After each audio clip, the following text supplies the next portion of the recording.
Yo, what up, chat? Oh my god. What's up, Chostings? I see you in there. Hello, hello, Tracito, Chicoli, Chosen One, Spice, Lude, Omni, Super, Bardo, Phoenix. Hello, hello. Thunder, Jack. Good to see you guys. Penguin. See this guy right now. He is drawn. Woo! We are ready to play some games and hang out tonight. It is currently a little past midnight here in Texas. It is 12:25 a.m. Technically, we're already into February. We're into February. Can you believe it? January's come to an end. What the hell, man? But yeah, it's the weekend. We're gonna be chilling, playing some games, hanging out. What's the message for the altar that is an unfinished quest? The message for the altar that is you talk about the sacred barrel? The sacred barrel quest? I don't know if what those glyphs say on it. I don't remember if there are glyphs in that one. I'm not sure. You have to ask chat on that one. I mean, if somebody knows the sacred barrel stuff, they probably know the hidden message. Like I said, I can't remember. I know that most altars tend to have glyphs written on them. Nightmare 11 Orb Daily. Can find something else to add on if that's not spicy enough. Actually, if you're talking Nightmare mode, the regular world in Nightmare mode actually only has 7 orbs in the main world, and then 7 in the east and the west. So if you're doing one world worth of orbs, you would say 7, unless you're considered the greater chest orbs, in which case that'd be 8.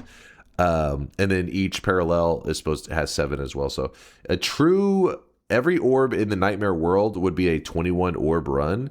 Great, and then obviously greater chest adding 3 on top of that, so 24 total if you grabbed every orb possible. If you go to New Game Plus, when you're in Nightmare mode, then it just takes you pretty much to the world gen of the regular world gen. So like you'd just get to 33 orbs in the regular world with the extra 3 greater on top of that. Pardon me. So the YouTube peeps have been stopping by regularly. They're like, please, we're starving for content. So part of me has been wanting to, throw a run on there for those guys so they're no longer starving to death. But I also haven't really come up with a great run for them. The one that has stood out as wanting to do something to post a video for the community, and we've done this run twice now, so you guys may be like, I don't want to see this again. But since I haven't posted an actual video of it, the negative HP run is a long run. But I've gotten better at it, Nah, works for me.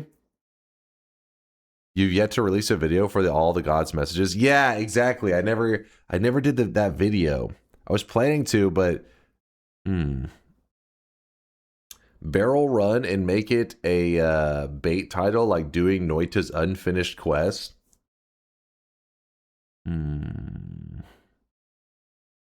Do we have a sacred barrel run on YouTube? No, I don't think so. I never posted one. I vouch for the negative HP run. It's not on YouTube. You could try to optimize it or make it cleaner. That's what I was thinking. If we do the sacred barrel run, we're gonna have to we're gonna have to build a World Teleportation Wand for sure. Hold on, let me pull up this guide real quick. Okay. Talks about the sacred barrel. Oh boy. Oh boy. We're definitely going to be doing this run. I'm just trying to decide if this is the run. The prop is a vine. It exists in basically every wing tile, so Luki is generally the best scenario to get as an overlap. Unfortunately, vines don't always spawn / get destroyed easily and spawn in terrain, so spotting these aren't an easiest thing to do, but at least you'll know the chance is quite frankly the best that the altar is here. Luki layer spawns only on the bottom left of Snowy, so you're traveling left. What is he doing, chat? I just got here. We're trying to decide between doing the negative HP run, because negative HP run is a long run, but we've done it twice now, and I'm like, can I actually make it more efficient, or do we just do the sacred barrel run? Sacred barrel run would be all about powering up like usual and building a World Teleportation Wand. In my pants. And then once we have the World Teleportation Wand built, we would then hunt for the altar.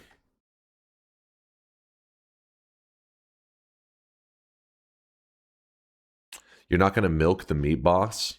I want fungal pain. We don't need any more. We played fungal pain so many times. You guys love that fungal pain. Poll it? You think I should do a poll for it?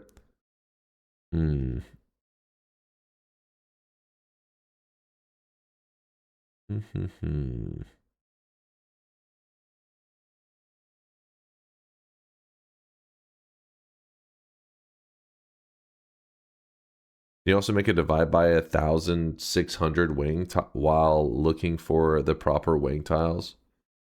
A divide by 1,600 wing? Are you drunk? What's the sacred barrel run? Exactly. That's why. I mean, it's a good question. That's why maybe it's worth talking about. Here it is, the trailer altar. In the trailers and promotional material, one of the common pixel scenes features an altar which doesn't spawn in the game world under normal circumstances. When the altar interacts with an object that has the sacred barrel property, the earthquake visual and magical effect will occur. This effect can also occur in game if you find the altar in nightmare mode or new game plus loops. But you will need to edit the Sacred Barrel property onto an item, since no known in-game item has this property naturally. The runes on the altar feature 6 runes, which cannot be found anywhere else in the game. Through deduction, these runes have been translated and spell out the word magic. Combined with the rest of the runes, this implies the alphabet. And then it just posted down the further reading about the translation and how to find the altar. Okay, so the trailer altar mystery document. And then that's where this guide leads. The altar appearing as a result of the same kind of bug that causes spells for sale to appear randomly for the dragon, or the dragon spawning location to exist outside its intended spot among similar other props in odd-numbered new game pluses. New game plus 1, 3, 5, etc. It's got to be an odd new game plus, apparently. To spawn the altar, the intended procedure is to travel in the direction of the overlap. If you overlap overgrown cavern to the right of snowy depths, you travel right to increase the overlap. So it's a bug or a real quest? It's both, kind of.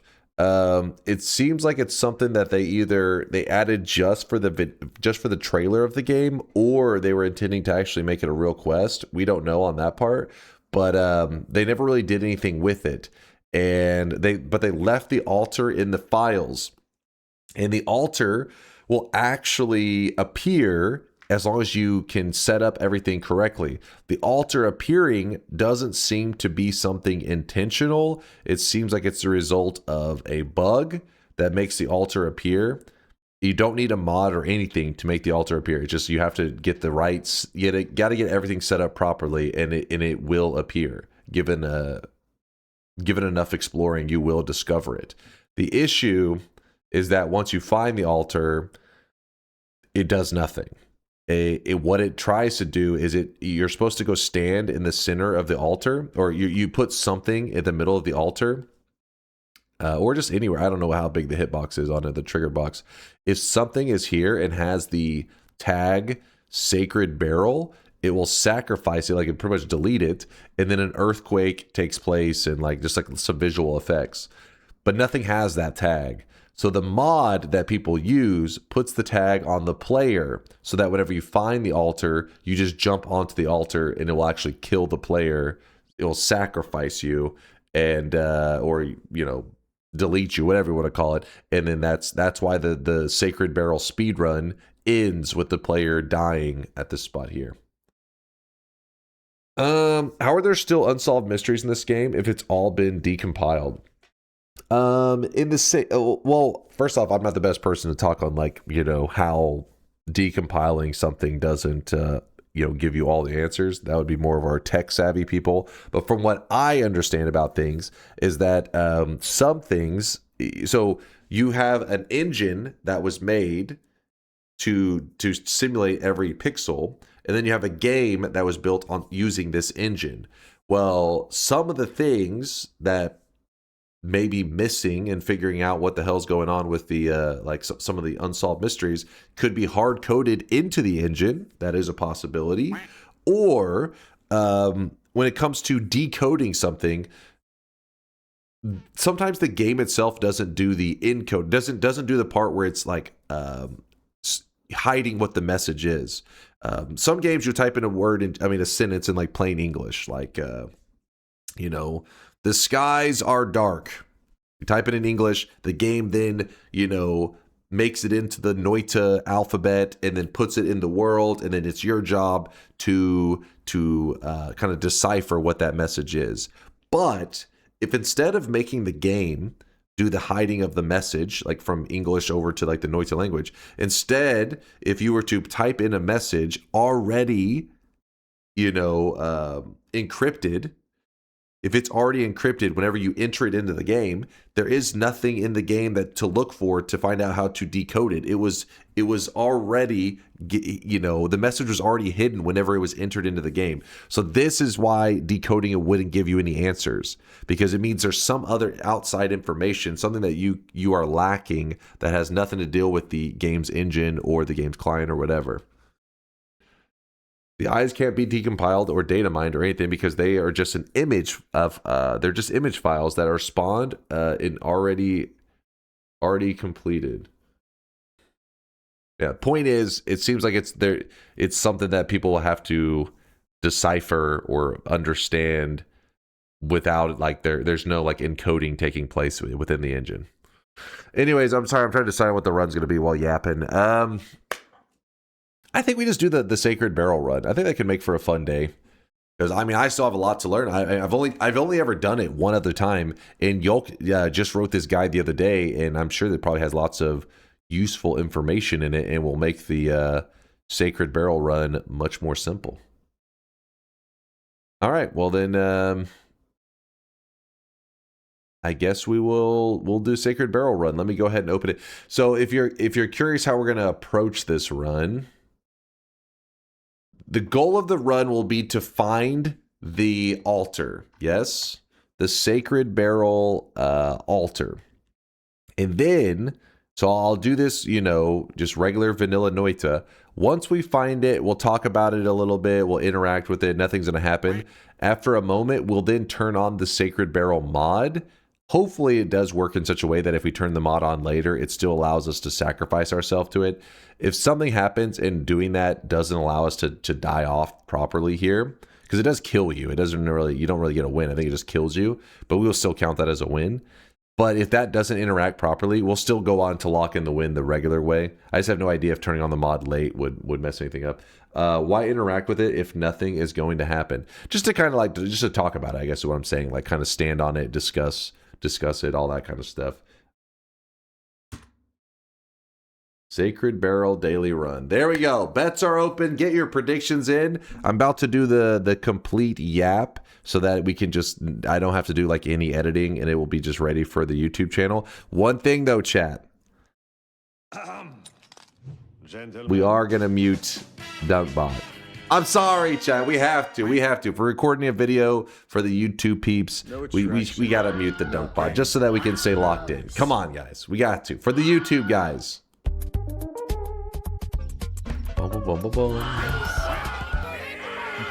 No. Chat, why are you such complainers? Stop complaining. Degenerates like you belong on a Always complain. Oh, my ears. They're bleeding. My ears are bleeding. In this guide, we will only discuss 3 biomes as those are the only ones that appear in the first New Game Plus. As in the speedrun, you have little to no time to look any further. These overlapping biomes are not limited, but include snowy bordering and overgrown caverns. Here we are looking at these specific few tiles, weighing tiles in the game. The altar is the 6th prop, and this prop is the invisible fungal spore trap. There is a limited amount of them throughout the weighing tiles, so I've compiled the few relevant ones to better illustrate how it behaves. Okay. They exist only for meat zone. However, the altar is a very obvious thing, a prop hanging on a metal cage. I decided to forego compiling in-game comparisons the file, as I hope you get the gist of it. If you see a cage very near the border between Snowy and Meat Zone, you'll know the altar is within a few parallels, I think is what it's saying. For this altar, you'll need to travel left. Meat does sometimes spawn on the bottom right, so you'll be going to the right in that case. For Luki Lair, the situation is actually the best out of all the biomes, as the prop is a bind. So basically, he's laying out the scenario for each combination. Snowy bordering on overgrown caverns, snowy bordering on the meat zone, and snowy bordering on the Luki Lair. Okay, I think I have a general understanding. I'll probably mess this up, and you guys will have to help correct things for me once we get going. But let's begin, yeah? Is there no issue with the seed? There is no issue with the seed on the barrel run, right? No, it should be possible on every single seed. As far as I know, unless, you know, I haven't seen anything about it from Yolk or any of the guys that taught me, because I didn't even know this thing really existed until, like, I don't know what, like the last year or whatever, whenever we did the Sacred Barrel run before. I was like, I didn't even know that I thought it was a meme run. I thought it was kind of like a joke category. I didn't know there was like legitimately a way to get the altar to appear. So it's pretty cool. You just keep going to further odd new game pluses. I don't think you. Well, when you're looking for the prop, yes, but once you find the prop, you just stay in that world and you start hopping parallel worlds. Is my understanding. So basically, I'm quickly looking to see what Sacred Barrel. Okay, yeah, that's the one. I'm not even gonna subscribe to it yet, because I want to show people the process of adding the mod as well for the video. Okay. Today's challenge is going to be done on the daily run. I hope that doesn't have some mysterious effect that I'm unaware of on our challenge that we're doing. Let me make sure that, let me see. Got no mods on besides the usual ones, which is just vanilla gameplay. We got the daily run is marked out, and so we are on the right daily for today, which starts with Energy Sphere, Magic Missile, and Fire. Lucky us. So we are doing the Sacred Barrel run. It does have an official speedrun category in the Noita community, and it's kind of an unfinished quest in Noita. It exists because it is likely was something made for it was something made for a trailer, or it was something made for an actual quest that the devs left unfinished. It's controversial. We don't know the truth, but it exists in the game. We have nothing that is altering gameplay right now. This is all vanilla. What you're about to see is all vanilla. You can do this in your very own run. And especially if you lock into today's daily, you'll do the exact same stuff that I'm doing, and you'll find it in the exact same spot that I find it. The guide that we're going to be following today is going to be made by it's made by Yolk, and it goes into a lot of details about how to do the Sacred Barrel run. Again, this is a run that is like almost like an unofficial quest in Noita. We'll go into more detail on this soon, but I'll just read off a quick snippet. I don't know, this is a paragraph that talks about the altar. So this altar that we're going to be looking for today on the daily, it is in the trailers and promotional material. One of the common pixel scenes features an altar which doesn't spawn in the game world under normal circumstances. When the altar interacts with an object that has the Sacred Barrel property, the earthquake visual and magical effect will occur. So basically, this part right here, what it's talking about, here is the trailer. It was the first Noita trailer that was ever kind of put out, at least the first one I ever saw, and here is the moment in the trailer.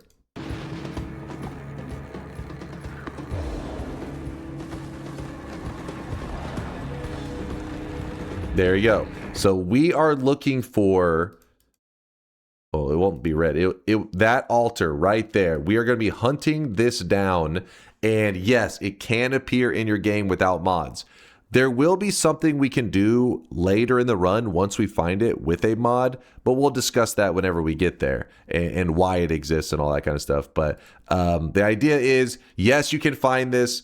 there is a message on it that says, through deduction, these runes have been translated and spell out the word magic. And that's, you know, likely stuff that they put in maybe for the trailer, all that kind of stuff. Who knows, man? Who knows? But let's go ahead and jump into it. This is going to be one of those runs where we just do the classic, where we power up, get powerful, build a World Tele Wand, and then we hunt for this. Now, the details on how we find it, that's where Yolk's guide is going to come in handy. Again, he wrote this guide, though, to help out people who want to take part in the speedrunning, because it does have an official speedrun category, and this can help those speedrunners out there. There is a insanely fast run of it by Nallery that recently was set as the world record, but we'll go into that later. Let's get to the gameplay. Let's get to it. Enough yapping. Let's play the game. Sacred Barrel time. And in fact, let's go ahead and grab an orb. So we are going to need to go to New Game Plus in this run. So that's one thing I'm going to keep in the back of my mind, is that we want to have at least 5 orbs. There was something else I wanted to mention for the YouTube peeps. Just know, for all you guys out there on YouTube, if you're like, where's the content? Know that I do stream all the time. Every week I'm playing Noita. In fact, there are many people that find their way over from YouTube and say, oh my gosh, I didn't know you're still playing Noita. Yes, I am. I play it every week. In fact, I usually play it 4 days a week. Every week. I have been for the last like 6 years. But just because I'm playing Noita, it doesn't mean that every run that I do is that exciting. A lot of them are runs that we've done many times, that you guys have seen many times. Noita's just a fun game to load up and kind of hang out with the peeps. So I haven't been posting videos for the YouTube guys, mainly because they weren't anything that was that crazy. Not that this run is going to be crazy, but so that you guys don't think I forgot about you, that's why we're doing the run today. So hopefully we can post it for the YouTube guys. How long are you estimating this run will take? Honestly, I don't know very much. I've only ever done this Sacred Barrel run one other time, and I don't even remember what the final time was on it. The issue is that we're kind of having to bug out the engine a little bit or trick it. I really wish you guys could see this guy right now. He is drawn. Anytime you're relying on the engine kind of freaking out and doing something weird, I feel like we always end up running into behavior that we're not ready for. And that makes the time estimations hard to do, because I'm like, I have no idea. I don't know what's going to happen. So in this case, I don't know. I don't actually know, but I'm hoping that it'll be like maybe 5 hours, hopefully. You forgot to like and subscribe and hit that bell. Well, if you don't like it and you don't subscribe, I'll forgive you. How about that? So, the usual Noita things, nothing has changed. Even though it's been a little bit since you've seen a video, there's been no updates, nothing, you know, same old same. No new information. We are just doing our usual Noita thing, powering up in the early game. Hearts are one of the most crucial things, so I'm just working towards getting some HP so that we can make this run nice and smooth. What are we looking at here? Oh, a saw blade on a 10-7? I want that. Still no DunkBot 2.0? Okay, that's also true. YouTube guys don't want to hear about that, alright? They don't want to hear about that. They want to hear about Noita, the greatest single-player game of all time. That's what they want to talk about. The Sacred Barrel speedrun category has been added within like the last year. It isn't a speedrun category that's been around for a super long time, because most of the other categories have been there whenever the game came out, even in its early access days.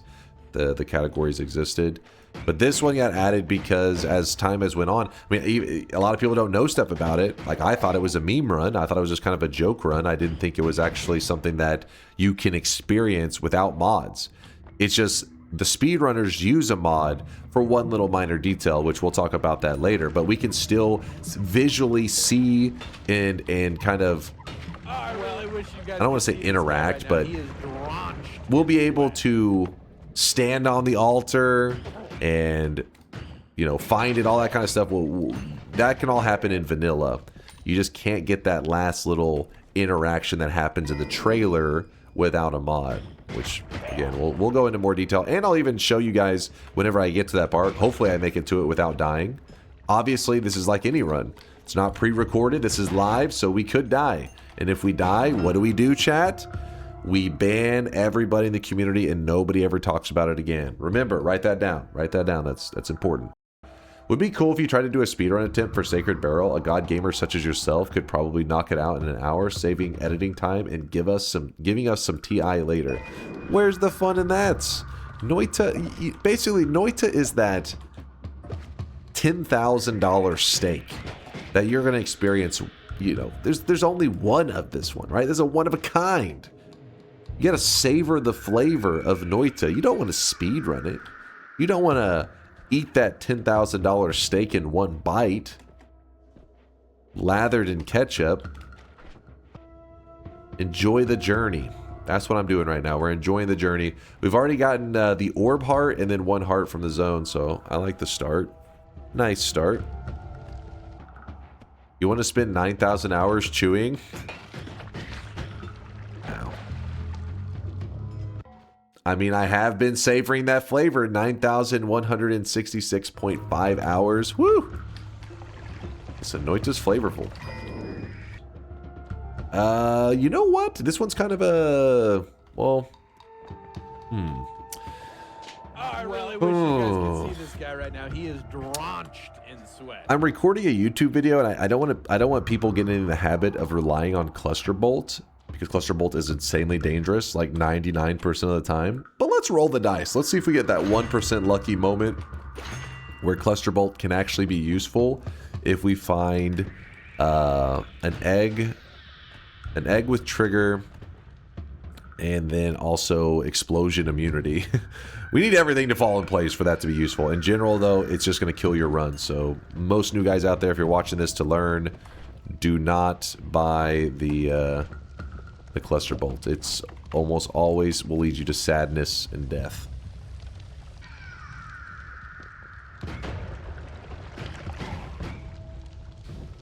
Just moving along. I probably should be getting more of the gold since I did purchase 2 things early on.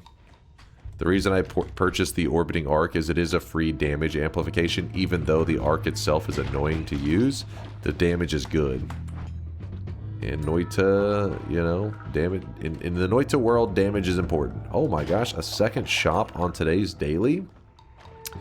Pretty great stuff. This right here actually gives us a guaranteed method to leave the first mountain.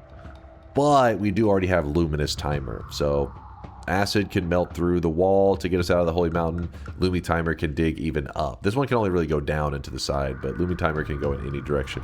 So we're going to be happy with that. We'll take this Orb Timer, though, because Orb Timer does give you quick digging. Quick and easy. I do like that. Orbs are good.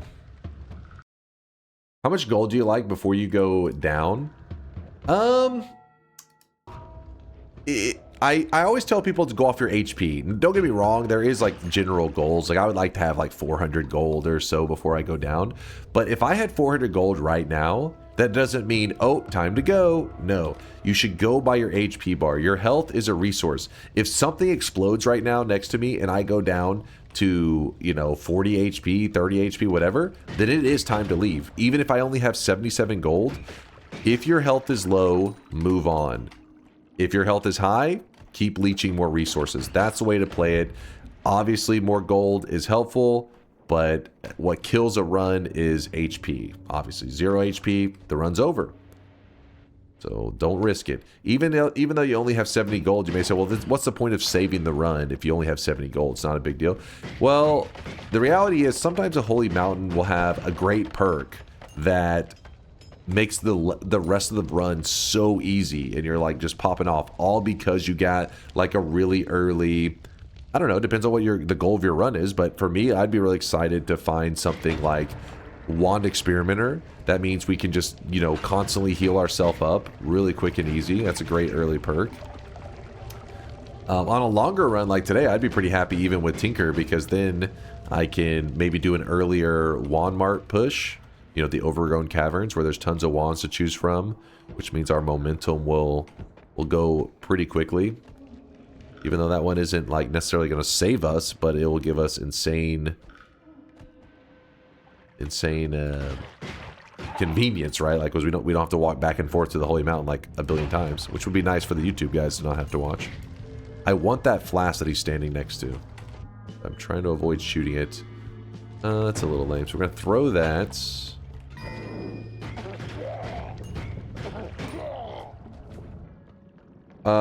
Are you on the lookout for LDT spells? Yes. So one thing that Grexco brought up is since this is a longer run and the kind of challenge, he knows the challenges that lie ahead. So a World Teleport Wand is going to be made at some point. It doesn't have to be made. It's not like 100% necessary. But for today, I would like to build a World Tele Wand. Ooh, that was a little closer to me. I should have just thrown it like regular. I don't know why I drug it out of my inventory, being a little silly.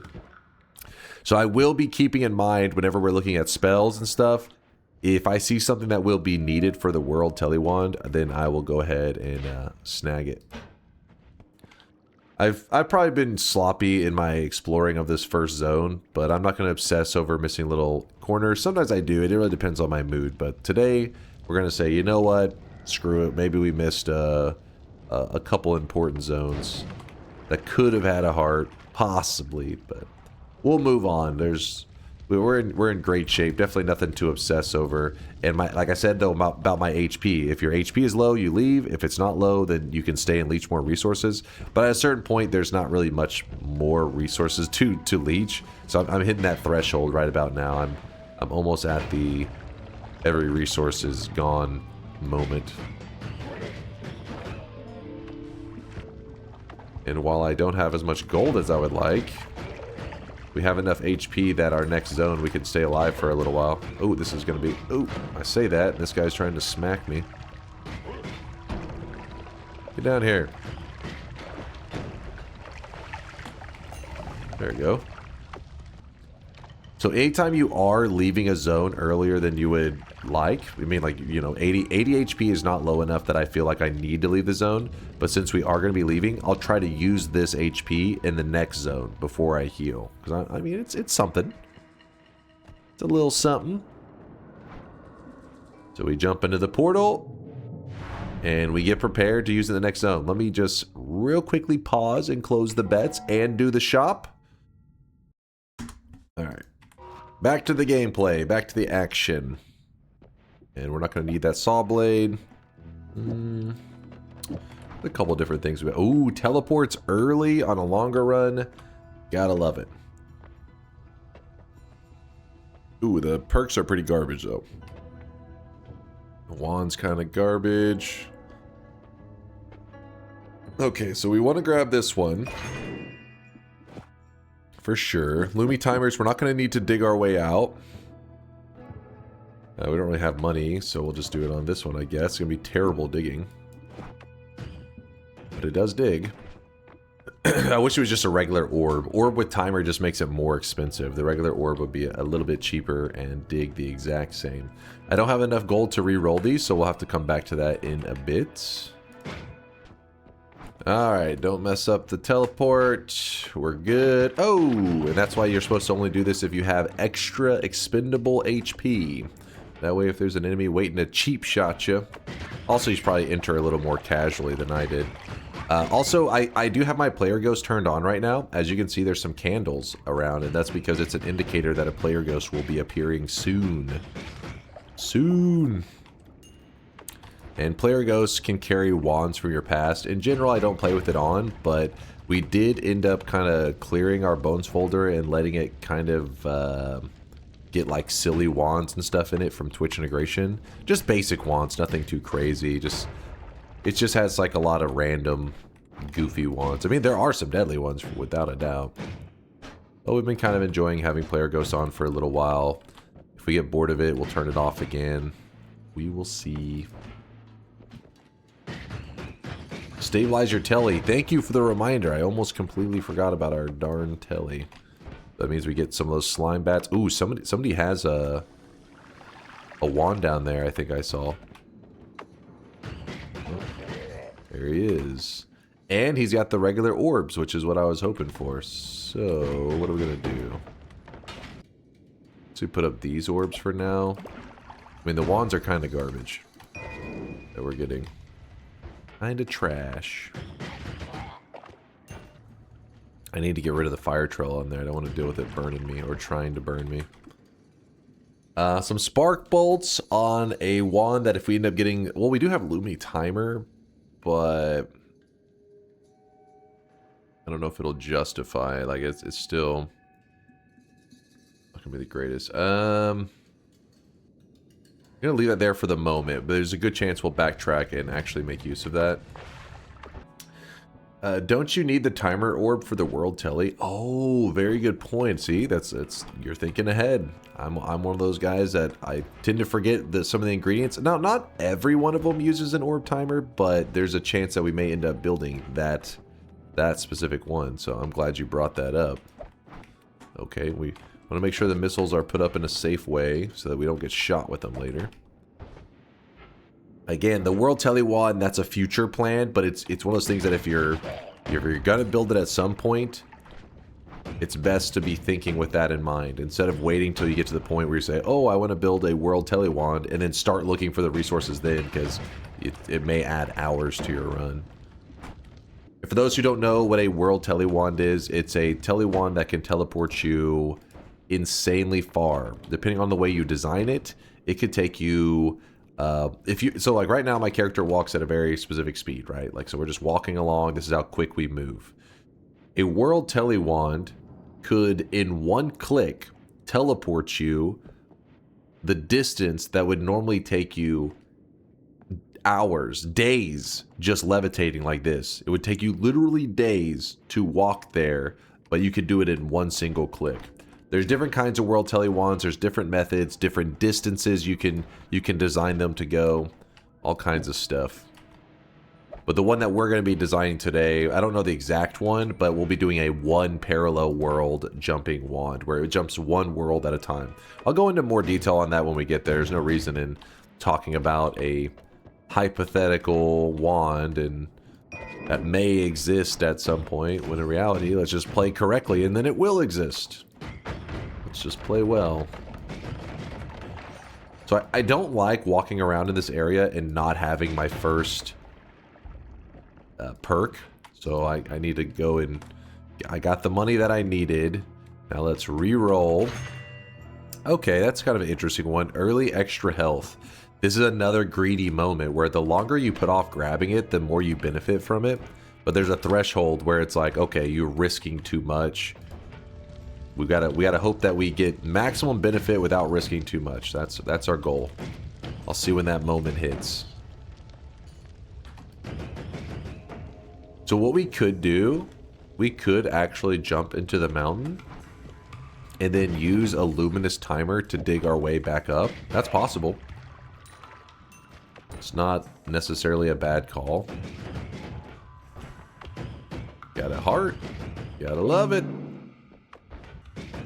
I still haven't stabilized the Tele. True, true. I keep just not finding clumps of them. I guess so it doesn't remind me. I just keep killing like one little bat.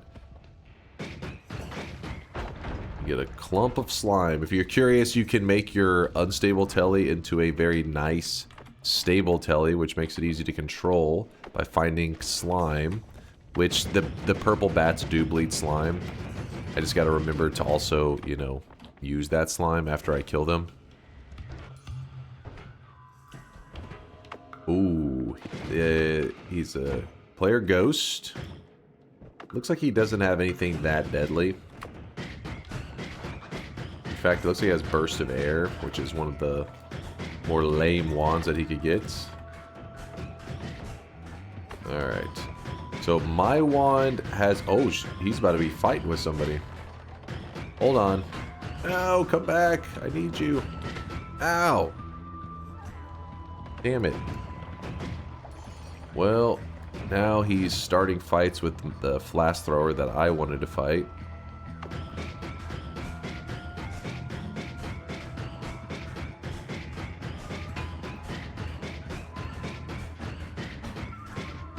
There you go. Do. Wand's quite lame though. Don't want the burst of air. Shouldn't need it today. It's one of the more lame spells. I'm gonna need you to be useful to me. Well, if we just stabilize our own Tele, then we don't even need him. We'll let him chill for the moment. Is there VODs of the time you had chat make the ghost wands? I don't think we saved any of them. There's clips that the chat has saved that they'll, from time to time, they'll pull up. But besides that, no, we don't have anything else saved. Okay, my health is too low. I've kind of been fucking around a bit too long, so let's... Now we'll make our way back up to that mountain. Aw, is that a fake? That's a fake, isn't it? I've not been listening to my own advice. Remember I said don't risk your health getting too low. I was just greeding. So we're heading back up. I'm stuck on a pixel. So we've seen the player ghost. You can only see one player ghost per run. At least the normal spawning ones. You could technically see more from killing the rock boss and stuff, but the Kiwi boss, that's a whole other thing. Actually, we don't even need that there. Put it like this. Alright, so we grab this heal. 210. We're still putting off on grabbing this. A little bit longer, trying to get as much value. Every time I put off grabbing the first heal, I die like 3 minutes in the coal pits. How low are you letting your HP get? Usually if it gets to, you know, probably below like 50... you should head back, which in my case I let it get down to 30, which was too dangerous. Also make sure you don't go over into the fungal caverns, and like that rule of like, oh, I'm at 50 HP, that's the rule that I kind of apply to like this main zone. When I'm over here in this far left zone, that area, I try to make sure that I'm above like 110, because that area is way more dangerous. You never know if an enemy's going to pick up a nuke wand or do something insane. So you like to have a good amount of HP for this area. I mean, it is a trigger. It's better than no trigger.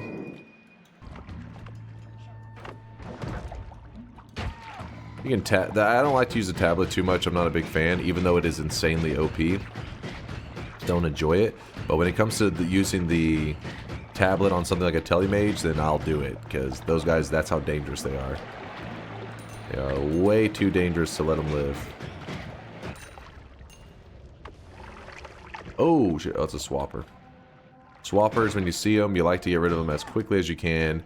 The current wand that I'm using, the energy sphere, I talk about it all the time, but it's one of those that can actually be kind of surprising whenever you're shooting the swapper and sometimes it doesn't swap you. That's because you got to remember that the energy spheres actually do both projectile damage, 5, and slice damage, 5. What that means is, since it's being hit with 2 damage types, it doesn't swap you. But on the killing blow, sometimes it only needs to hit one of the damage types. So like 5 projectile damage may be enough to kill it. So the slice doesn't hit it. That's why the final one will swap you places, while the other hits were not swapping you. Because you're supposed to be like, oh, you hit them, you swap places. 2 damage types, it's like swap, swap. You end up not moving. Stabilize your Tele. Oh yeah, we could get this guy, couldn't we? Yeah, oh my god, of course this guy's like, no, let me put my oil blood in that fucking slime to ruin it. Die already. Dude, most people would just tap with this guy, but he doesn't consider, or I don't consider him as much of an emergency as like the Tele mage, because Tele mage will hop around, grab a nuke wand, shoot you in the back kind of thing. This guy just kind of runs at you. I feel like what makes him deadly is the fact that I tend to get bored and sometimes get too close to him, and then he can kill you that way. I have definitely died that way, and chat gave me so much shit for it, just because I was like, it'll be fine, I'll walk near him. And then he just meleeed the heck out of me.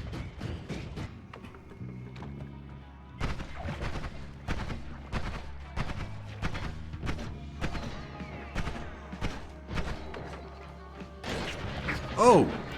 The dude's actually pumping me with damage. Oh!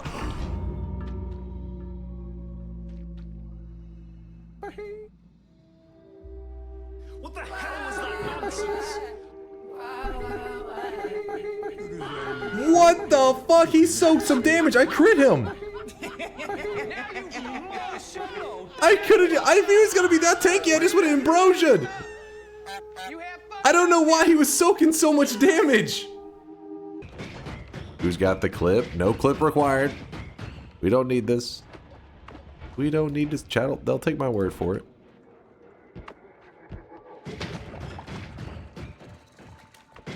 Oh, what the? Ooh, I kind of goofed around. I should not have ran into this corner like I did.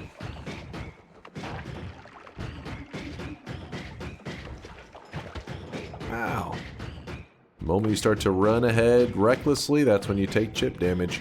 This is where you like to have good digging, because you see I'm kind of cornered a little bit, but if I get scared, I just kind of back out, you know. Makes it easy. Sometimes when you have bad digging, you find yourself cornered, and you're like so panicky, because you know, if I miss a couple shots, then he's gonna get me. The robot guy looks like the stabby one from Futurama. I always think of the exact same thing. That is him. He's him. So we don't have a resource on us that's a spell that digs away at the metal, but we do have concentrated mana, which does dig away at the metal. So we're gonna have to use that, but I need to make more concentrated mana because I drank most of mine. Only have 10%. Luckily, concentrated mana is very easy to make more of it. Ooh, I don't like that. I don't like that. Hold on. Let me get rid of this guy. He's trouble. Get over here. There you go. Alright, so concentrated mana, and there's even a robot in there, so it'll make it nice and easy. Throw it in the water. Concentrated mana does destroy metals, so it will even kill the robot, and then also delete the gold that he dropped. I still haven't stabilized my shit. There's just so much. It's like an area that's so plentiful. That's why it doesn't really stand out to me most of the time. I'm like, I gotta stabilize. And just keep getting distracted. Oh wow. This is kind of an interesting wand. Always cast, reduce, recharge, but the stats are meh.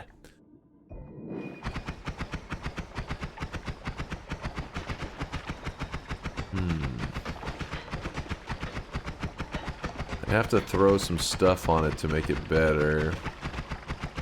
It's if I get an ad mana, then maybe we'll go through trouble. But right now, I don't know. It feels a little too meh. Pour the concentrated mana over here. It melts the steel. Oh shit! I didn't know that guy was there. I wasn't paying attention. We like to have Tele wands. Just run away.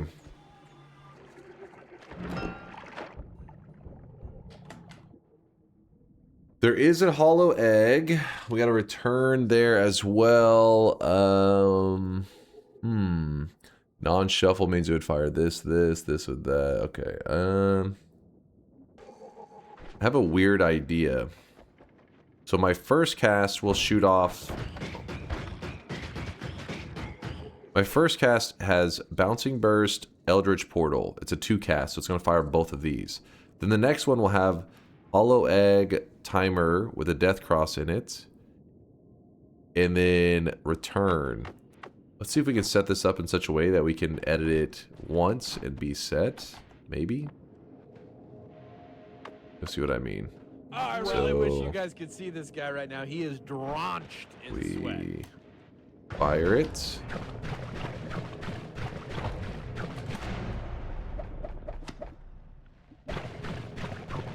Alright. I think we did it. We got everything off the wand except for the return. So then now... So now whenever we cast return, we can jump in here, run along. Let's see what perks we got to work with. The perks looked a little lame. Decisions.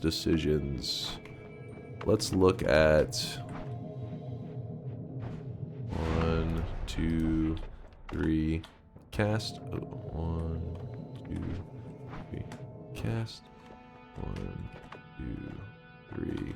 Okay, so there is a spark trigger, there's a chainsaw, and then the perks are lame.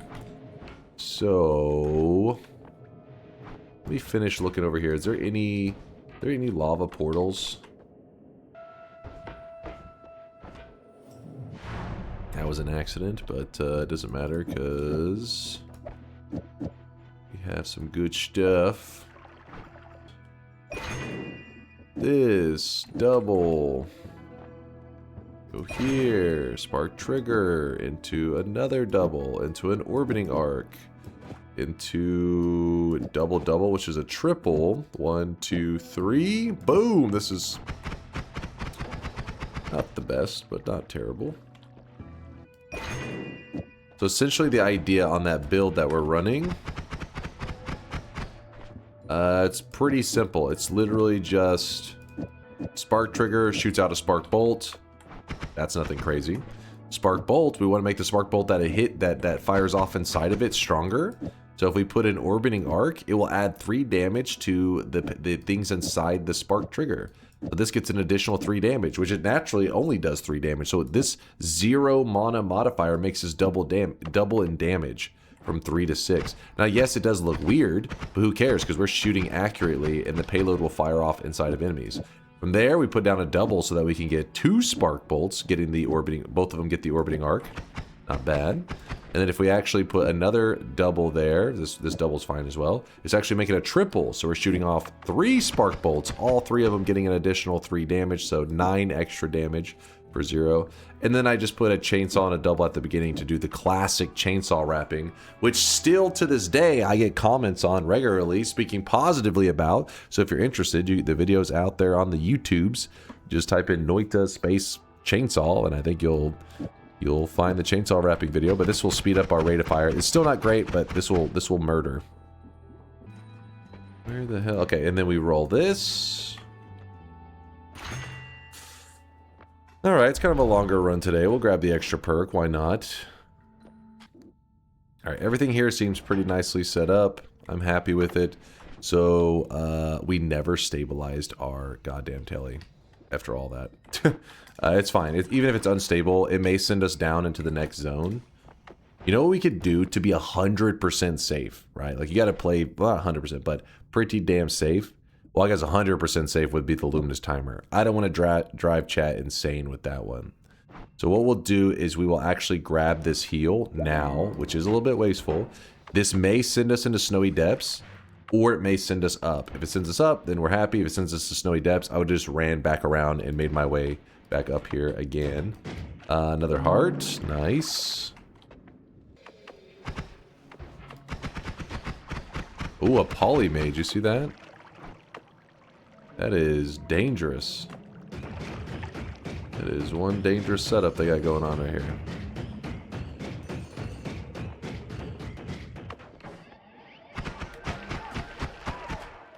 Then we eat his corpse afterwards, if that guy will let us.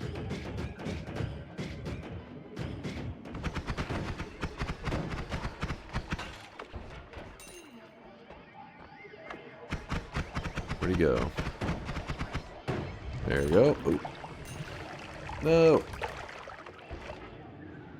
And then we got our robo friend right here that's standing in water. So if we just put a little concentrated mana in there. Oh, we didn't hurt him enough. He was close though. Some slime. Slime it up. A little bit of oil in there, get it out.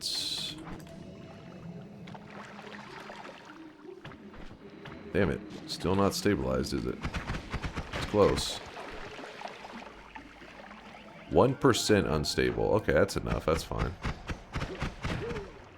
1% is whatever. 100% teleportatium. We're happy. Gold plus seed pouch. Alright, let's go ahead and destroy it. Just grab all the gold. Kind of did a crappy job with that, but whatever. Slime makes unstable into stable? Yes. So, you have to empty out... You have to make a little space in the flask. Because there has to be space for the new slime to get put in there to mix with the unstable and stabilize it.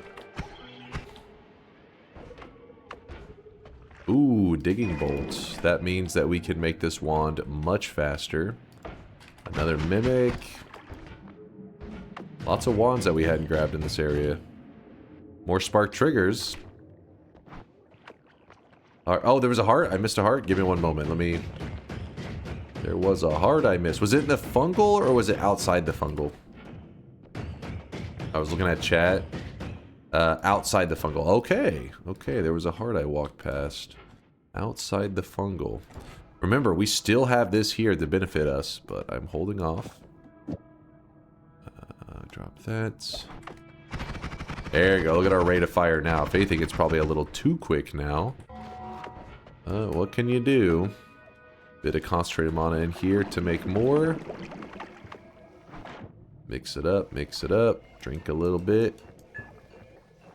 And now that we have drank some concentrated mana, it means that whenever we fire our wand, it should never run out. At least while we have our stomachs with concentrated mana in it. You monster. What if I told you that fish was a murderer? That was a jail. That was a fish jail we just killed every fish in. Oh, there it was. Thank you. Got it. Snagged it. Jails for rehabilitation. All right, that was fish death row. Is that better? There we go. And remember, we've put off grabbing that heart for so long, that perk, I mean, that every heart that I'm finding is a 50% bonus. And we found, I don't know how, several of them since we skipped that perk. So we'll be getting the equivalent of 50% more value out of all those hearts. Apparently there was a flask there I didn't even see. That could have been bad. Ooh, another polymage. The key is that you have to actually live to get to see the bonus. If you die, then the bonus is pointless.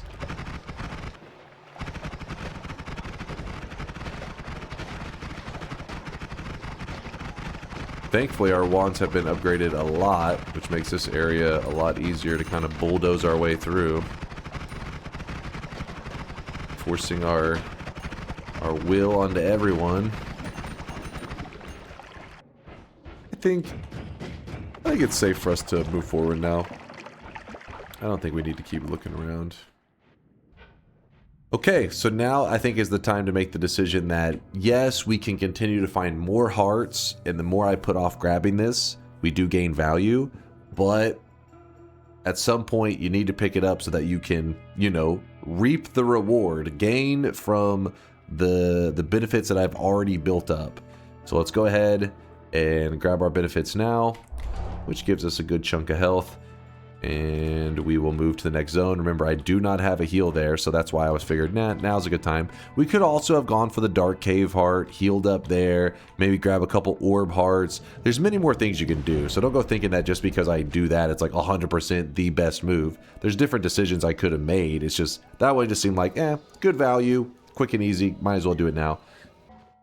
Read Congo, what's that? Is there a word for, what? What? Impreg, but with girls? What the fuck are you having me read right now? All right, who was that told me? Sogard? I'm gonna remember that. You're in the shadow realm now. You're living with Woat. What has gotten into you guys? You're scaring the YouTube peeps, damn it.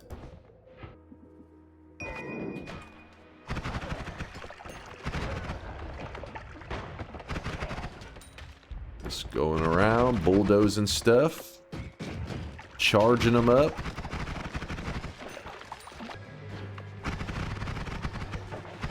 Remember, goals right now are powering up.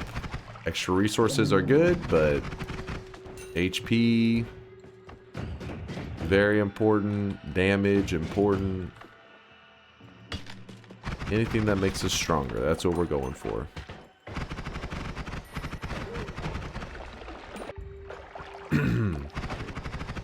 Good morning there, Jim Broski. What's a Sacred Barrel?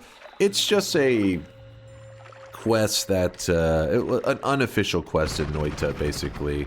It's not modded, it's the vanilla gameplay, but there really isn't a complete, oh damn, I just took those in the face. There isn't a complete ending to the journey that we're going. Like it could be a quest that was abandoned by the devs. It could have been something that was literally just made for one of the Noita trailers. We don't know. The devs have never directly commented on it, but it does exist in the game, so it's kind of a fun thing to talk about. And since Yolk just got an up-to-date guide written recently, I figured, you know what, we've only done the run one other time before. let's do it a second time and probably learn some new stuff along the way. Learn some stuff that I did not know. You want me to kill the bridge boss?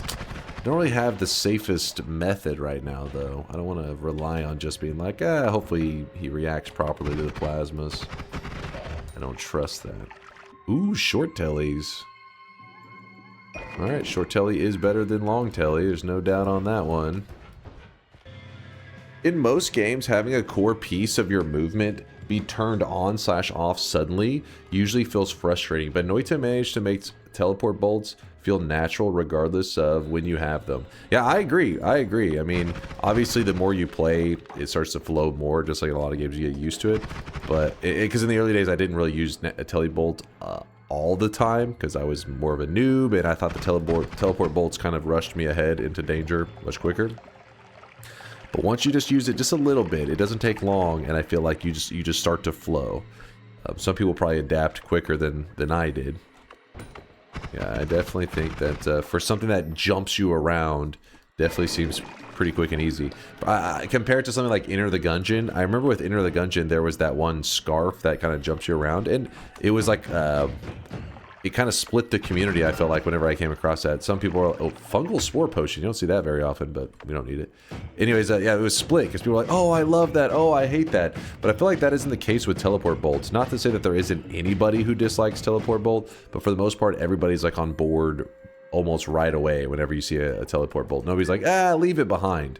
But in Gungeon, yeah, that teleport, people were like, leave it behind. I don't like it very much. It's annoying. It's dangerous. Zebrosia? You're saying it puts you to sleep? How dare you? Brosia saves lives. You're just afraid of it saving my life. You don't want me to survive. Right now, what I'm hoping to do, what I'm trying to do, is I'm checking all the bottom mountains to make sure none of them have lava in it. Which we've almost checked all of them, I think. Chance for a heart. Got a chest. Roundabout way of getting the heart. Not a heart, it's a chest. A chest that drops a heart. Okay, so we checked all the bottom mountains. None of them had lava in it, so I don't have to worry about where I'm positioned for my teleport back up. So I will jump into the portal now. Yes, there are still resources to get in that snowy depths. But is it worth hanging around right now? Probably not. More love. It's a tricky one. On a day like today, a little bit of a longer run. More love, it makes it where the game becomes much easier if I get enough of them. If I get 4 of them. One of them is like, okay. More love is boredom? You think so? You get bored? Basically, the more love, think about it like this. There's like this large amount, this large group of enemies that hate you. That hate the player. They see you, they're like, I'm gonna beat your ass. Every time you grab more love, that group of enemies that hate you becomes smaller. So once you have grabbed 4 of this perk, all the enemies are like, I love you, dude. And you're like, hell yeah. And then you still murder them anyways, but still, they like you.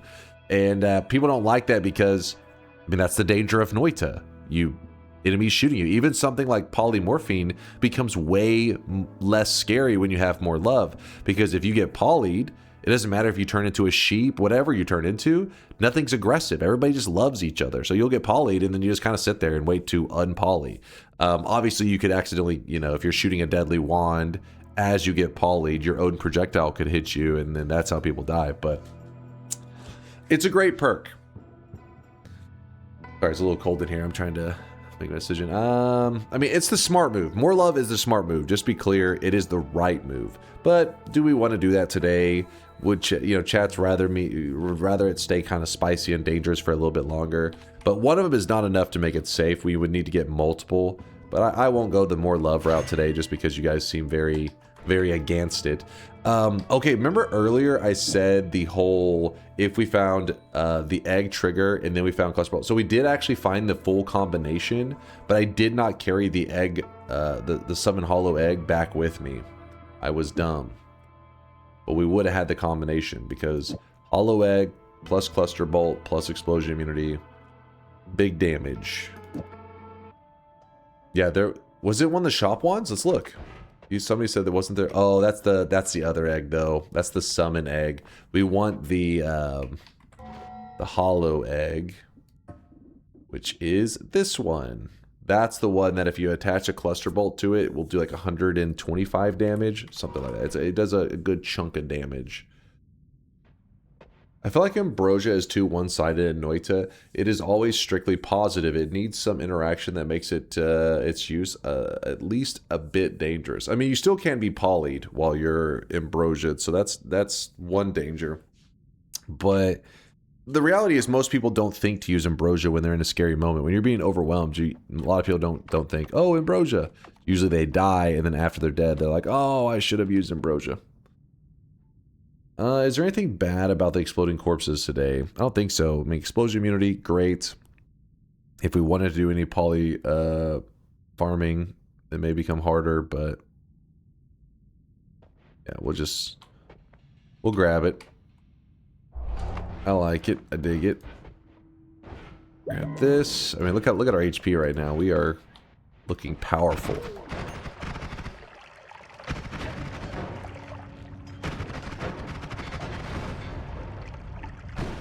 Now we're going to check to see if the shop is on the right side or the left side. I don't know.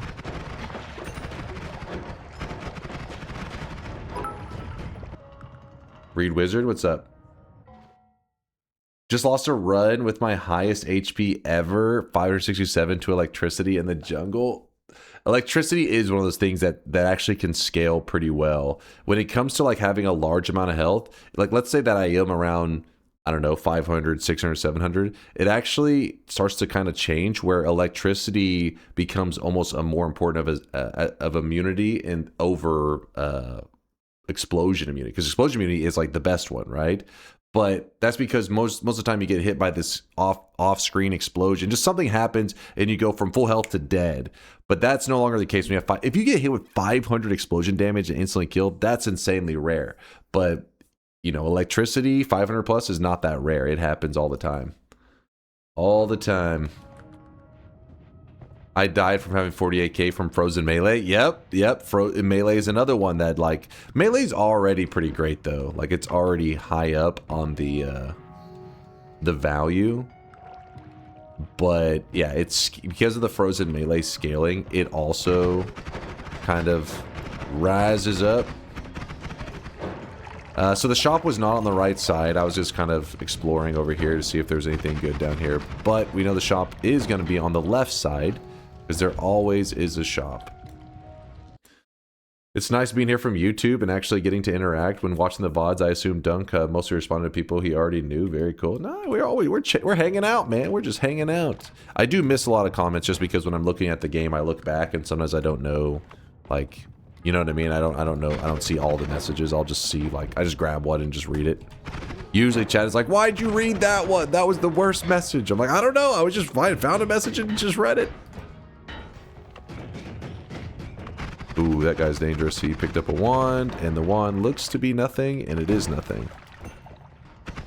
What buttons do you use to switch to Tele wand and back so quick? I just have my 1, 2, 3, 4, like the up here. I scroll wheel a lot too. Chat always likes to talk shit.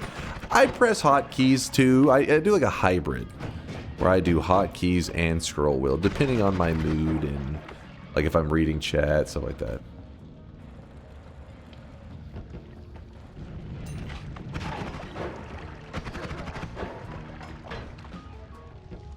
Controller users are ultimate scroll wheel gamers.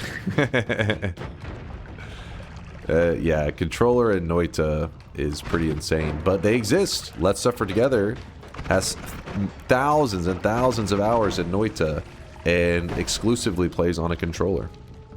That's how he does, and he's done some of the most insane stuff in Noita that I've never even done. He's done a no-hit, 33 orb, all boss. Like, he's done some insane stuff, and those entire runs are on a controller. So if you put your mind to it and grind it out.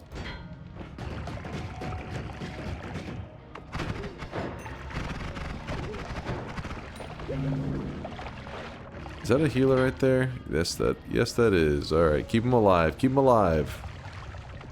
What? No, get. What do you want? Get your ass back here. No.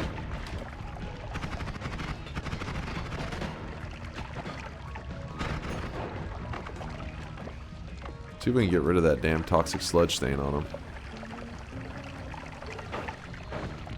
He's gonna die. Unless... Dude. Just refuses. Okay, you're destined to die, friend. I'm sorry. Nothing I can do for you, son. This healer is my future.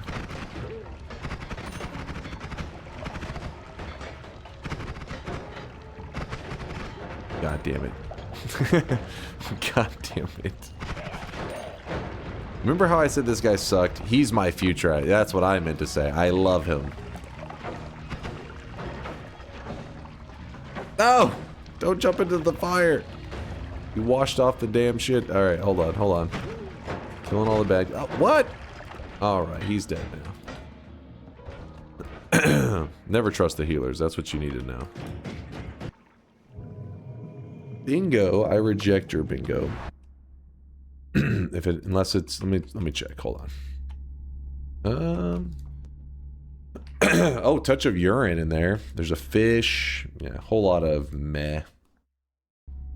The deer. I don't think I need to do anything with the deer. I guess I'll just grab the water. If we didn't have pheromone, we could use these fish to heal with. I've shown you many times where if you grab a healer, bring them towards a fish, the healers they are friendly with the fish and try to heal them. So you can set it up in such a way that you have like a kind of a permanent heal farm over there with the fish and healers.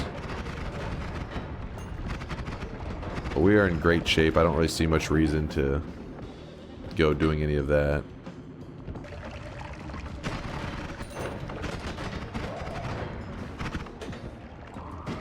I just wanted to get a last second heal before I moved into the next zone so that I had the, you know, double heals kind of. Oh yeah, he's gonna be fine.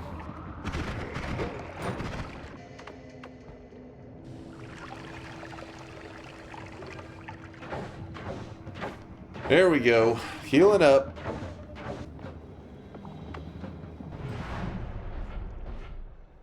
Chainsaw there. Tinker will speed things up quite a bit, and the rest of the mountain sucks anyways. So, ooh, Swapper. Okay, Swapper may be the decision. Wait, let me real quickly. So if we end up doing the World Tele Wands, there's a couple different directions we can go. Let's see, World Tele Wand. Couple different directions. Accurate, new game, travel wands. Let's see, is this one do you have? That one uses Homebringer. Have we passed up a Homebringer in this run so far? I feel like we haven't. Yes, first zone sitting next to the portal. Okay. You're going to New Game Plus. You need one of those. Oh, thank you. Thank you. Very Aqua's thinking ahead, man. He says we're going to be going to New Game Plus. You'll need one of those easy transition ones, which is considerably is the best one there is. The new game, the ones I can transition into it. There's a swapper one right there, which means we would actually need that deer that we left behind. Speed-based tentacle for New Game Plus transition. Wait, what's the... Let me go to the New Game Plus category now to see... Sorry, I'm just kind of glancing through. These all serve the same purpose that we're looking at right now.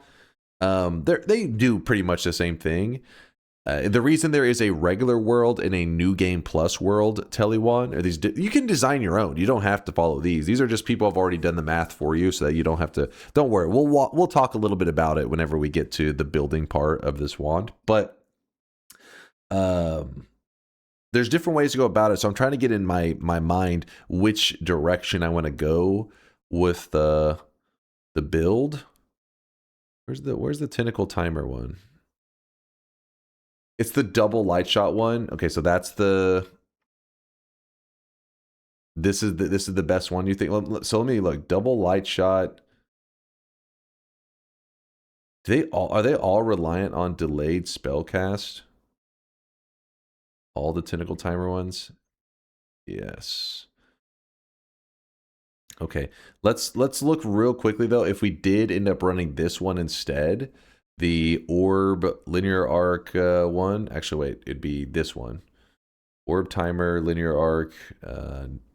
Okay, and let's scroll down real fast and see. Where is one of the orb timers on this? Okay, this one right here. That one actually is really easy to transition into with the orb timer as well. But this one does require Inner Spell to shine, which we could get Inner Spell down in Hell. It would just be the phasing and the speed up that we're a little bit at the mercy of RNG. All right, well, let's get moving forward. I wanted to get some of these spells in my mind. I'm going to go ahead and leave this swapper here for now, since it's not like I don't see it and then say, ooh, I want to fully commit to that. I'm like, okay, that's a direction we could go. A decent direction. Grab that. So it's swapper here. In that other area, there's fish and all that. Leave the heal. Let's go find a wand that is not trash. This will be the area to do it.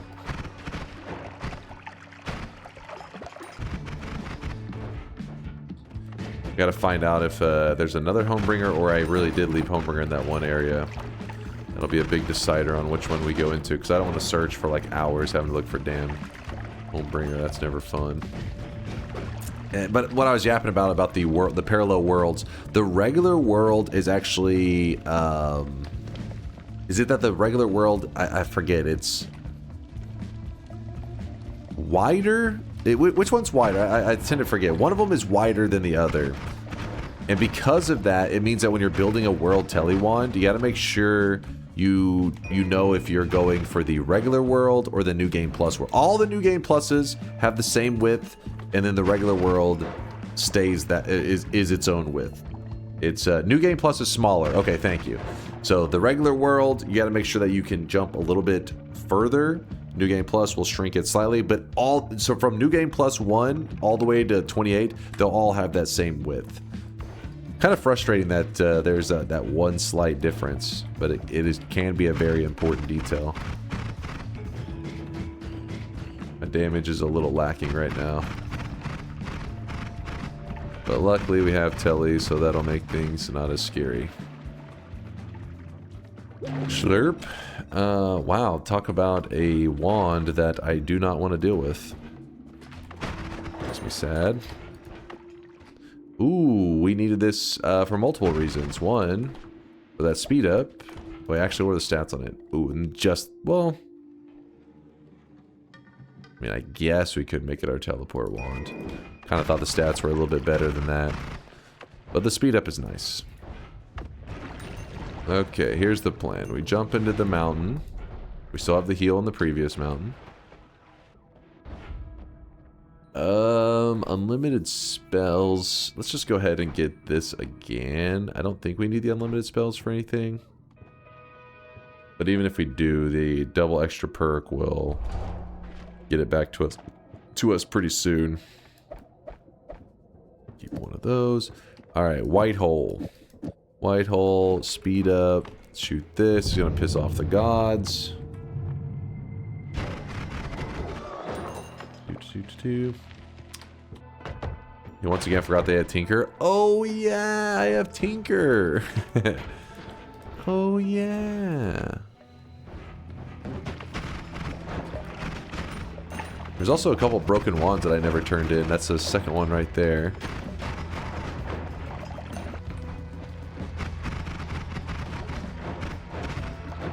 That is true. Worst case, it's a backpack. True, true, true. My thinking was we're going to be exploring around here for a bit, so I don't want to lug that one around, but I wasn't thinking about the Tinker aspect. I'm not thinking with Tinker. Alright, how bad was this one? Let's see. It's a 9 cast. What are you talking about? This one's a pain in the ass. Wait, how many chainsaws and stuff do we have? No, not even close. Actually, what it is kind of close. Hold up. 1.05. 6.8. It's close, but not quite. I will use it as a backpack, though. That is true.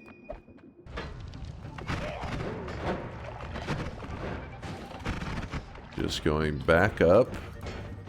Yeah, we could have kept going down for sure, and there would have been, you know, good loots to be had. But since we're doing a run that's going to involve some exploring of stuff that I'm not super familiar with, I'd rather focus on getting us to the later game a little bit quicker. That way we can, you know, do some learning, some knowledge gathering with the late game. Okay, so the background, we look for that hut.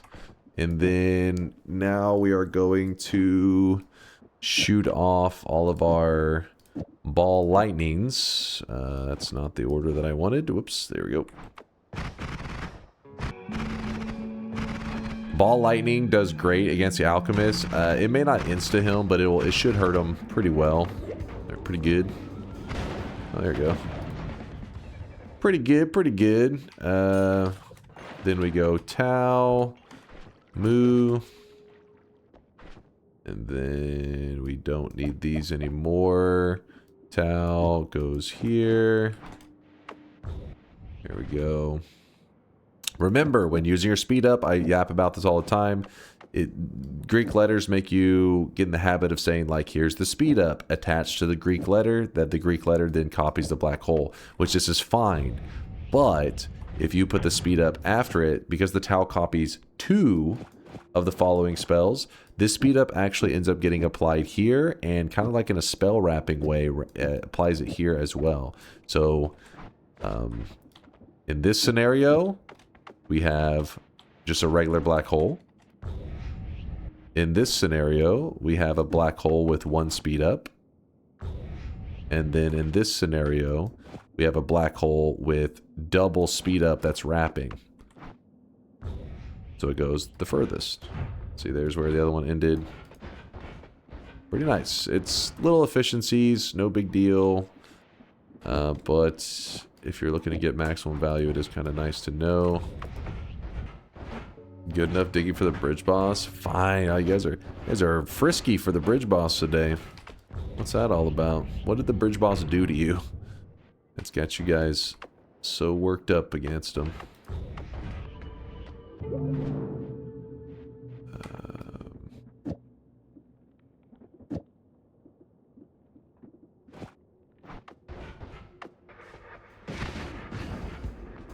Oh. Come on. Oh, he backed into it for a moment. He thought about it. That's why you want to have the plasma cross. Plasma cross does such a better job at making sure to hit that bastard. Oh, come on. Hit him. You're needing him to sit kind of on top of the plasma cross for a moment, and then once he does, he will destroy himself.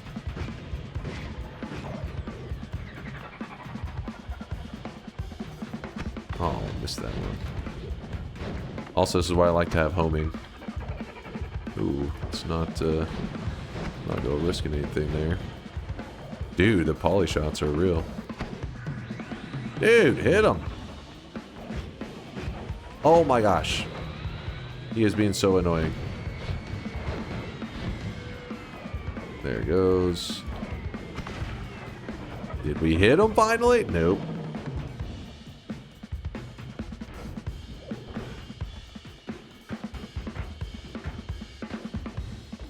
I can't really spam it that well. I'd have to put, like, because it's a funky wand. Should have grabbed that plasma cross when I had the chance.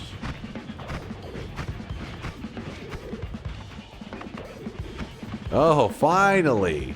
Oh, now you want to copy him. I see. Now that you were about to die anyways, he's like, well, fuck it.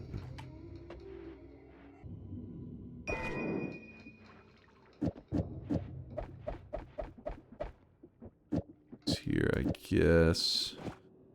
Actually, why not at least make it our Tele one so we get around quicker? That's okay, yeah.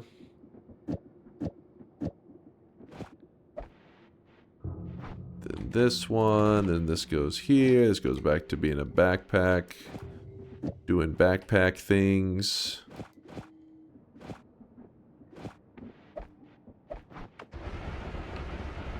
Sure, why not? Our little wand here is so funny.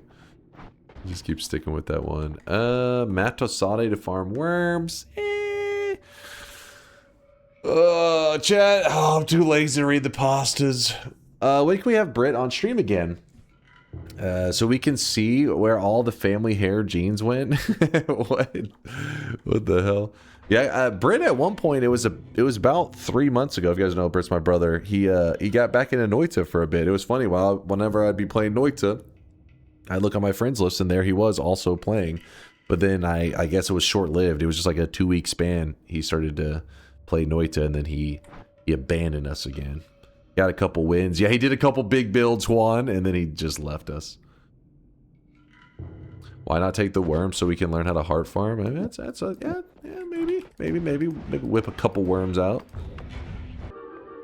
What we can do to hurry things on a little bit is we can go ahead and... So there is the pyramid boss. Real quickly, we're jumping down here because once you have infinite digging, you can very easily get your hands on one of the tower wands. And we might as well grab the orb while we're here, because we're going to need 5 of them for getting to New Game Plus. We drop in the seam. Remember, I talk about it all the time. The seam is the spot that aligns with... Ow. Hey, stop that. It aligns with this wall right here. So get your character on the wall, and then just free fall right there. And whenever you're in the cursed rock, as long as you're not physically touching the cursed rock, nothing will hurt you. That's only in the seams. If you're off the seam slightly, it hurts. So make sure to stay in that seam, that connection between chunks. And then from here, we get to trigger all the wand builders out there by grabbing the superior Giga Chad wand. Do this. If you're curious, they get all worked up because they want me to grab the other wand. But the other wand later will likely transition into the other one. But right now, we don't need that shit. We don't need that garbage. And we're out of there. Oh, I forgot that I was supposed to kill the pyramid boss. Hello, pyramid boss. Hello. Ow. You poked me. Hello. Gotta wait for him to open up his mouth. And, well, we could use the plasma on him. Plasma does hurt him even whenever his mouth is closed. But we can just wait for him to open his mouth and then boom, he's done. And then we check here. Some worms. Not really needing any of that. He drops a heart. Copy random spell thrice. Wait. I forget how that applies on this one here on the Tau. I mean, Fee, I know for sure. Could we do... Is it this? Am I dumb? I think that's good enough. It's good enough. There's probably a more optimal way, but we're getting a lot more speed ups. We do need a heal. Actually, let me think for a moment. It may be better that I just go to Parallel World right now. Beef up a little bit more.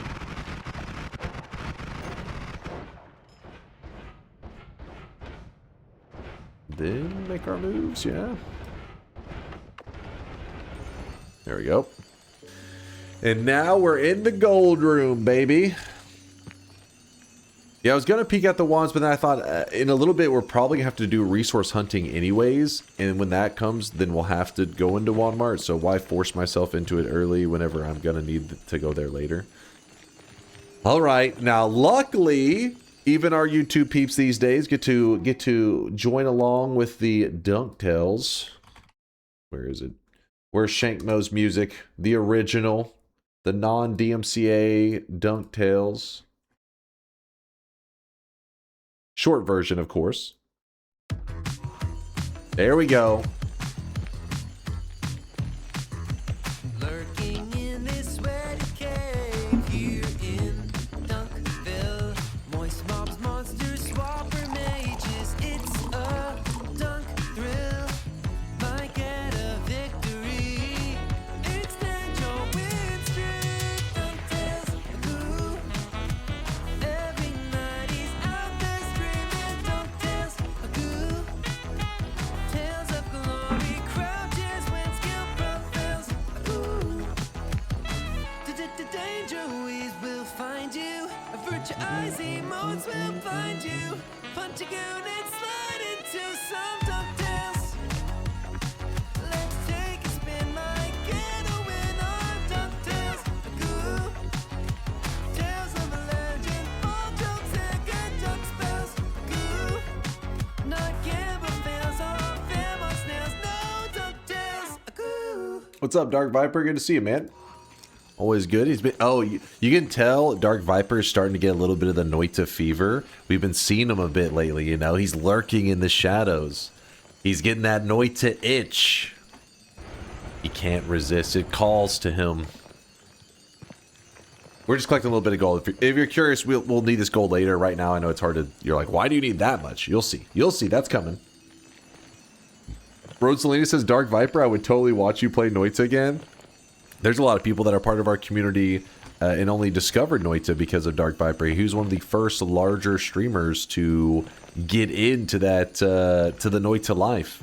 It was more. I mean, you know, there have been big people that have come along Noita through the years, but like most of them, like a Soda Pop and stuff like you know those kind of streamers stopped by for like a day, played Twitch integration, and abandoned us.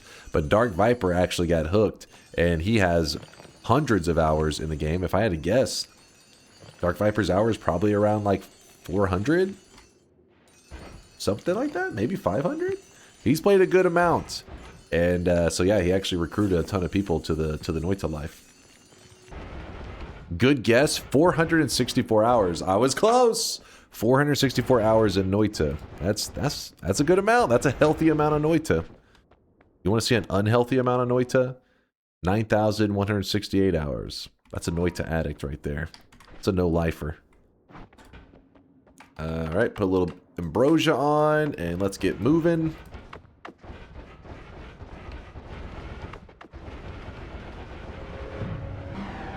Today's run, we're doing a kind of like a clickbait title would be completing Noita's unofficial quest. But the reality is we've never had any confirmation from the devs that it was ever going to be an official quest. It's something that is in the game that seems like it's a quest or something that the player was meant to do, but because they didn't seem to complete what it was supposed to be or add more to it, it's just a fraction of something, a ghost of something of Noita's past that exists in the game. We'll get into more detail whenever we get closer, but yes, we are going to see something in Noita that you would only see if you intentionally. Well, I guess you could find it randomly, which I guess is how it was first discovered, but there's no purpose to it. Let's put it that way. There is no purpose to what I am doing other than for the Noita enthusiast to say, "Oh, this is a thing that exists that seems like it was meant to have a purpose, but the devs never gave it one." So we just call it the unfinished quest.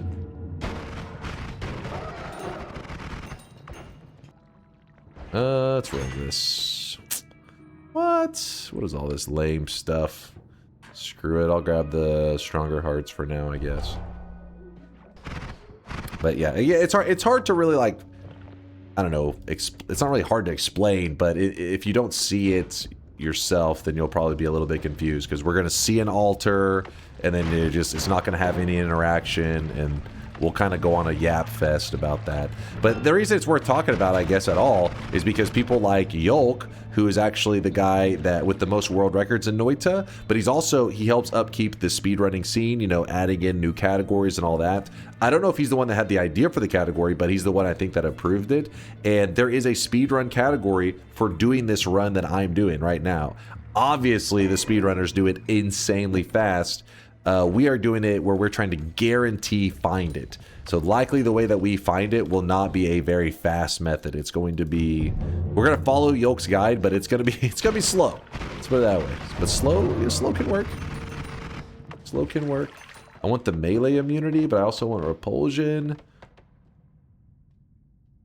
Grab melee for now, since I'm rushing through things. Slurp. What if the eye puzzle tells you how to unlock a sacred barrel? That would be so cool. I mean, it's possible, right? Maybe?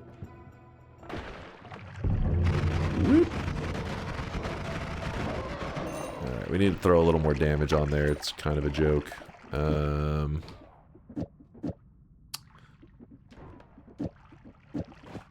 Put a quad, 4, 5, 1, 2, 3, 4, 5. Go ahead and throw the damage plus, why not? There's no reason to two-frame it, I know, but we're gonna leave that for now. Ooh, that's interesting. Black holes. So, currently we're shooting the white holes, yes? If we put a black hole on there, so black hole, if I shoot the black hole, watch this statue. You shoot the black hole, it tries to pull the statue in. If I shoot the white hole, it pushes the statue away. If we shoot both of them, let me get rid of these charges. If we shoot both of them at the same time, their gravitational pull actually cancels each other out. So even something as vulnerable as a flask, as long as you don't shoot it directly over it, then the flask should not move. There can be some slight problems to that. If you watch at the very end of that black hole and that white hole as it expires, you'll notice that everything kind of gets nudged for a second, like it kind of moves slightly. That is because a black hole, whenever you cast it, just about every projectile in the game, almost every projectile, has some variance in its lifetime. So the black hole and the white hole, one of them may have a slightly longer or shorter lifetime than the other one, and this can cause it to slightly nudge things at the end. That's why it's helpful if you put some kind of speed up so that it travels really fast. Whenever you shoot it, it'll never expire near this stuff.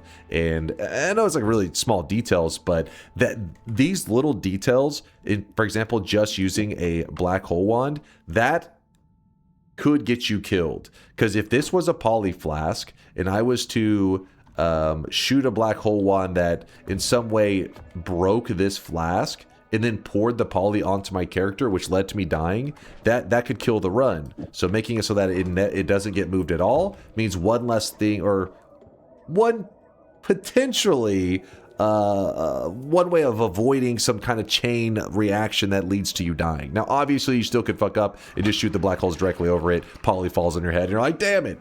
But I mean, maybe you keep your god run going because a flask that you didn't know was there doesn't get pulled in and pour poly onto your head. That also is possible. It's just small efficiencies that you don't have to make, but if you have the resources, then why not do it? Doesn't repulsion mess with World Teleportation Wand? So, oh, thank you, Lude, for pointing that out. That would have added more to kind of try to fix, which would not have been fun. Though I think the Orb Timer one, I think maybe it's the Tentacle Timer one, doesn't get messed with. One of them doesn't get messed with repulsion. I don't remember which one it is. But yes, thank you for the reminder. Whichever, it doesn't matter whenever it messes with repulsion. I mean, it does matter, but there are ways to fix it. So worst case, I guess if I had grabbed it, we would have been like, well, I guess get a long distance cast, try to save the day.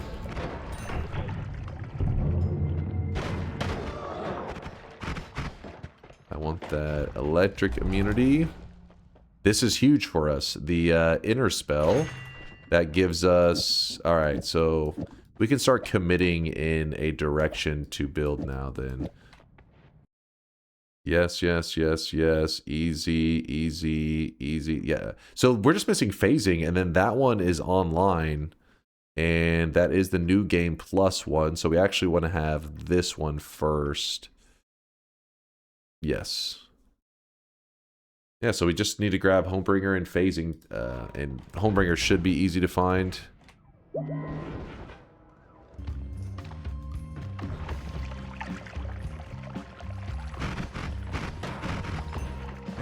One negative thing that you might notice now, look at this. See that? See how they shot and how they spread out? That's because we've now thrown a chainsaw into the mix to try to speed things along. So sometimes we end up with these a bit of spread on the shots. And that one looked extra bad because of how we ran out of mana, and then it fired off an extra black hole as a whole thing. But yeah, so the chainsaw, you gotta remember it adds 6 degrees of spread. That could lead to your black hole and white hole not layering in the way that we were just discussing, how you want them to be on top of each other so that it doesn't go over polyflash. I want the fire immunity. And I can't remember if I want the acceleration. I feel like I do. It's needed for a bunch of LDTs. I don't think of the one that we're gonna likely end up building. It doesn't need any form, but there are some that do utilize it. I think the tentacle ones, yeah, that does need it. Remember, we are avoiding taking portals because it'll take us back to the main world. So that's why we just dig our way to the mountains. Do we want any of this crap? Not really. Not really. Well, phasing could be kind of nice today. I'm gonna be greedy. Oh wow, another. We are really stacking the extra perks, aren't we? The Quiplicate would allow us to farm infinite health if we're interested. Water material also will allow us to crit on water if we find or to use a crit on water if we find one. So drop that out. No, come back! I need you! Wait, what was this one? Water. Is this seeded, or is there a method to find the Sacred Barrel altar? There's a guide that Yolk wrote that kind of walks through how to find it, and I'll link it in the chat if you're interested. But yes, we'll be using his methods. Well, I mean, I don't know if he's the one that originally came up with it, but he explains how the system works, and he laid it out very cleanly and organized. So we're going to try to use these strategies to find the Sacred Barrel altar in Noita, which I'll link the guide in the chat, and I'll probably, if this gets posted to YouTube, I'll make sure to post it in the description too, so they can find Yolk's guide really easily. Why do you need infinite HP when you're looking for the Sacred Barrel? I'm not looking for infinite, it's just 937 right now. It's a little low, and it's just kind of fun every once in a while to farm some worms, you know, to whip the worm out. We're actually going to need a second gold room. And sure, we'll do the shop right as we get to the gold room. How about that? How about that? And you may think, well, you have so much gold. This seems a little bit unnecessary, but this gold, we'll be able to burn through it insanely fast. Whether we're doing perk rerolls or buying spells in heaven or hell, you can go through hundreds of thousands of gold in like 30 seconds, no problem. I mean, with the perk reroll machine, you can go through millions of gold in seconds, without, you know, just fucking hit a button a couple times, boom, 1,000,000 gold is gone. Why don't you put Null on your teleport wand? Ah, you're right, actually, that's a good idea. We are set up good enough that we could throw that on there, couldn't we? Wait, where did... Oh, there it is. We actually need something. I should have grabbed... It's going to be a little slow-ish. It's good enough. I mean, it's a 0.04 recharge remaining, but isn't perfect, but it's damn close. And with the World Teleportation Wand stuff, I know there's a lot of new guys that are kept seeing me pull up this stuff on the screen, where I'm kind of scrolling. I'm like, wait, which wand are we going to build and all that? Don't worry. Whenever we start to really settle into our build, I'll make sure to show enough about the build so that you can understand what's happening. I'm not saying you're going to understand 100% everything, but you'll be like, oh, that's how it moves his character from here to here. I get it. I won't just like throw it all together and just start using it. I'll try not to do that. Sometimes I forget and I just start doing it, but I'll do my best. Back in the day, coming to this room means a certain song. We just played DunkTales. This is our second gold room. I was just kind of getting extra. Trying to give us a little bit of extra gold so that whenever I'm purchasing stuff, I don't... so Sometimes I grab exactly what I think I need, and I end up being like, oh, I need a little bit more. So I was overkilling it right now. We're going over the top. We're looking pretty nice now. What else do we want to do? Phasing. I would say phasing is our #1 thing holding us back at the moment, which... oh no, the Homebringer, but somebody claimed it's in the first area. I still haven't noticed it, but phasing. This one right here, it doesn't matter, even if this is not in the first area. If we don't have this one, we can't do anything anyways. So the hunt for phasing continues. Yeah, I should grab a new swiftness. You're right. You are 100% right. Let me head down here, and then on our way back up, we'll grab the swiftness. We'll swiftly grab the swiftness. Ooh, another chainsaw. Don't mind if I do. Where do I want to put this? Here, maybe? Hey, get off me. Pretty great stuff. Yeah, we gotta go saving grace. Gotta. Woo, baby, look at this. We have got some loots. Dice, perk lottery. Scammed. This is huge, though. That's a good grab. If you design a 4x always cast, what would it be?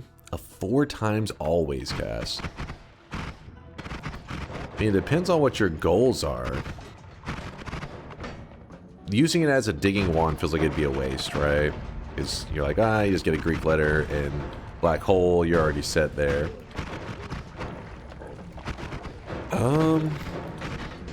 Yeah, 4x add mana. Yeah, there you go. Who was it that said that? It's a true, dude. 4x add mana. The creativity is run wild with this guy.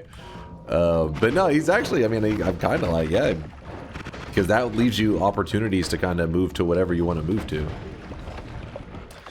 I mean, way back in the early days of Noita, like the first year or two, that would have been like kind of a good question because there's like, ooh, there's so many options. But these days, I mean, I never really feel like we're like, oh, I wish we found an always cast of this or that. I mean, always cast Circle of Vigor is awesome. Like, you're like, oh, sweet, when you find it early. But later on, it kind of loses meaning. Like, we already have our Circle of Vigor. If we want, we just go grab a Greek letter, and we can make this infinite right now. Well, just about, because we do need add manas to kind of balance that out, which is why the 4x add mana is the one that he was selected.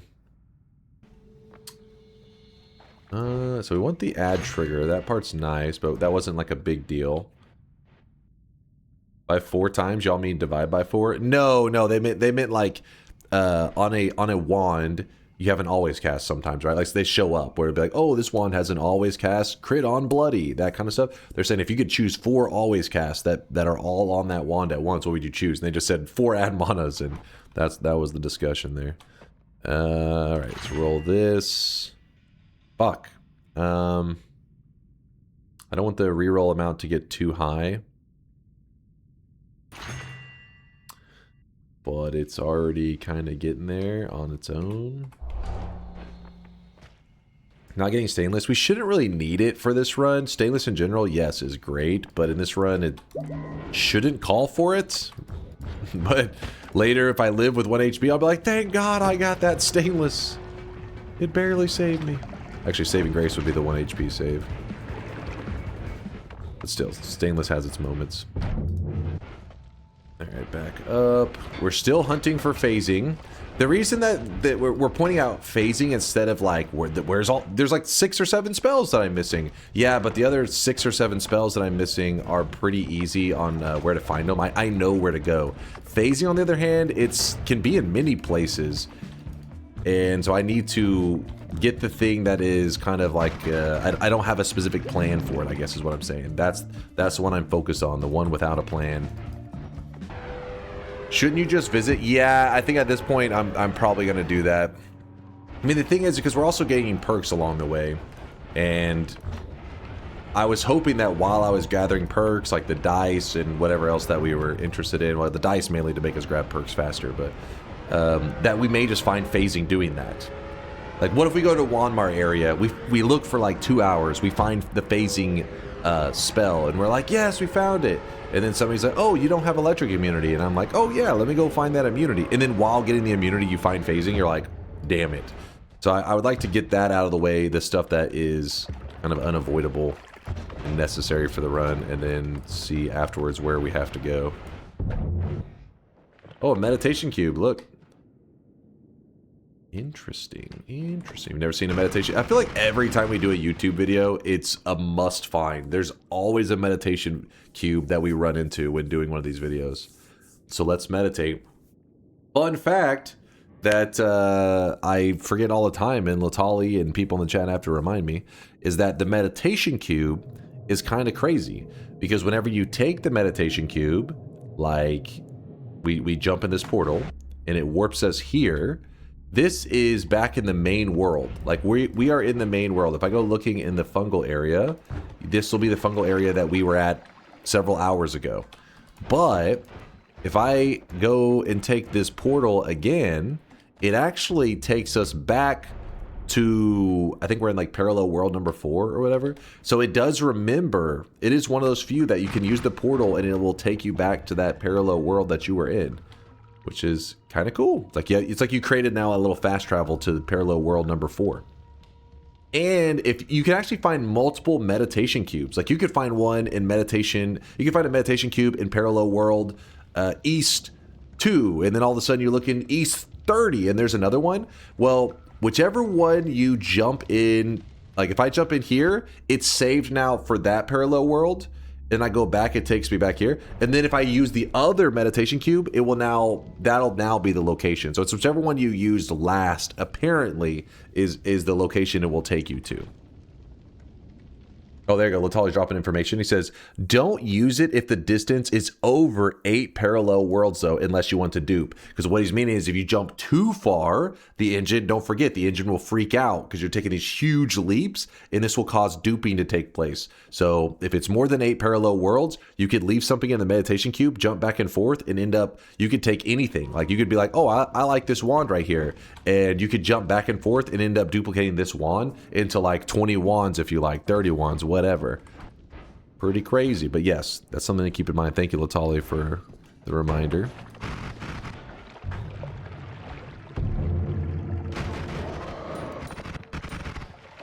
We'll take the extra life and we'll grab stronger hearts. We have double stronger hearts. Our heart is so strong. Hey, there's a homebringer. That was one of those things that I was kind of not getting around to doing.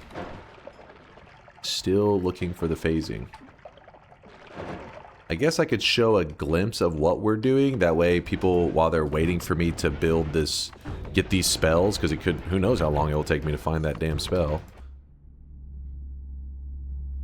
But they can at least know why we're trying to do it.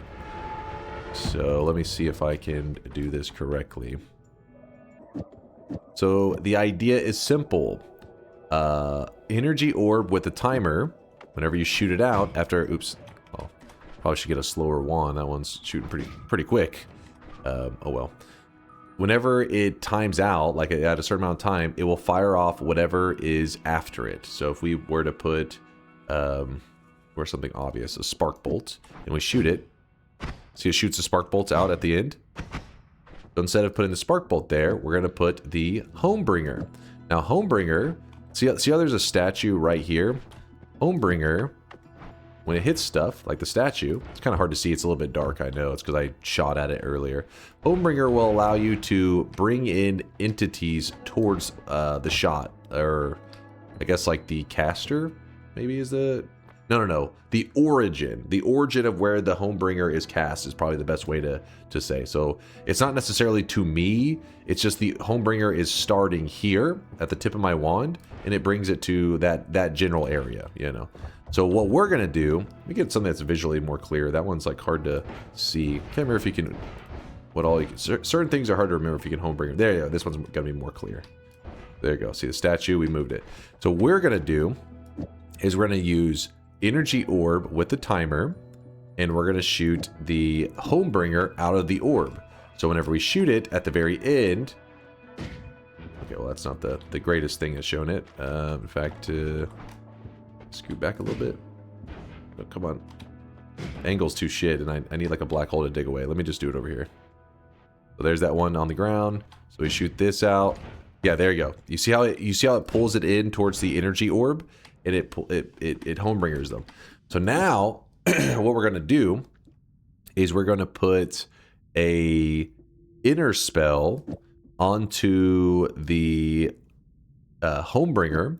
So whenever we shoot this off, you'll see the homebringers actually will fire out of our character, right? I mean, hopefully I'm doing this in the right order. We should be able to bring it to ourselves now. I think we have everything. We're not going to go far distance, but we will travel. And then read me. Oh, what's up, Bobo? Oh, wait, you said you saw phasing in the main world in the first Holy Mountain? Wait, what? Really? I'll look in a second. What? Am I drunk?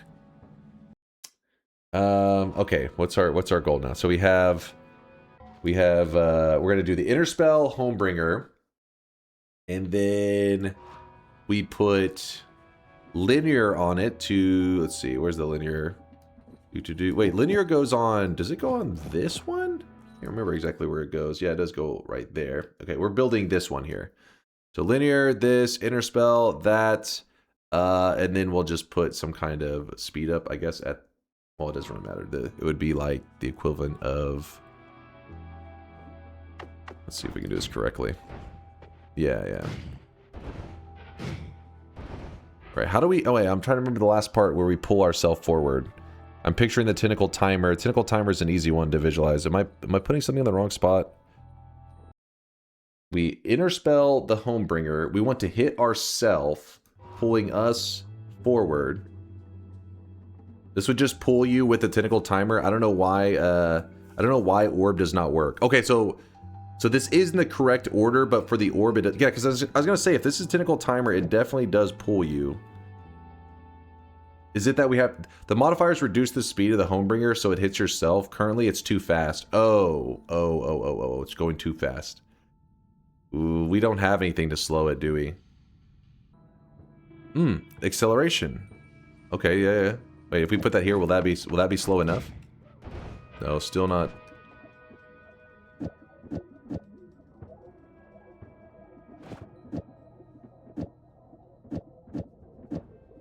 Maybe? Oh shit, what the fuck? Okay, yeah, that slows it enough. That's where having the Giga Brains like Latalia and them, because sometimes the interactions can be a little bit not what you expect.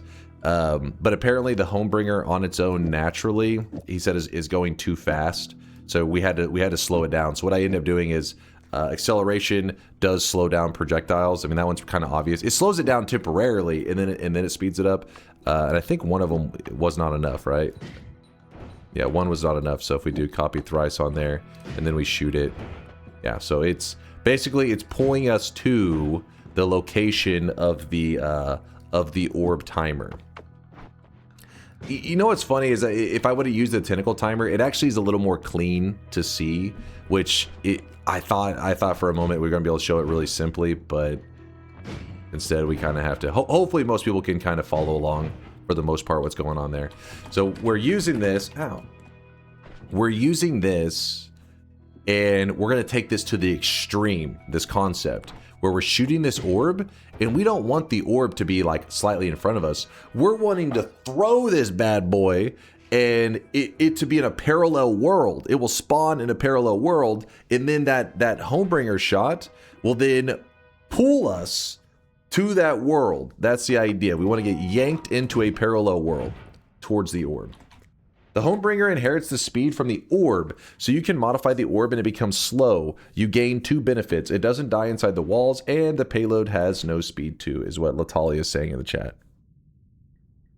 Yeah, tentacle timer is a little more obvious. Tentacle timer, all we would have had to do, like Aqua is saying, we just put the tentacle timer here. We don't even need that. And the tentacle timer, when it fires off, the inner spell, the inner spell homebringer just pulls you towards the tip of the tentacle.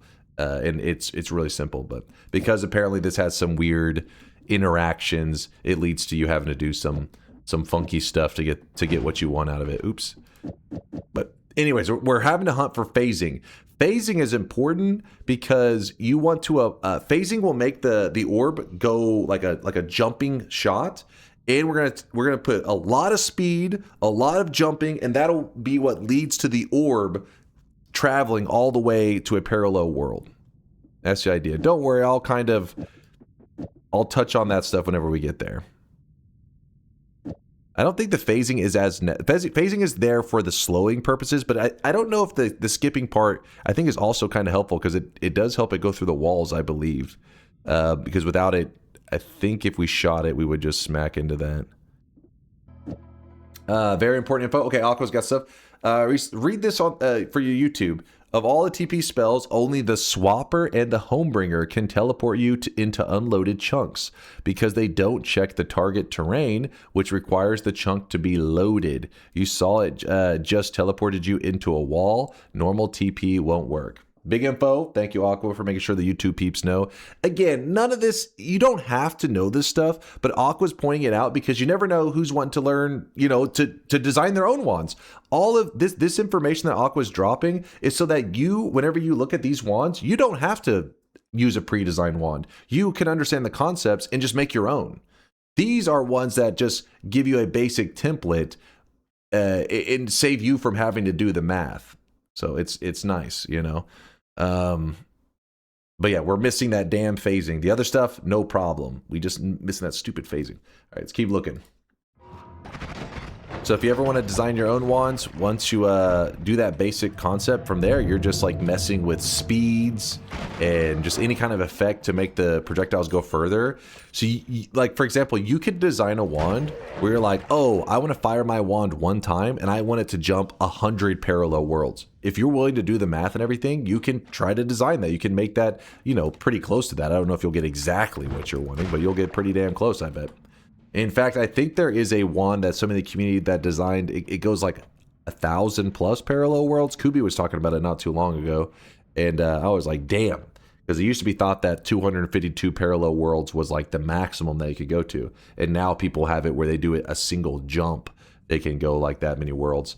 Also, phasing is based on lifetime. It jumps 28 pixels every 12 frames, so 0.2 second speed is only to get it to launch as phasing reduces speed. Okay, there you go. So Blue Eyed's dropping some knowledge. And a lot of this stuff that like Blue Eyed and them are saying in the chat, a lot of it is covered in here. If you really go through and you read all the information, they try to lay stuff out in such a way that you can understand what's going on. And it also helps you, you know, to get creative with your own. This one was really cool. I remember this in the early days, using this one to do one of my first ever long runs that used a parallel world.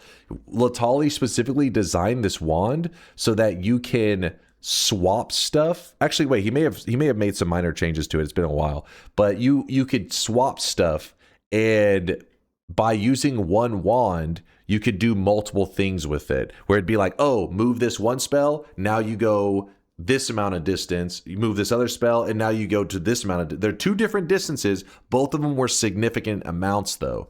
One of them was to get to a parallel world, and the other one was to be on the surface and teleport directly to, like, Kolmi or some crap. I think this is the one. There may be a couple more. There's so many builds out there. This one, actually, I think was the one that I built the first time. Latali designed it, and I had actually built it in my first long run, and I was really impressed with it. It was perfect.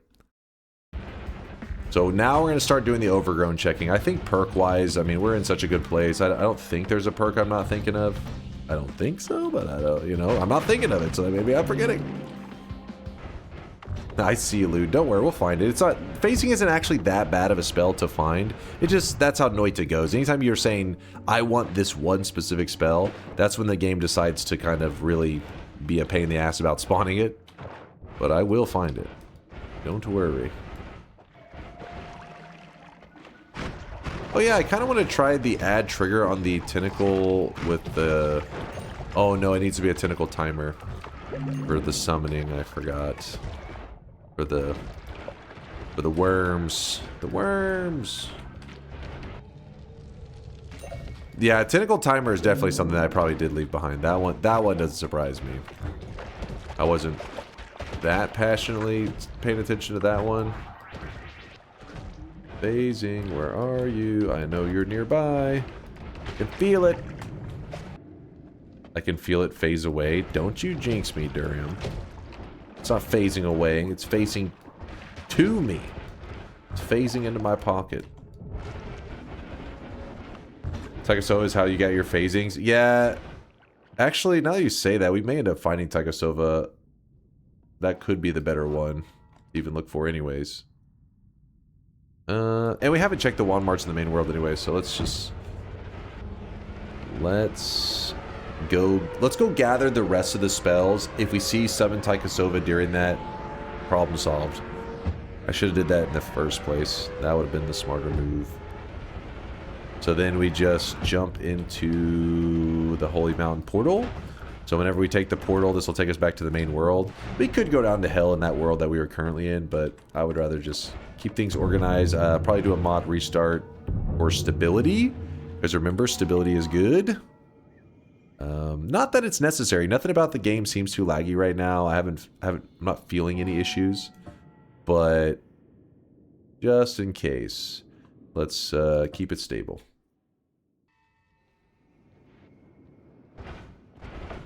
Oh, a Meat Realm utility box rain actually would be a pretty unique idea that probably would pay out phasing, wouldn't it? Durham's coming up with some original ideas on that one. Not something I try very often. Bottom right should take us to hell. I guess we'll grab this because we do need 5 orbs to go to New Game Plus. We've now met the criteria to get to New Game Plus, other than you know, fighting the boss and everything. All right, hit this. All right, let's check. Now we're gathering the rest of these spells.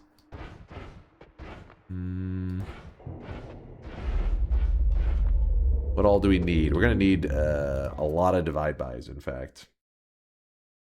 We need 4, 10, 4. Let me write this down so I don't forget. For the first wand, 4 divide by 10, divide by 4, divide by 4.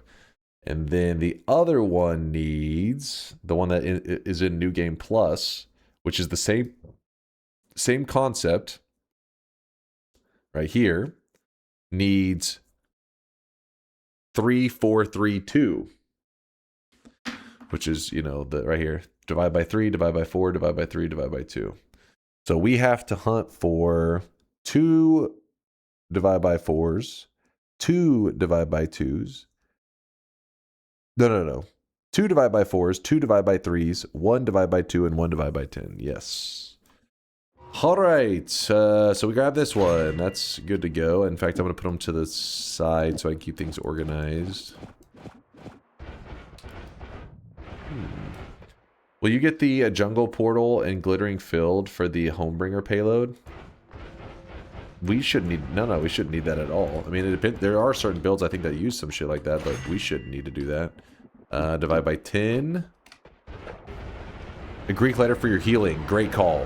Great call. I wasn't even thinking about that. In fact, we'll go ahead and do that now, I think.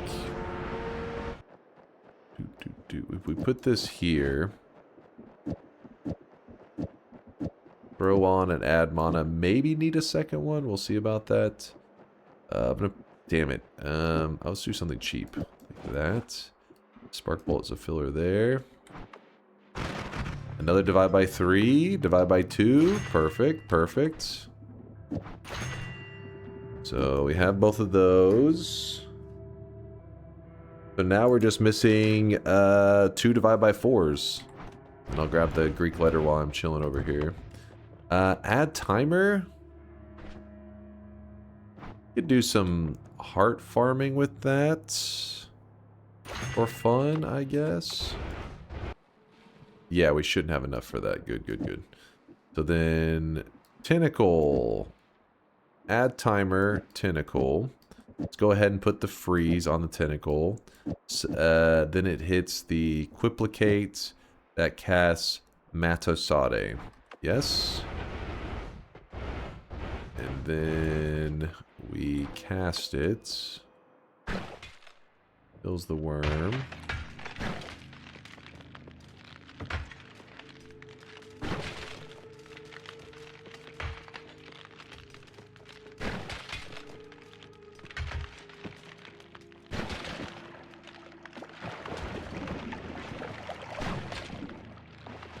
Damn it. Get that worm blood out of here. Stupid worm blood.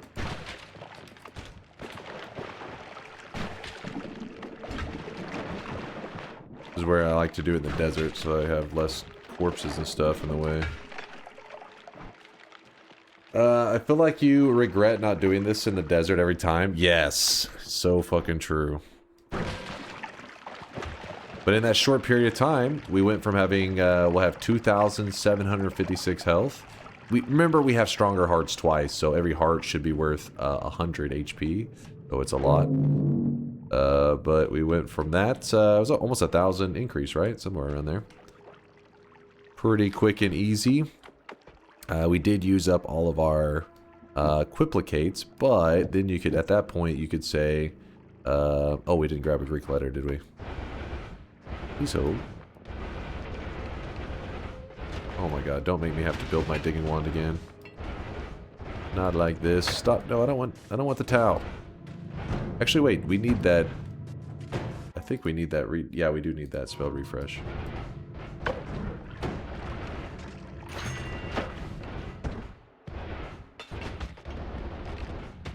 Oh, Summon Taikasauva. I think I saw it. Oh, shit. Well, I should have did this a long time ago, then. Well, shit.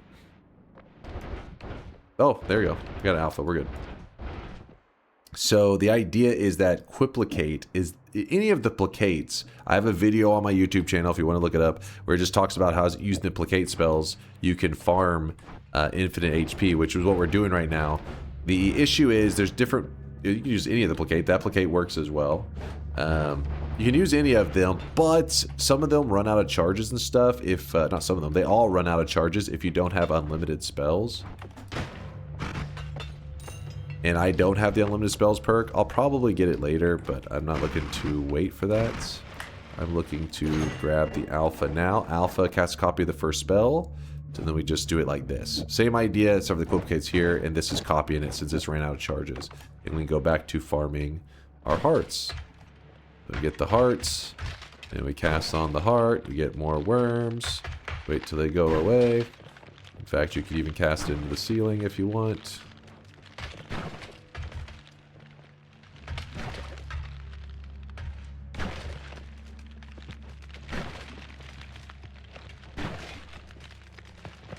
And the hearts themselves will trigger off the timer more times. So if you... I don't know if it does it as well on this one. I don't know why. The Summon Tentacle, I feel like when you cast it into those hearts, man, you get so many worms sometimes. It's like worm overload. But you get the idea. That's how you can farm up health. We really don't need to do that anymore, but I wanted to show it off. We can throw these away now. I'll hold on to the timer. I don't need the quiplicate. Alpha, cast a copy of the first spell in your wand. Heal, we're going to put in the first spot. It really doesn't matter exactly where it goes, but that should be fine. And then cast that. We're back in business. Alright, so the only thing we are missing are 2 divide-by-4s. Summon Taikasauva is going to give us phasing. So, yeah, we're looking awesome. And we'll talk more about Summon Taikasauva once we are at that part. There's no reason to... It basically is tons of resources in one spell. In fact, it means at the time that I was spending earlier looking for the phasing was a little bit of a waste and kind of silly. So we're heading down. You gotta remember the hell areas just keep looping. So we run into the Sky Islands again. Those same islands that we saw earlier, but now it's further down because it just repeats itself. They have different spells on it. Divide by 4, we found one! And then we just need one more. One more divide by 4. And then we can party. Well, almost. Then we start hunting on Summon Taikasauva. Divide by 4. Alright, there we go. Had to go a little ways for that one, but 2 divide by 3s, divide by 10, divide by 2, and 2 divide by 4s, yes. Yeah, in fact, we could make our whole long-distance Tele wand now to go back to the surface, couldn't we?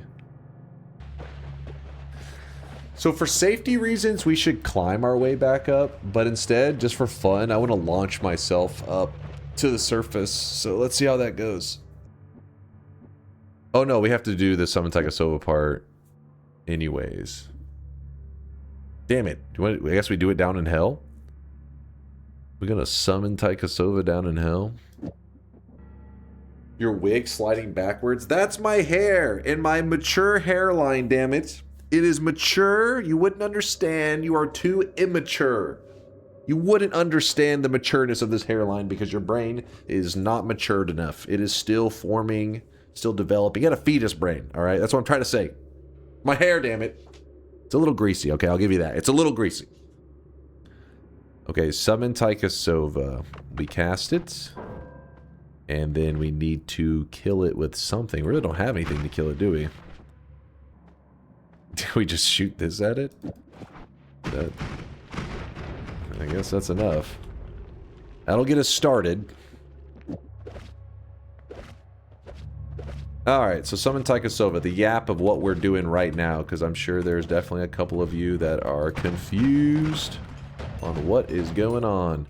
So it's just this spell right here. Just that. It can be by itself, it doesn't matter. So the only issue is that summon Taikasauva, so when you cast it on its own, picture there's no other spells on it. It will just summon in a floating wand like that. That's all it does by itself. And it only has one charge, so if you cast it once, it now is at 0. And when you kill that wand, it will drop it on the ground and you can get that resource. You use things like Greek letters that, for example, in this case, we're using the Tau. Tau copies the 2 following spells. So I just put the Tau down there with this. The other stuff is not really, most of it's not doing anything. I kind of just have it in the way. And I'm just getting it to copy the Summon Taikasauva. And instead of casting it in the air, like so, and we have to kill it each time, which you could do that. You could just spam it and cast many of these, and then just kill them. And then afterwards kind of sort through the drops to look for whatever you wanted to find. But it's more organized where if you just cast Summon Taikasauva on top of an already existing wand, it actually deletes the wand that was already in existence and places a new wand there. And you just keep casting this on top of it until you find what you're looking for. It's a lot more clean and organized that way. And right there, there's phasing. That didn't take us long at all, did it? Well, let's build out the wand. And I need to organize this in a much better way than what we're currently doing.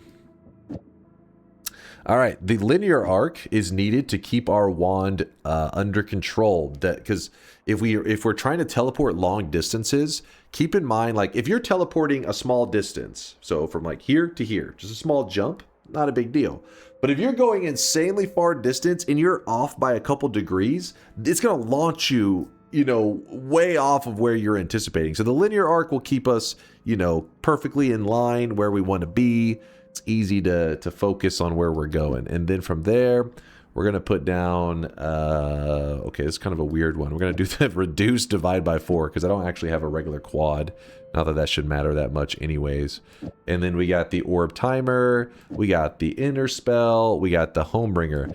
Now this last part, actually, I'll show you in a moment, but let me just get this wand functioning first, and then I'll iron out the little details afterwards. That's divide by... Wait, am I on the right one? Oh, this is New Game Plus. Fuck, I'm on the wrong one. Going up, going up, going up. We want the one, I think that's a divide by 4s and divide by 10. Yes, it should be divide by 10 and 2 divide by 4s. So this is everything, I believe. This is the one that was designed here. The only substitute I made is... Oh, wait, no, this one doesn't even need the quad. It's just a double at the start. Yeah, easy. I got that. I've got that.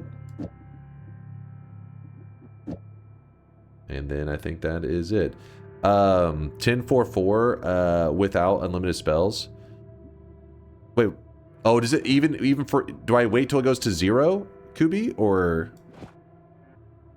Let me see what he says. Ideally copy it. Well, my thinking was I'll go to Holy Mountains, just grab unlimited spells that way, yeah? Alright, let's fire this bad boy off. What Kubi is in the chat, he's one of the most insane Noita wand crafters in the game. In the community. He's insane. But what he was saying is that since we have limited charges, we gotta be careful. He was saying you could move it to like this to try to sort it out and everything. But, oh, Unlimited spells is fine. He can go, divide by 10, 0 charges, divide by... Okay, so, but I'm saying, do I wait till it goes to 0 charges, right? We'll find out in a moment. So let me just launch this up. Let's see if we shoot it off going up. See how far it takes us. This is not designed to be used from going to hell up. This is meant to go from one parallel world to another, east to west, like left and right horizontal. We're going vertical with it, and so this may take us to kind of a silly spot for a moment. Hopefully nothing too bad, right? Surely it wouldn't be that bad. It would never take us somewhere dangerous. Okay, there's one jump. Woo! Okay, that's a little bit of a bath, little lava. Okay. Well, let's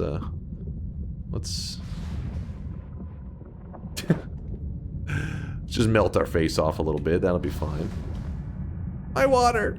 It's steam! There you go. Okay. Ow. Ow. Get me out of here. There we go. I don't have a regular teleport wand built just for the moment. That's why I'm kind of all over the place. Put these back here. Put this here. And I guess we rotate that there. Sure. So Kolmi's chilling here. We'll probably unload him in a little bit to make sure we don't have any like lag issues. So we shoot that there. Woo! There's unlimited spells. Problem solved. So we don't even need to reorganize stuff. So it's all fine. Unlimited spells makes it so this divide by 10 is unlimited. Don't have to worry about that. And nothing there I really want. So the reason we're not in this mountain jumping to other mountains is you got to remember that this holy mountain does not exist in parallel worlds. We're in the only mountain that doesn't exist in parallel worlds. So real quickly, we need to focus on getting an extra wand that's not trash. So what I'm going to do is I'm actually going to go to the tower again. But what we're going to use the parallel world wand to make sure all of our wands are top tier wands instead of just most of them. And we'll, like I said, we'll go through some of these details that I know I'm kind of glossing over at the moment. But we just got to get everything back on track because we haven't even begun our search for the Sacred Barrel. Haven't even started. Now, this is where the tower is. Remember, this tower, we already grabbed a wand from it a long time ago. That's how we got one of these wands that we have. So instead, we would like to jump to a parallel world. Yeah, is that it? That's it? Correct? Yes. We would like to jump to a parallel world and take one of the wands from there. And that is why I'm going through and I'm looking at a wand that somebody else designed, because they've already done the math to make sure that the jump is correct. If you were to remove one of these, all that does, it still jumps, but the distance won't quite be right. You'll end up in a wall or, you know, somewhere that you don't want to be. This one's like, they already calculated one parallel world worth, and then we go over here. And then I can use storage after this point, yeah? I think that's fine. Should be fine. With this. These go here. And then this goes like this. And then we fire this once to the right. Ah, see, that's the problem. You got to make sure you have it on the correct kind of wand. I wonder, did I put something in the wrong order? Or it may be because it's a 26 cast. I think it actually fucks it up. Which is fine. Because what we can do is we can go back. So just go back the way we came. Unless did I put something in the wrong spot? No, we're good. Go back the way we came. So we shoot it back left. Honey, I'm home. And then I think it was this one, right? Hopefully. Okay, we already been to this one. Okay. There we go. And then I want to swap my black hole wand over to this. And it's all happy days again. Even though the speed up is a little bit weird. There we go. Oops. We take the portal, go back to the main world, that's fine. Everything else is lined up. Probably have my World Tele Wand in the last spot would be better. Alright, so we are going to have to go a couple parallel worlds, because remember that we've already traveled through several easts. So we've been through this one. Been through this one. Actually, wait, have we not been? No, we've been through this one. But yeah, now you can actually look, and you could grab whatever perk you want to grab. Like, let's say we're like, oh, we want, I don't know, for whatever reason, we really want Repelling Cape. And then you're like, I don't want anything else. You just shoot to the right, and more perks. In this case, you're like, oh, I want Toxic Immunity. I don't want anything else. That's why people rush to build these wands, because if I made it my top priority, obviously the moment it's done, your run accelerates a lot. Like, you're just good to go. You can farm tons of resources, tons of shops, whatever you need. You just go wild. Let's get dissolved powders. You could max the more hatred to really get them feisty. Yeah, we could. Restart for Kolmi? Yes, thank you, Cyborg, for bringing that up, because we did load Kolmi in earlier. Okay, so what is our plan now? We have great healing. Our damage is a little bit of a joke, so we could quickly touch up on that if we wanted to. Let's get the Summon Taikasauva stuff sorted out. Alright, so in the Summon Taikasauva, what I didn't get to finish yapping about before, I do have a video where I talk about this in detail. If you want to see exactly how you just type in this name, you know, Noita, this, I have a video where I yap about it. If you want to see how to say the name correctly, it sounds like Taikasauva. Which is exactly how I said it, right, chat? 100%. I'm basically finished at this point. And the spells that can come out of the wands are limited. So that's why we knew that phasing was something we could look for. Because if you look through these, through all these spells here, you'll see that, wait, did they reorganize this? They did. That's cool. They broke, wait, I don't remember it being broken into separate groups like that before. Did they? I don't know. Maybe I'm going crazy. I may be going crazy. We're looking for phasing. Could have swore it wasn't sorted like this, but there you go. See how phasing is right here? Now, another thing that we could look for is speed up. I would like more speed ups to not have to use the acceleration, but instead just use speed up. So what we'll do is we're like dead set, hey, we want to speed up. So we will get our wand. Remember Tao's going to copy the Summon Taikasauva. We look at the wand. Do we want this? No. Cast it. Keep casting. What decides what drops out of the wands that we're summoning in is the coordinates, the position that it's summoned in. That's important to know, because if I see something like this, like, oh, I really like this add mana, I wish I had more of them. Well, never fear. All you have to do is cast that in the exact same spot, and you get another add mana. And you can just keep, you could farm 1,000,000 add manas this way. What the, that's not add mana.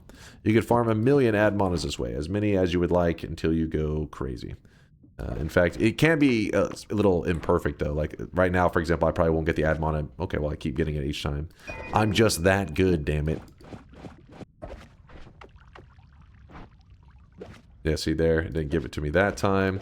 So I'm not shooting at the same angle that I was before, so the pixel was a little bit off. As long as you're not, the mistake that people make when they try to do this is they're like, oh, they're moving their character. Don't move your character at all. The moment you walk even a pixel, you're probably not gonna be able to get that wand back. As long as you stay perfectly still, as long as I'm not moving left to right, if I cast it enough, I can get that exact same coordinate back. With the one exception, the terrain you're standing on has to not be something that can be eaten away at. So I stand in the Holy Mountain for this because the brickwork, I don't have anything that's destroying brickwork, so it isn't moving me. But sometimes when you're standing on soft ground and you're casting this, it is sometimes the soft ground moves a bit, and this is going to change up your pixels that you're on, and that can be really frustrating.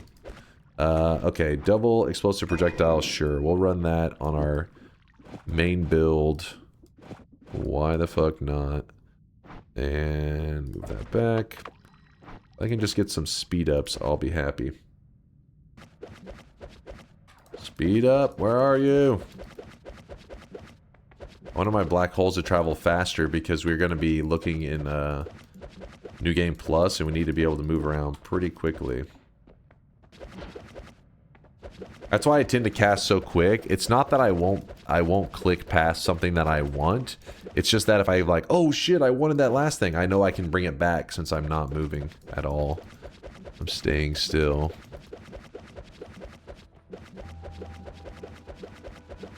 Oh, I see. I saw it. There it is. Finally, woo! I forget how many speed ups will start to be considered the max, but we'll go overkill on that one. Play it safe. So now we can apply all these speed ups like this. Then we rotate those out. Oh yeah. And then now we shoot the black holes. And what else can we do? If we did more stuff to reduce, we could put more chainsaws on there.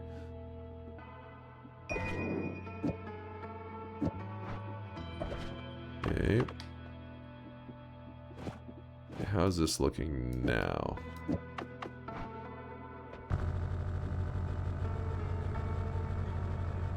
There we go.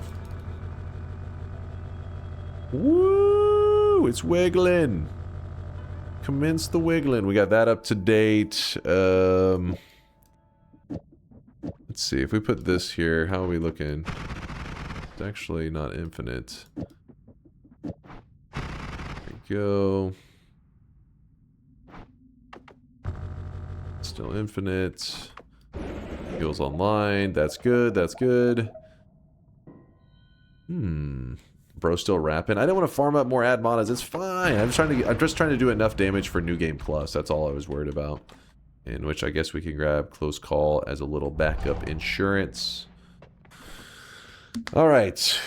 What's the goal here? Now it is time to hunt for the Sacred Barrel Altar. We are ready. Yolk did this in 11 minutes. Why are you taking 5 hours? I'm enjoying it. Plus, we're trying to guarantee it. We're doing it on a daily run. We don't. This thing could be 50 parallel worlds in. We don't know, man. I have no idea how bad the RNG can be on it. We're trying to guarantee success. So we are doing a complete setup. Lots of heals, lots of damage. World Tele. Okay, so we're going to kill Kolmi. This isn't even necessary to kill Kolmi. We just need the salt, but I want to kill him just to send the Noita world a message.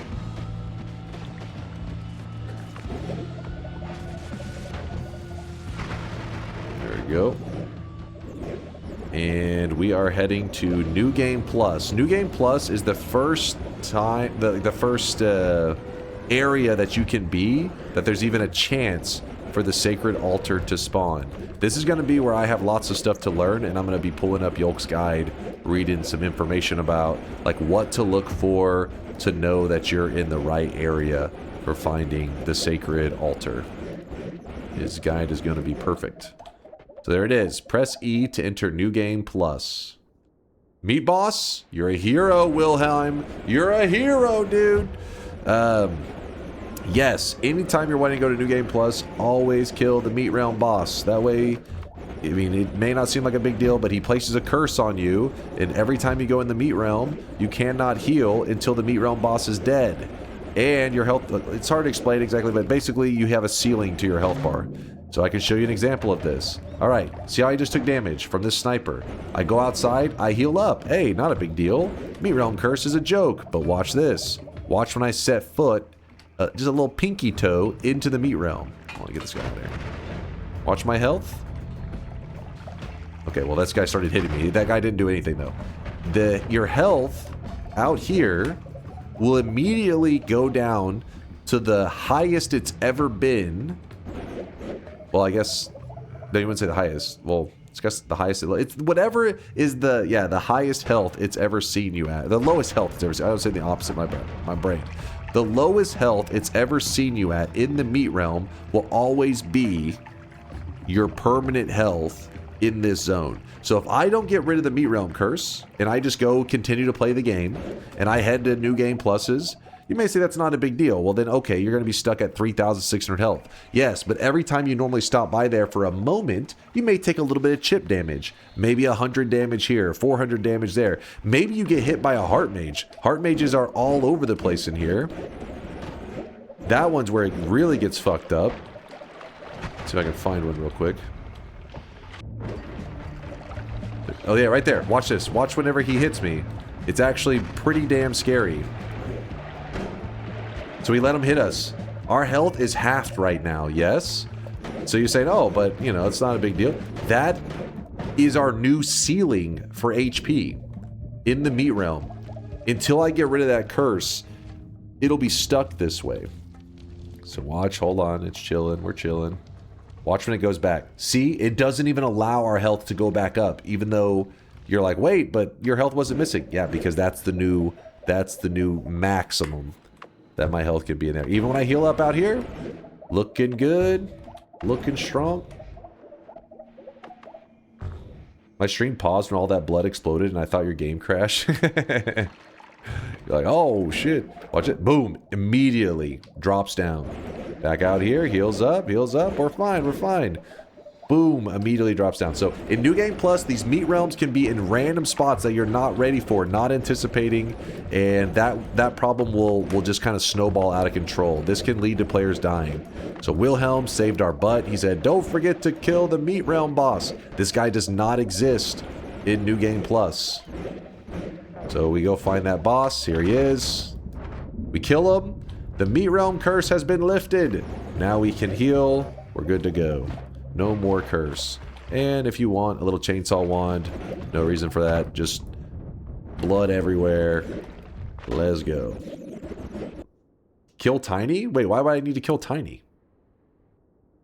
For fun in tier 10? we don't need to kill Tiny. You guys get distracted. We'll save that for some all boss runs.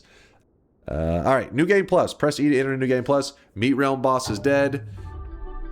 Let's go. Okay. Officially, we are now hunting for the Sacred Altar. I'll yap about this one more time because my last yap was like 5 hours ago, 4 hours ago, something like that, 4.5.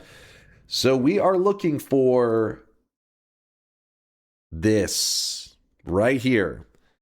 If you're like, wait a second, that looks familiar. Yes, as I showed it earlier, it is the same altar that appears in Noita's first big trailer, I guess. Maybe not their first one ever. First big one.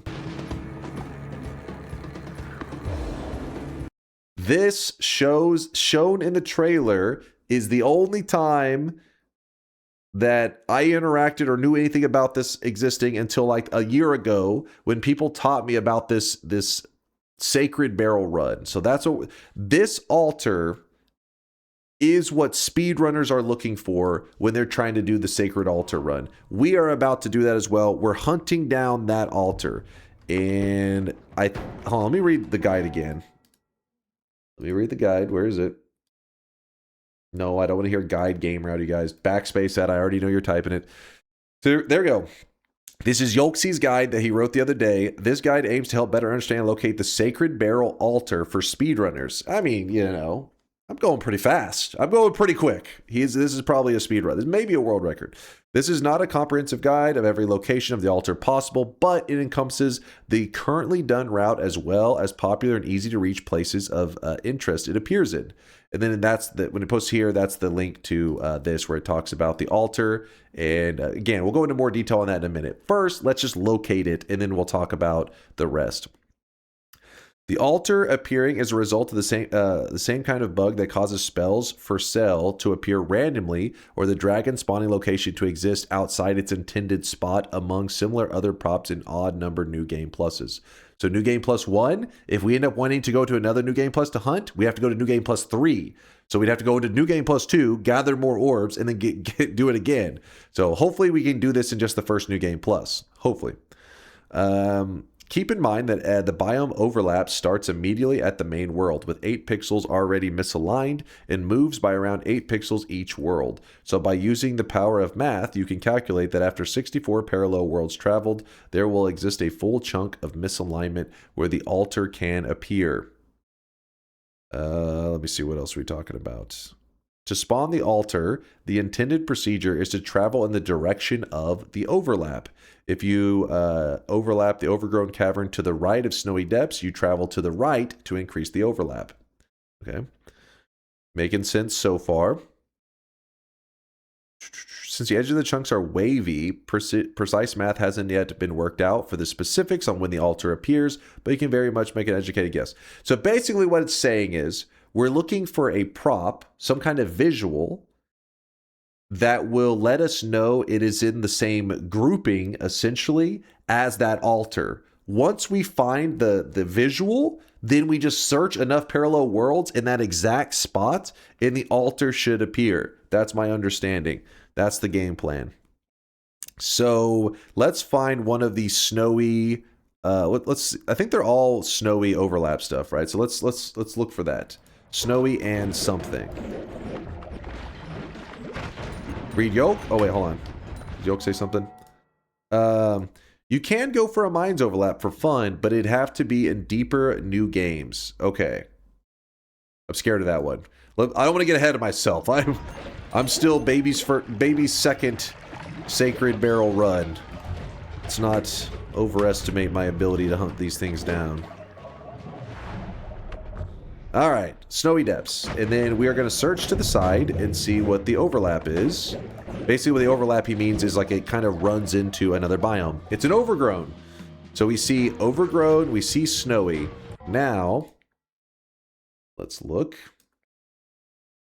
Here we are looking for, at these specific few tiles, Wang tiles in the game are 13 by 26, which corresponds. The altar is the 6th prop, and this prop is the invisible fungal spore trap. God damn it. There's a limited amount of them throughout all the Wang tiles, so I've compiled the few relevant ones to illustrate how it behaves. Is only on the right border, therefore you'll always travel right. So we are on the right border. And where you said the invisible fungal trap. So it's just the things that were just exploding, right? They're just like kind of spontaneously blowing up. You can use New Game plus 6, 12, etc., but obviously it's not as speedrun viable. Oh, the even ones do work? Oh, I guess he said 1, 3, 5 just for the example. Okay, so apparently plus 6 and stuff. Nutty is saying that there are possible ones. Okay, so let's try to look around for what he described as the invisible fungal spore trap. That one's kind of a little rough because it's not a clear visual on it. Maybe we should look for something that has like a clear visual. Let's look over to the left side and see what it has. Because the invisible trap one, I'm not sure how that's going to play out for us. I mean, the odd number I never understood, but Lim said that, and Lim is kind of the guy to ask these things. Okay. Well, I don't know shit, so I'm just going to follow the guide. Follow the Yolksy guide. Ooh, slip through there. Oh, did we not get an overlap over here? Oh, there we go. There we go. Okay. So that is a Lukey lair, which I think he posts about in the example. For Lukey lair, the situation is actually the best out of all the biomes, as the prop is a vine. Wait, is it? It exists in basically every Wang tile, so Lukey is generally the best case scenario to get as an overlap. I already saw a vine. The guide said only to the right. No, it's painting specific scenarios. So it's saying that one that it first talked about was like the going in right scenario. If you go to the right, there's only a chance for that what was it, overgrown, only to the right. Means you go in this other direction, you shouldn't be looking for overgrown. That's my understanding, at least. Again, I can link this guide in there in case I'm, you know me, sometimes the reading comprehension may be a little bit lacking. There's the guide that I'm following that Yolk wrote yesterday. So we're doing this one. It mentions a vine, and I see a vine in this image, but where I'm at has a vine as well.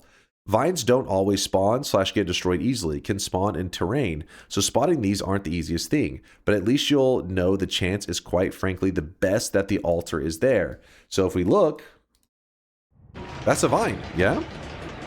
Is that the vine? There's vines everywhere. There's so many vines. Oh, we don't have a way to kill that guy right now. Real quickly, let me alter my build a bit, because I want to be able to kill these guys if we're around the Luki lair. Oh, this is Luki plus hiisi. You're right. That isn't Snowy Depths Luki. Oh, fuck. Damn it. I wasn't paying attention. You're right. I thought we were still on the Snowy Depths border. This is hiisi base. Okay. Okay, so that means we probably do need to go with that one on the right side then, yeah? Which was sadly invisible, the thing we're looking for.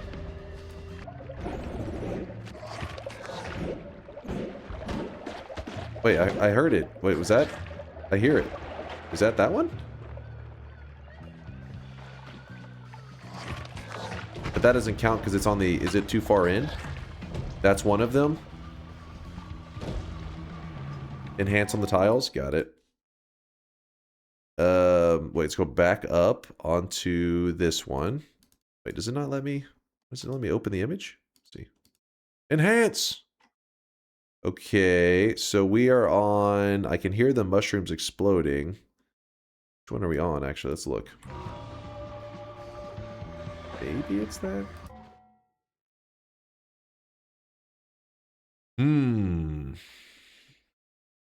Which one of these? It could be like this one, right? It sucks because the explosion makes it kind of hard to tell what happened, what it was up there. So do I just head to the right many times and eventually the altar will appear in this spot? It looks like the vertical one Yolk is thinking. Wait. So you're saying not one of these groupings. You think it's one of I guess one of these, which that one's the only one I think, but there was no wand spawn, but the pedestal is probably separate.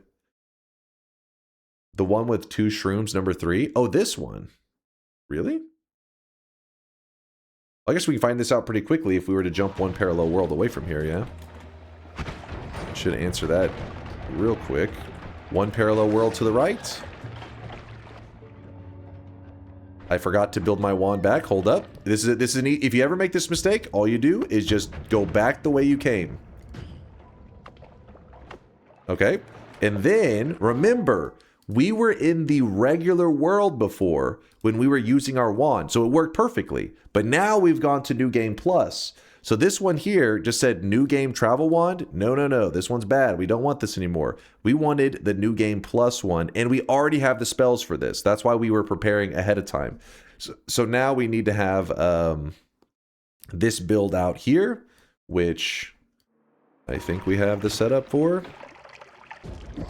It should be divide by 2, divide by 3, divide by 4, and then another divide by 3. And then I'm going to actually move those down 1 so that we can do... Oops. It was 4th. Wait, what did I do with that? Just oh, there. And we have an extra triple somewhere. Fuck it. We'll put the quad here, and then we'll put the reduce. And then this should now be the setup, I believe. Now let's see. This one is the quad reduce because I didn't have a regular 4 spell, so gotta get a little creative with it. Jump to the right now. There we go. Where we should be. And I should have stayed closer to the spot that I knew the exploding things were, shouldn't I? It's somewhere in this, yeah. So you are on top of it? Okay. Okay, we keep jumping right. I wish there was a visual. I hate that it's like an invisible thing that we're having to go off of. World record potential, hell yeah. I think there is one below that that's earlier. Oh, you think down here? Let me check. You're thinking one of these are going to happen before? Oh, this is now I'm getting on the wrong border. Just keep jumping to the right. We'll see what happens.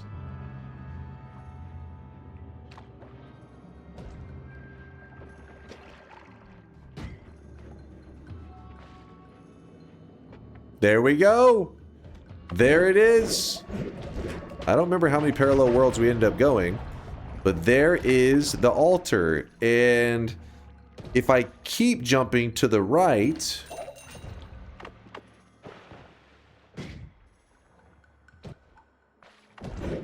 yeah, it should keep appearing. In fact, I think, is it the more that I jump to the right, the more, is it just, oh, it just kind of stays the same kind of setup, yeah. Submit this to speedrun.com.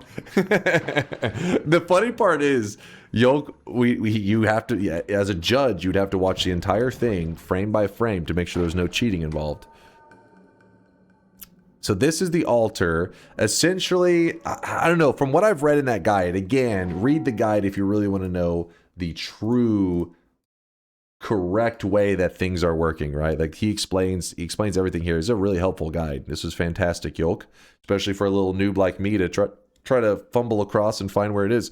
But you're looking for, like, where the two biomes clash together. You're looking for certain visuals, and basically the visuals are like a part of a family. You're looking for some of the things that are in the same family, the same grouping as the altar. And once you find something in the same grouping, then what you're doing is you head to like the direction. I guess if you're on the right side, you head to the right. If you're on the left side, you head to the left. And as you go over there, it's slowly, like, I guess, does it open up space for that altar to spawn? Or just kind of circles or jumps through the grouping so that eventually the altar is substituted in instead of that other thing, that other prop? Does that seem, I don't know, something like that seems to be what's going on. So you're just finding something that's in the same grouping as the altar, and then from there, you're just circling through, you're just cycling through all the possible props, and then you get it to appear. Now, after doing all of that, all of this buildup, speedrunners, their goal is to get to this altar as quickly as possible and then jump onto it. Now, in our case, we weren't exactly going fast, but I would like to show, in case anybody wants to maybe do this speedrun, maybe you want to submit a speedrun for the category, but let me show you how you would do that last part. So normally you would have it already prepared. So we've been playing just vanilla. The only mods that we have on is stuff so that we can just play the vanilla mode, and people in the chat can check stuff like our stats of our run and everything. And so, like, you could type !wand in the chat and see it brings up, these are all of our stats about the run. They can see where I'm at on the map. They can see all of fungal shifts that I've done, which is 0. They can see my progress table, which obviously is 100%. All these detailed. But this is just vanilla Noita. But this final moment is not vanilla. While the altar does appear, it does not interact with the player. This is why people call it unfinished quest, whatever you want to call it. It could just be that it was meant for the trailer only. Who knows? But to do what the speedrunners do, you're going to need a mod. And the mod is called, wait, what the hell is that? Hamus? That looks kind of awesome, actually. But don't get distracted. Don't get distracted. Sacred Barrel. When you click this, right here, Sacred Barrel. So all you have to do is hit subscribe, and you have the mod. If you have this on Steam, that is. And what happens is it adds it to your list of mods right there, Sacred Barrel. All it's doing, it's not making some custom enemies. It is literally a true false, like just checking a box for you. The character or nothing in the game has the tag Sacred Barrel. It just doesn't have that tag. Nothing in the game, as far as we know, has that tag. If you turn this mod on, what happens is, I got to restart. Let me get away from that spot just in case. What happens is it adds the tag Sacred Barrel to the player. That's it. They didn't go adding in custom animations. No, they literally just added one tag to the player with the mod, which people are led to believe that that's why they think it was a quest, that maybe there was meant to be some other way to put the tag on other things, like a barrel. That's why maybe that's why they titled it Sacred Barrel in the code. So once you have that on, Sacred Barrel, it's placed on the character. That's the only thing that they changed. It makes it so that where if I go near the altar, it does have an interaction with them. Same, I think it's the same interaction that happens in the trailer, right? But I also want to mess up one of these real quick, kind of destroy it a bit, just to get a kind of mess around with it for a second. Let's see. I remember one of the times that we did this, we actually got the little fires around it to ignite. I don't remember what we did exactly. I just remember goofing around with it.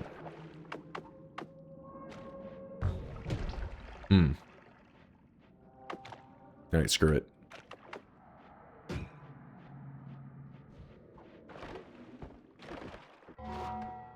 Remember, it's okay in this scenario, we're counting this as a win if we do it the same way the speedrunners do it. So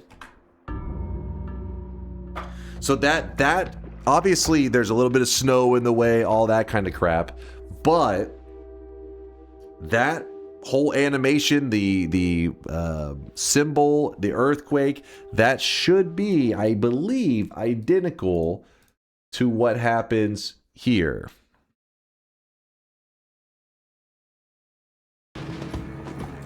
The difference in the trailer is they probably attached the tag to that little skull just for, you know, I don't know, making some cool effect so that like he kicks the skull into it, it plays the animation, and then who knows, maybe they were like, all right, we don't need any quests like that. We just wanted a cool thing for the trailer. Or one day the devs may return and finish out the Sacred Barrel run. And why call it a barrel, right? Why Sacred Barrel? That's what makes me believe that you know, people who you know, call it like the Sacred Barrel quest and all that, that maybe it's not completely clickbait, because it does, you know, seem logical that they were planning to do something with it and just never did.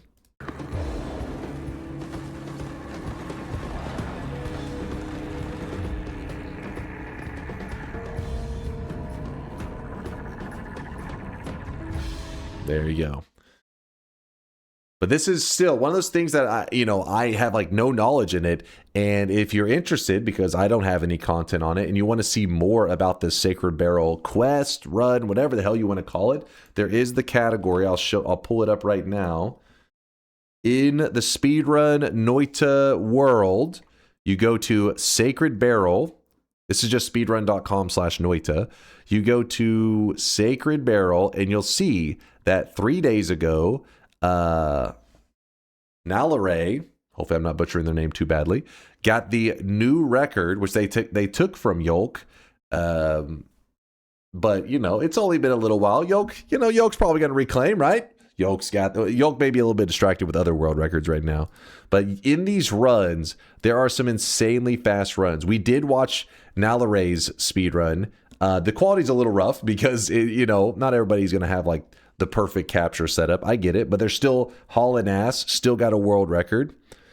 And yeah, if you want to see right here, look at Yolk's timer on his run. His entire run lasted 11 minutes and 20 seconds, which I can real quickly, we're going to steal some content from Yolk for a moment. Do some content thievery.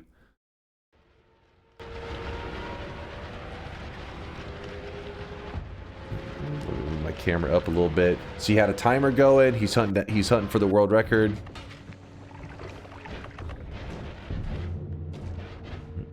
So he's diving down. Remember, he's doing the same thing that we just did, but he's doing it at insane speeds.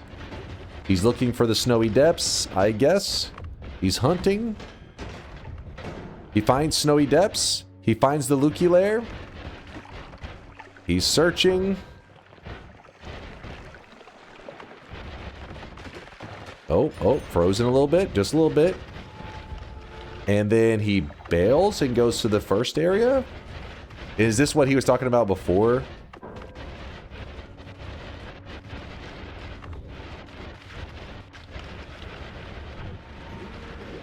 Oh, Oh, okay. So now he's trying to quickly get to a parallel world because I guess he saw like the general like, oh, I found the spot. I guess there were some vines hanging there, and he's like, all right, I need to get to that exact spot, but in a parallel world.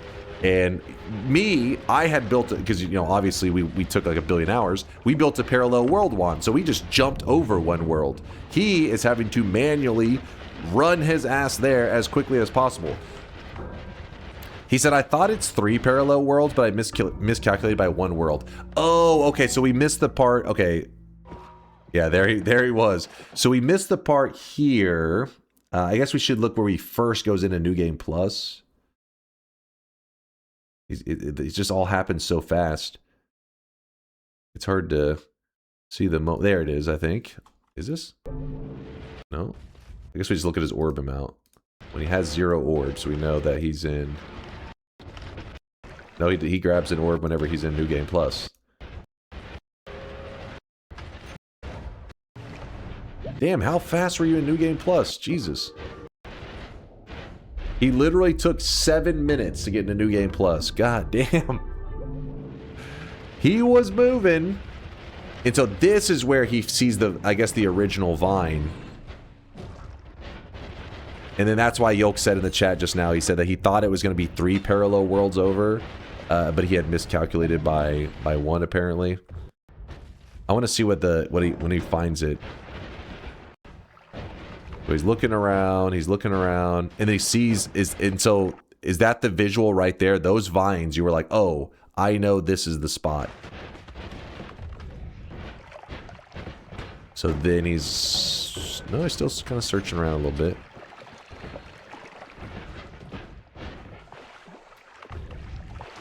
The vine was very close. I had thought 3 parallel worlds. That's the one I went for. If you ever overshoot, though, the problem is undershooting, not overshooting, right? Obviously, in speedrunning, you never want to overshoot because it costs you time, but you have to insanely overshoot for anything to go wrong, right? Overshoot is fine. Okay, let's always says overshoot's good. So he was just trying to be as efficient as possible, and he just accidentally turned in 1 world too early. Then he has to resurface, and it's still, I mean, it's actually kind of crazy because that means even though his record time is about 1 minute behind, that having to go that extra world cost him like 1 minute, having to like go back down then back up, maybe like 40 seconds or so.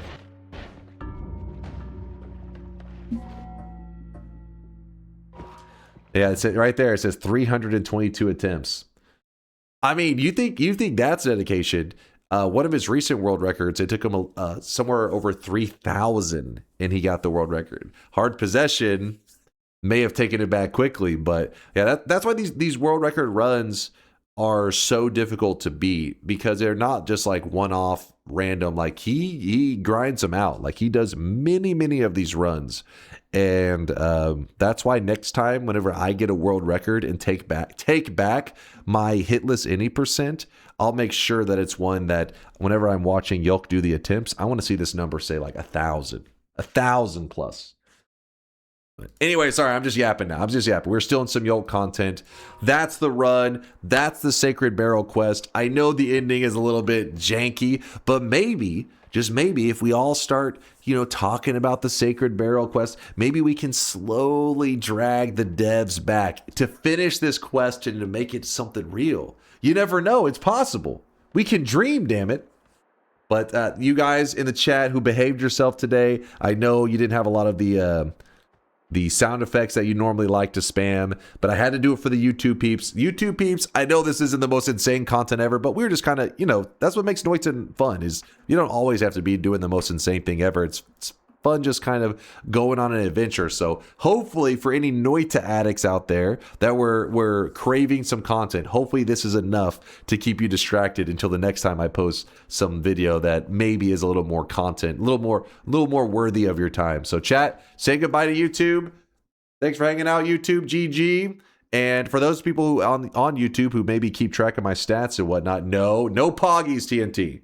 Look, see, like, why can't you guys be like Vialage? He has a little wholesome, little solar wave, little raccoon wave, and this one's kind of wholesome. The other one's not so wholesome. Oh, there we go. There we go, section. Leave it to a good community member. There's, you look at that. Zav, that's wholesome. He says bye.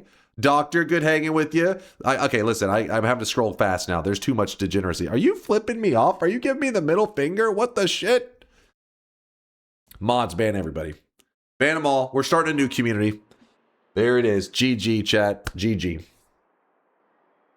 Would you guys prefer doing a little bit of the crazy TI? I'm not going to play for too long because I am hungry.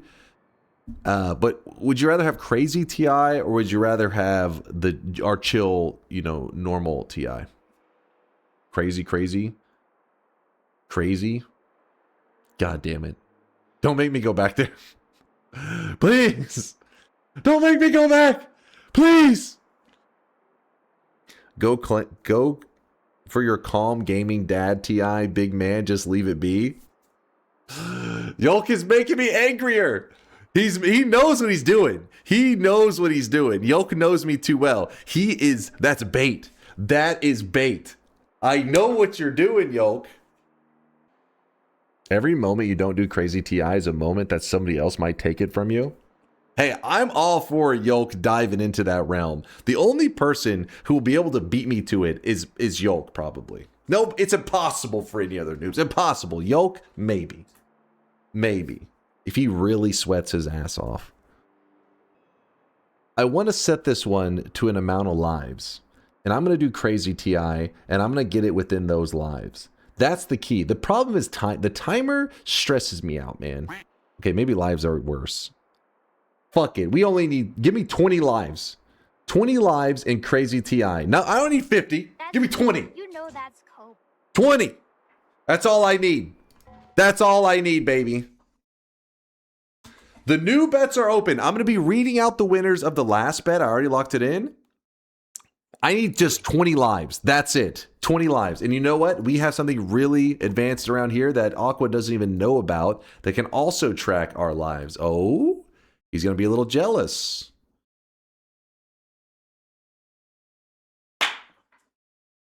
All right. Technology is... I had to run the code real quick.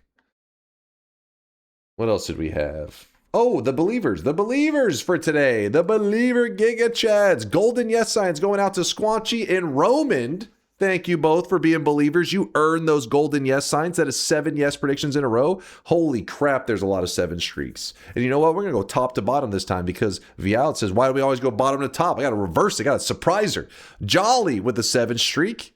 System with the 7 streak. Kurglow, BFG Gaming, 004, Squanchy Dudes, Saccharomyces, Quake, Blinks, CK, Juniper, Nanisaur. If your timer is a GIF and your counter is Notepad, then I fear what DunkBot 2.0 is. Wait. You know what? That's fair. It's not a GIF though. That one is not a GIF, but you should fear what DunkBot 2.0 is.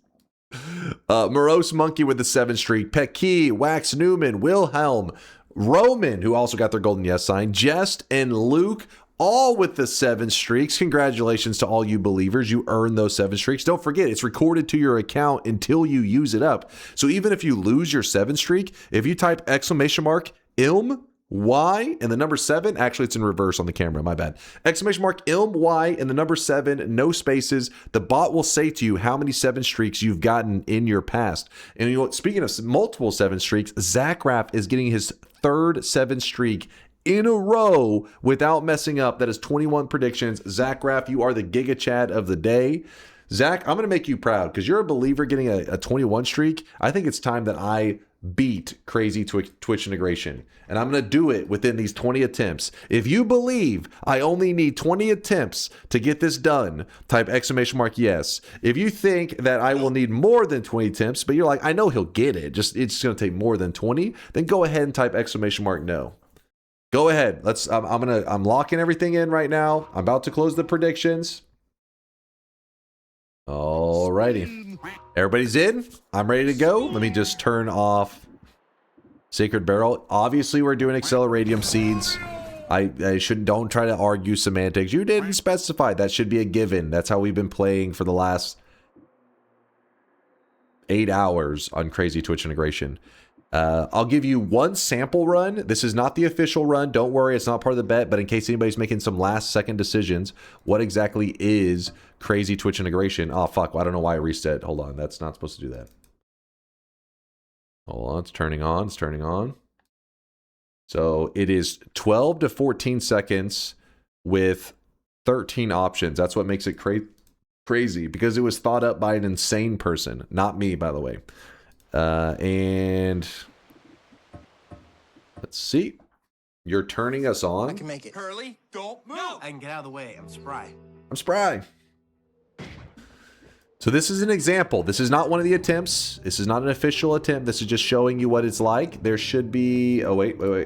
There should be 13 options on the screen now. Chat, you have to vote quickly. So if you're on a massive delay, I'm sorry. It's just this mode is not friendly for people on delays. I mean, you still get to watch the same and talk in the chat, but voting is unrealistic, because if you have a 15-second delay on a timer that's 12 seconds, that means that you can't possibly vote. Well, you could vote, but you just wouldn't know what you're voting for. You would just be voting into the void. Like, you'd be just blindly voting.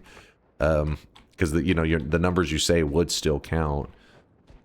You just would have no idea what it was, what you chose. So this mode isn't friendly for slow people. Got it. What are you trying to say here? I have gotten so close. And today I only need 20 attempts, and it will be the day. The day that I got world first. Oh my god. Oh, no.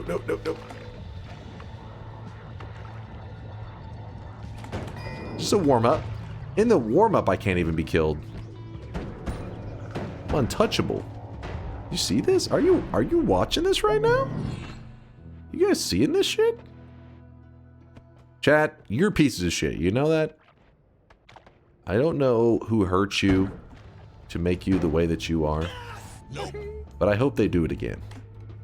That's it. I said it.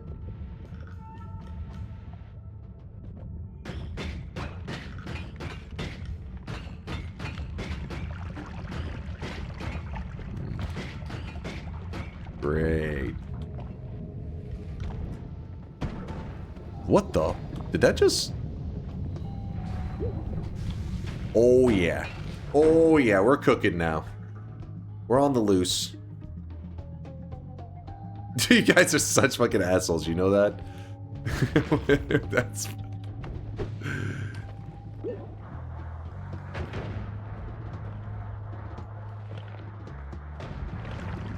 I don't think that's even dangerous to me. I don't think.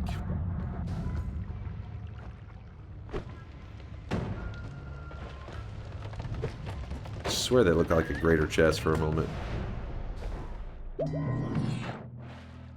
3 gold away?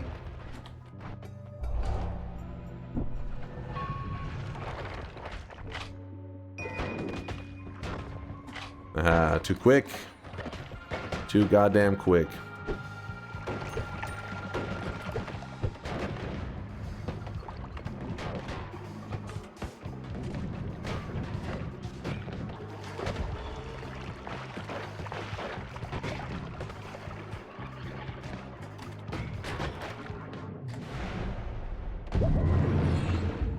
Did your best. Wasn't good enough, but it was your best.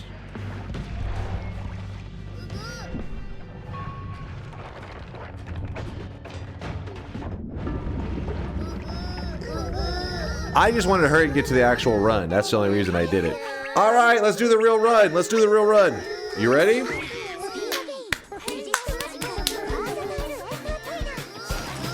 "20 attempts. Predictions are closing. It's time to stop. It's time to stop, okay? Don't worry, believers. Don't worry. I'm going to make you proud. I'm going to make you damn proud. Why am I seeing last second voters? What is this? Ooh, look at this little yes sign, though, right there. That's my guy. That's my guy. Couple yes signs. I see you over there. I see you. The more yes, you see the believers are... Okay, there's a golden yes sign. 2 golden yes signs. That's it. This is blessed. If the golden yeses are on my side, it's already GG. We won this. Those people don't understand logic, sir. The golden yesers? What? In logic these nuts. That's what's about to happen right now. Let's show them how it's done, believers. Let's show them how it's done. Predictions are closed. I'm sorry. Some of you got left in the cold. And I don't even... You know what? I'm not sorry. I don't feel bad at all. You deserve to be left in the cold. Is that you die. All right. Attempt number 1. We got 20 attempts to get a dub. And you know what I'm thinking? I think we just win on the first one. I think that'd be kind of funny. Because some of you guys are like, oh, he can't do it in 20. And then I just get 100% win rate on Crazy TI. And then not even allow anybody to get my autograph afterwards. To be like, no fucking autographs. That's the play. That's the move. That's kind of a scam right there, but whatever.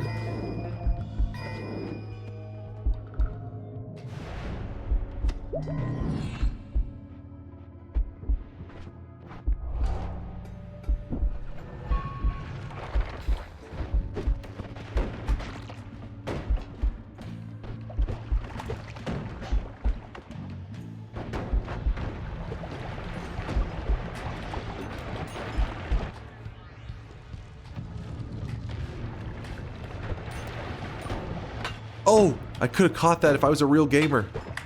No, wash it off.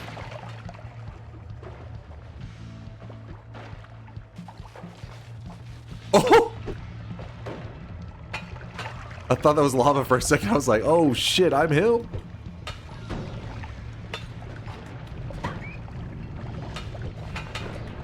Oh, you guys are jerks. Oh, our buddy is still going.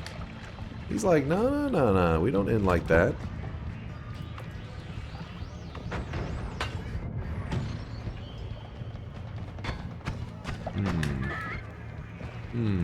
He said he wants me to meet him down there. I get it, I hear you.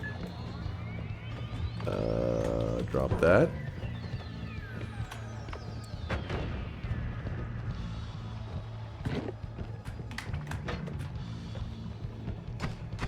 Okay, this is a problem.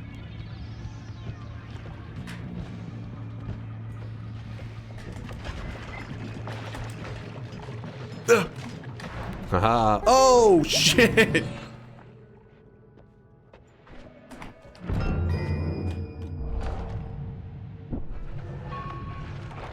Yeah, you're starting to sweat a little bit, right? You're like, no teleports, no black holes, and yet...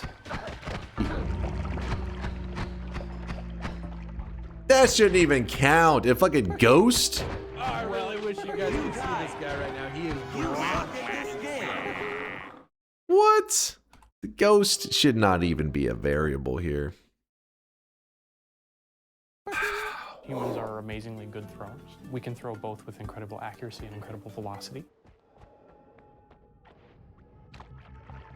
That was meant to be it. First one. But also, I don't want to be too brag. I want to seem humble a little bit. So maybe winning like the second or third. A little more humble, yeah. A little bit like, you gotta give the haters a chance.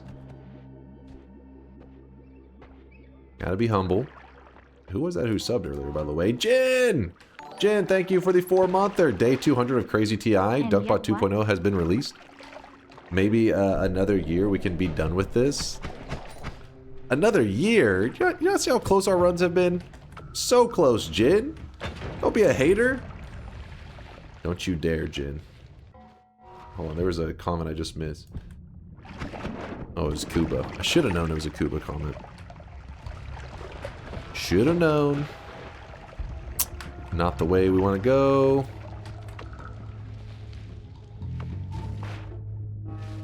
Explosion damage. Wait, what? You got zapped right then? Was that? I don't... It's just a coincidence, I think. Just a coincidence.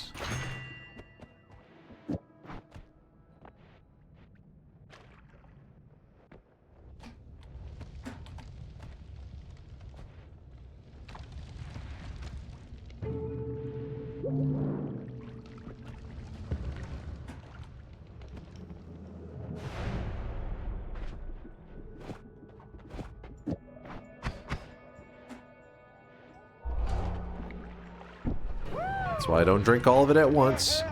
Hello, guys and gals. Oh boy. I wish I could picture your stupid faces. What the hell? That water just like got converted right in front of us. No!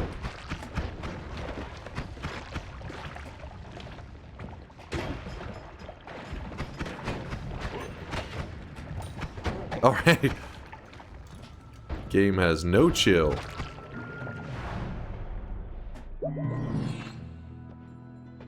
More chainsaws. No problem, no problem.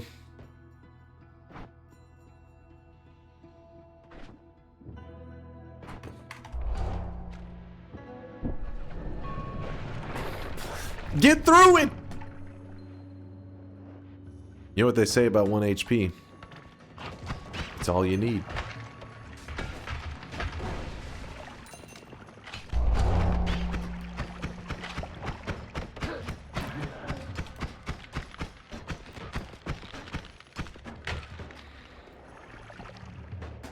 Oh!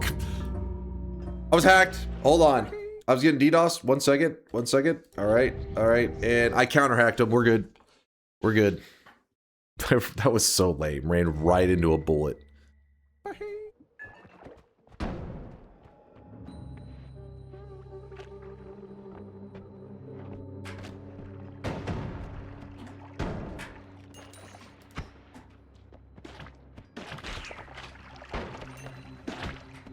Oh my gosh, please let me out of here.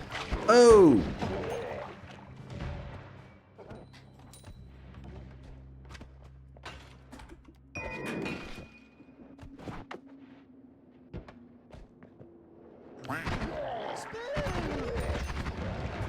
Get me out.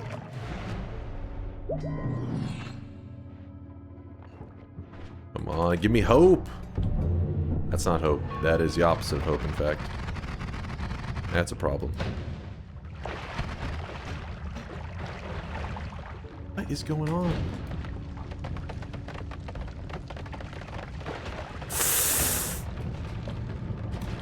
Oh.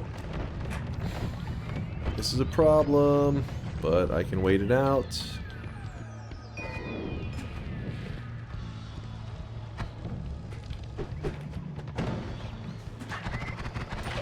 Still alive.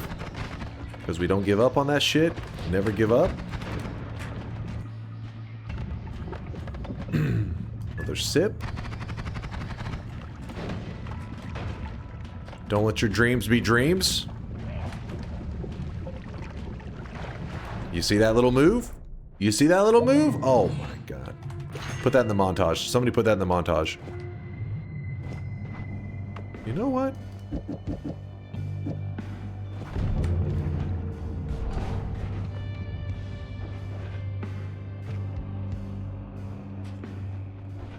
What does the altar do? Wait, what do you mean by that? What does the altar do? Are you still seeing the sacred altar stuff? This is crazy Twitch integration. If you're talking about earlier with the sacred barrel run, the altar does nothing. That's the whole point. That's why people call it an unfinished quest.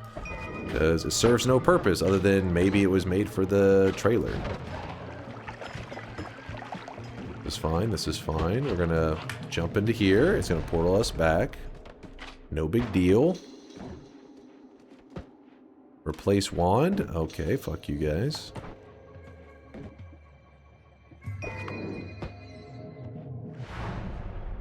Keep running. Ooh, did you just steal the black hole for me? Did you do such a kind thing?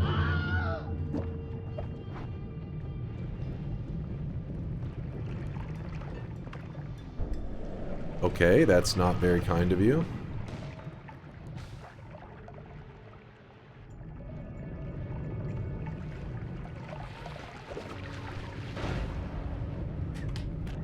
I'm feeling lucky. Oh shit! Almost fell. I'm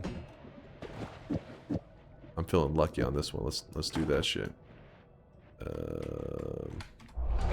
Oh shit!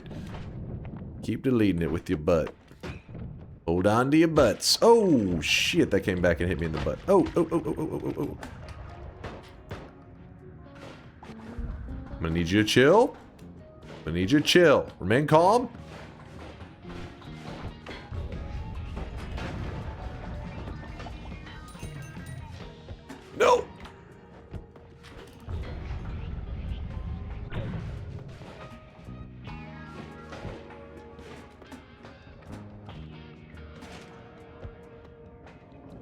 That's how we do it. That's how we do it.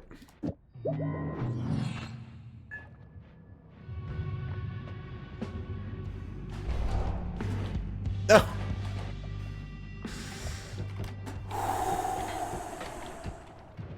Don't let them get to you. That's why he's the goat! The goat! Don't let them get to you. Oh my god. Oh.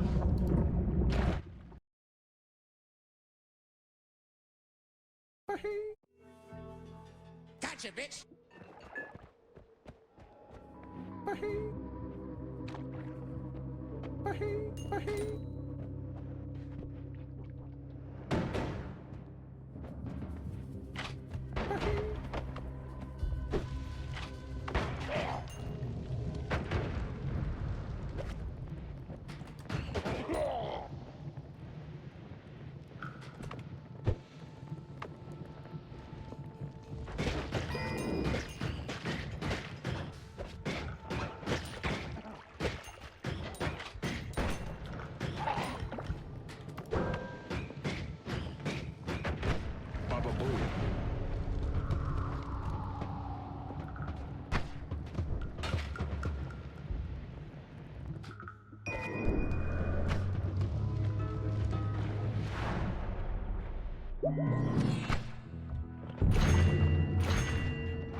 Oh.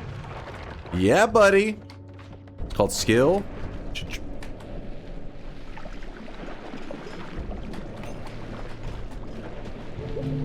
You fucks. It's called skill. Take notes. Take notes, kids.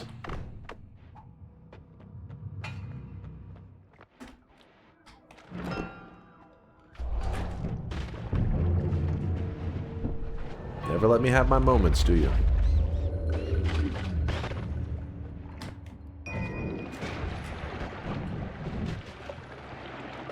Okay, that seemed a little scary. Just a little insane.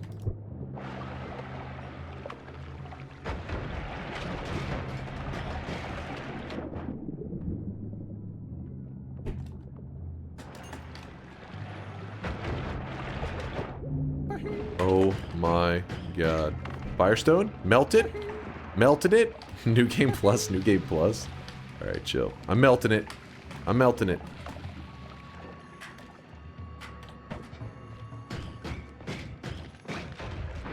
Thank you. Okay, no thank you. No!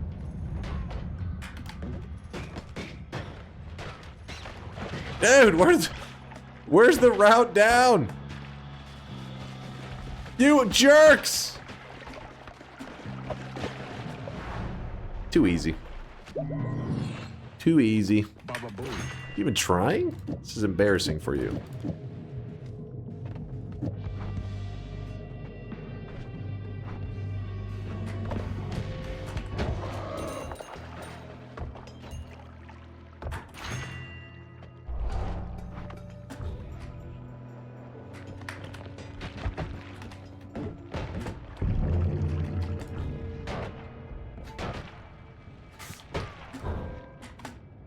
No! You pieces of shit! I was so distracted because I saw my wand just vanish and I... Oh, fucking... Trash. Okay. Okay. An electrified maze. With new game plus enemies in it. As a little bonus. What? Hold up. That's bugged. That is bugged. No. That is actually bugged.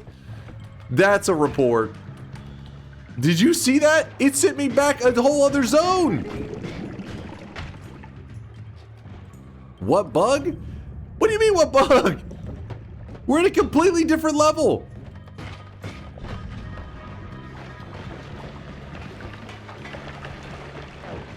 Okay, a lava mountain? Of course. Why wouldn't there be a lava mountain down there? It makes perfect sense. It makes perfect sense. Looks like you could do this easily without forced checkpoint. That's what I'm saying. That's what I'm saying, Roel. Oh, cheer up. Could be worse. Yeah, you could be bald and have a big nose.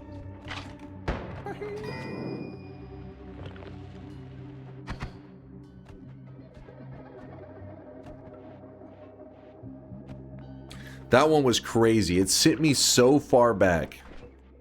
Wait, why do I have a gold pouch? Did I even pick that up? What the? I didn't even know I grabbed that. I'm just grabbing stuff, man. Nerf potions. Levitadium.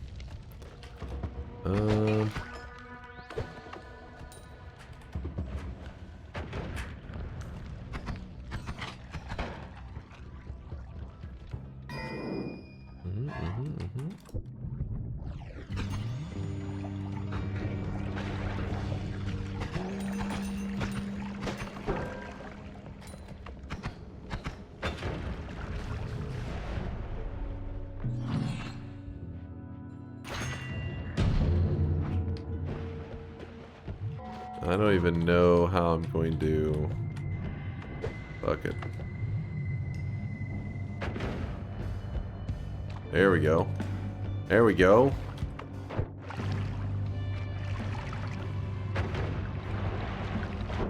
Is that actually going to be all of my explosions? And we have an escape. Thank God. Thank God. Chillin', chillin', chillin'.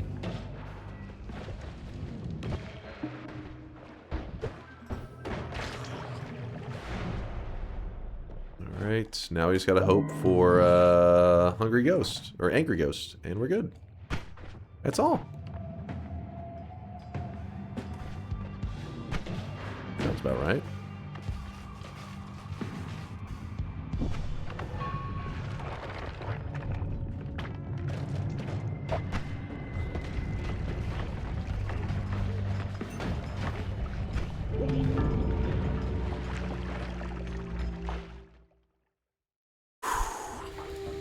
Okay, okay.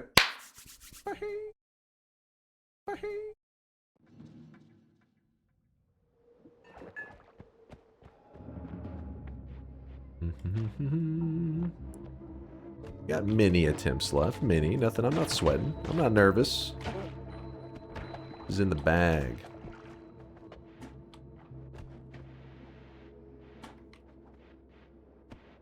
De-randomize enemies. What the fuck are they turning into? They're just gone. Hold up now. Black hole? Pacifist. You know what? It's black holes there. Let's not even risk it. Let's make sure we collect... Oh, we can't collect money though, because all the enemies are disappearing. Now we do this then.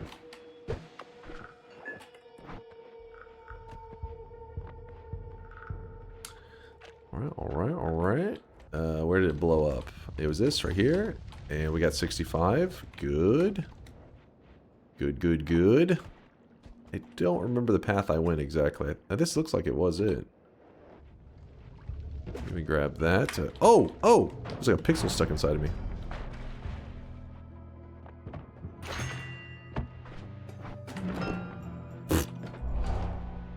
Actually, fuck, I should have grabbed that coup. I could have used it to throw the black holes, possibly, if I end up getting another wand later. Because if you... I just don't know how to time the coup throws. Oh, shit.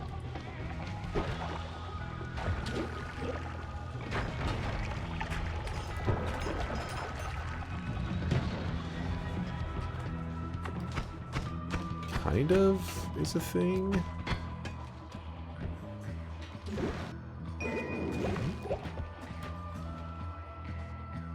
Thank you, Chad. That was not going well.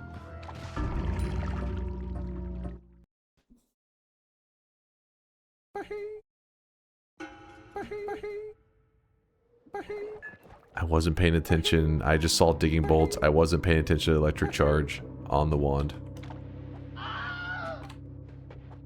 Oh, I forgot to. My bad, my bad. My bad, my bad. I didn't choose the wrong mode or anything, did I?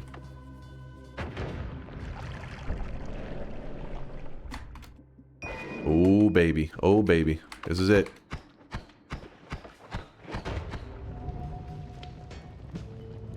This is the one.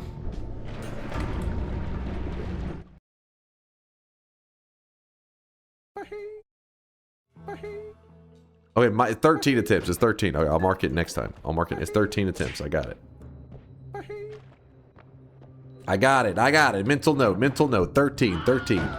I know. I hear you. I hear you. Ree! Ree! That's the chat's mating call.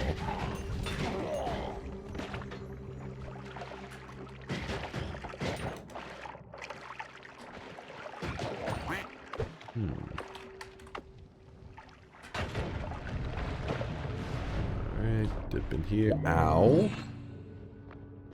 There's a boss killer.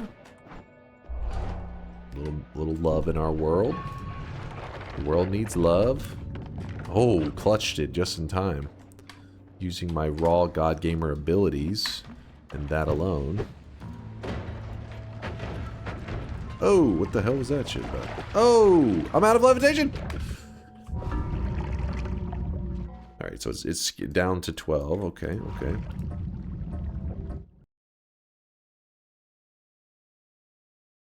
I did not try to save Scum. I just knew the run was dead, so instinctively I tried to hit new game, but I thought I'd just let it play out. That's the stupidest idea I've ever heard, you imbecile. What? Genius idea. Broken wand. This does nothing for us. I'm actually just lodged in the wall now. My character just phased into the wall because every pixel is simulated sometimes.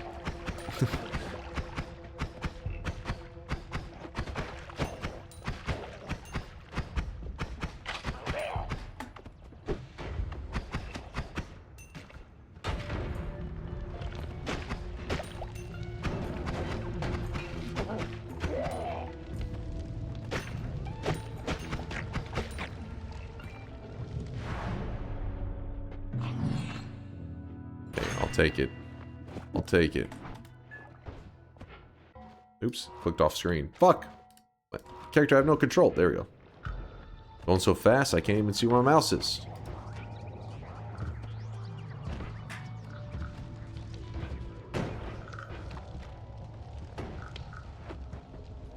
Shadow Dragon. I don't think so. Piece of the Gods? That one may be stupid. Grounded.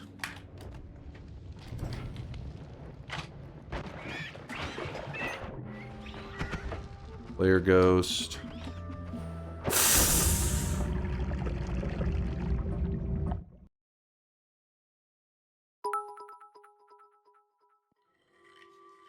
Hi Hunk and chat. I'm getting random crashes even on QOL. Oh, 11? Is there a 11? guide where I can find out how to fix my save?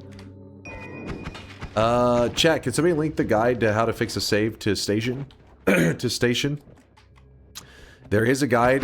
Basically what you're probably going to need to do is kind of reset the world that you're currently in. I guess it depends on what kind of problems you're having, but if you're wanting to, you have a god run going that just keeps crashing over and over, you can like reset the world that you're in. The negative is that all your, like it, you know, you get to keep everything that you currently have, but like all the past areas that you've dug and explored and all that kind of stuff gets reset. But you still have all your resources just the same.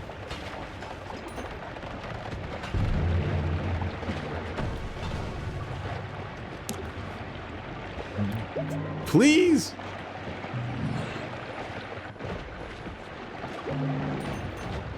What the... Wait, I understand. Did you guys vote it twice after it like almost saved me once? And then you were like, ah, fucking second time we'll get him.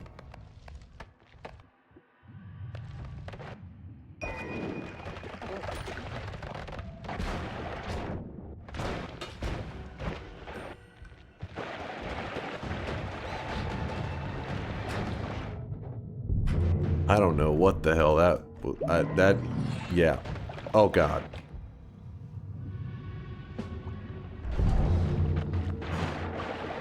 No. Okay, okay. Drowning isn't so bad, yeah.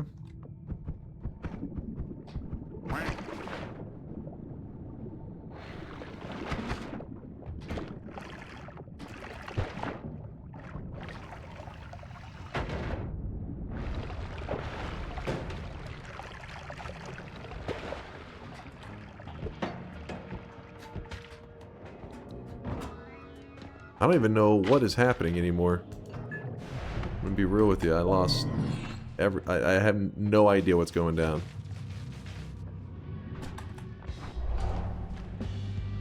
I drank something out of my flask. I don't know what it was, but it poisoned me. Whatever it was. Oh shit.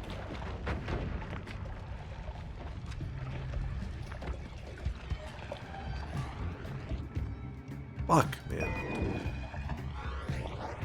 Oh shit, what the fuck? Oh! The plant grew around the bomb that I dropped? Wait, what even detonated at the end? The lava thing? I dropped a bomb, the plant grew around it and caught it. That one was silly though. I really just had no chance. It was just the random projectile was that one digging worm effect. So then I was just cruising. I was like, I'm out of here. DJ with a 3-monther. Nothing but love, DJ. Appreciate you. Fun run? Read me? Wait, something happening? Listen, if I do read me's in the middle of these runs, you guys are... you're probably just trying to scam me. It's probably going to be something stupid. I'm going to be real with you. You guys have a bad track record. I don't know if I'm missing something important or something dumb. He doesn't trust us. Of course I don't. You guys fucking lie all the time.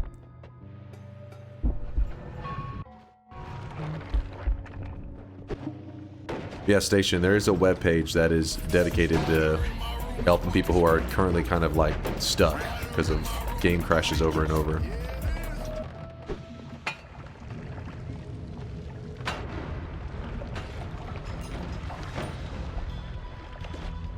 Okay, we jump into there, immediately sends us back.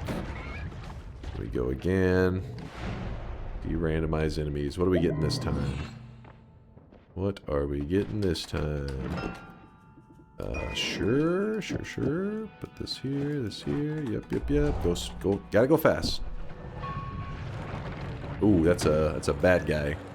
That is somebody I do not want to deal with. He's kind of slow though, luckily. On the speedrunning sense, it's kind of nice.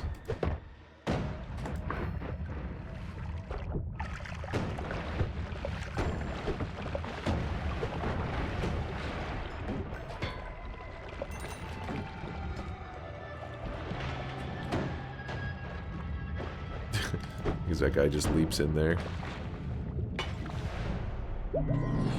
Ooh. Gold? Oh my gosh, so literally the it was like frame perfect.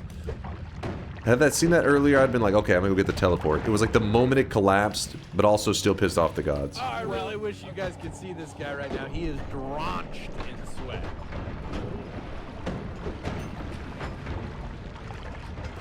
Woo!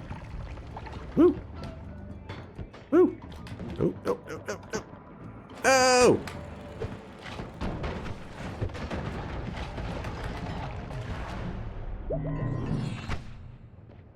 There's another teleport there.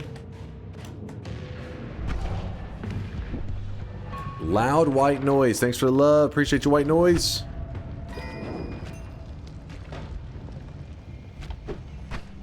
See some ambrosia on the ground. Oh, shit. Nope. We're not trying to hang around for that. I wasn't paying attention, I guess. What the?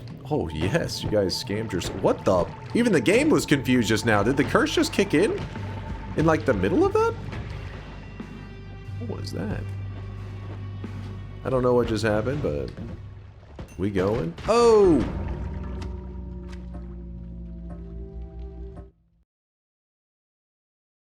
Player ghost. Twice. Is it a... that's 9 now, right, chat? That's 9? Actually, wait. Had you guys voted LARPA, or did that ghost wand have that? I actually don't know.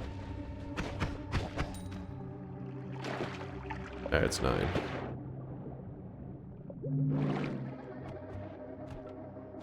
No vote? Really? Fully scammed by the player ghost?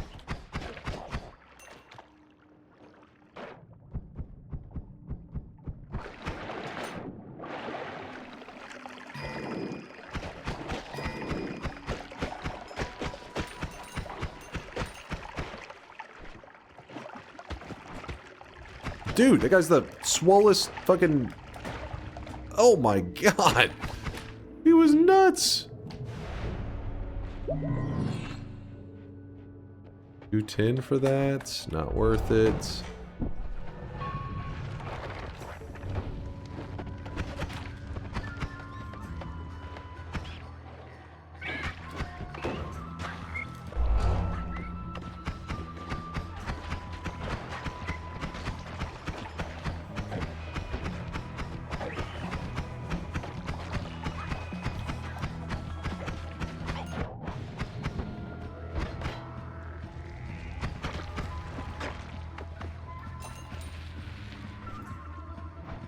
Dude.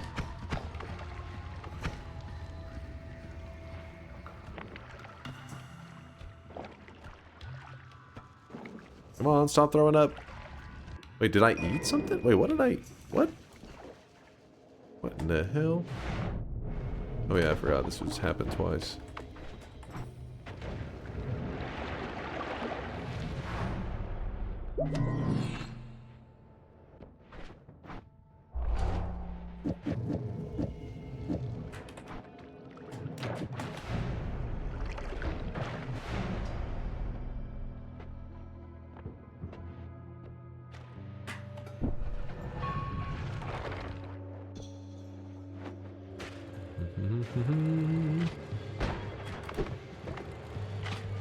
Oh!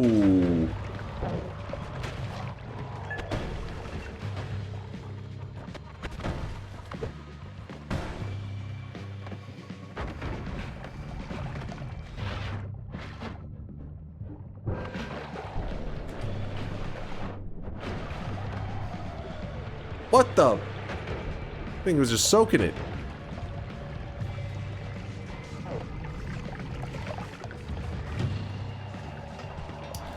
I actually think I'm safest in the labyrinth.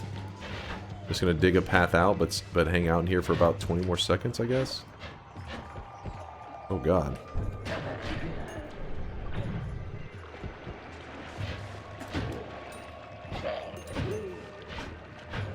Okay, I need to get out of here now, but this freaking ice is deciding to freeze up at like the...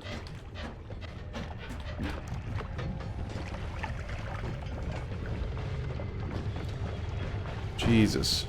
The worst moment. Oh my god. That's the like 4th or 5th one I think you guys have voted in a single run. That's crazy. It's like I can't progress forward. Okay. Okay.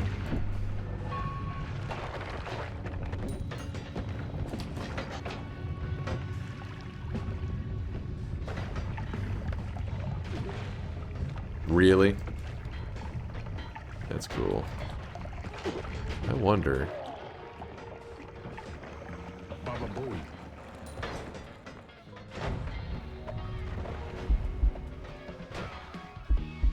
Baba Booey.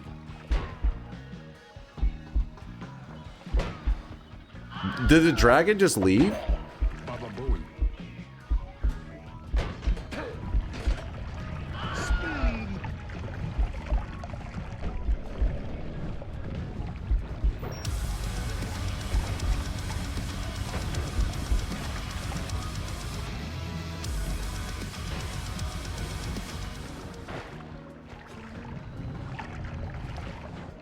Baba Booey. My character just won't stop being on fire. There it goes.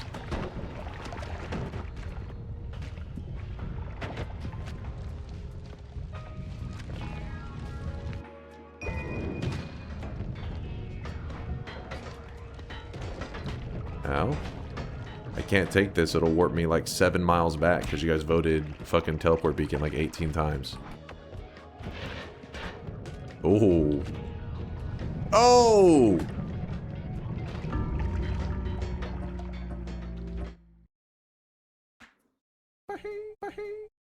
Damn it. It's a little silly on the RNG. Like, maybe it needs to be like pseudo RNG. You know what I mean? Like, there's no way it should be like teleport beacon. That's the most. That was crazy. There was more teleport beacons than I think any other vote. Was just teleport beacon, teleport beacon, teleport beacon.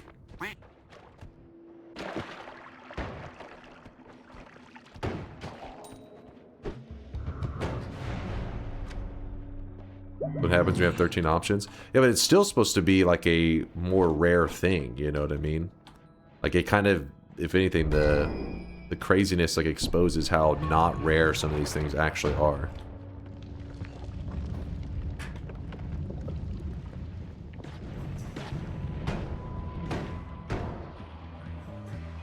Nope. No, it doesn't. It does not. Stop looking at those things. Oh my god. Our digging wand is too crappy. Let me through. Ooh. We're alive. We're maybe not alive. Alright. Can it melt that? Oh yeah, that's fantastic.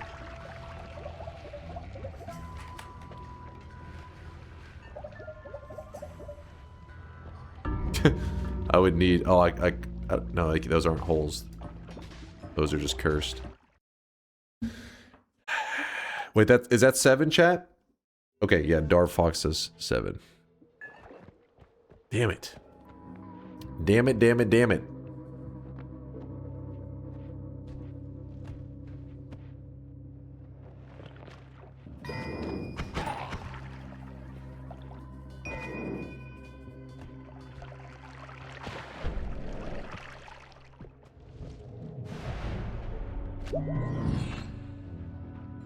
Lame stuff. Ooh. Hope. Hope, hope, hope.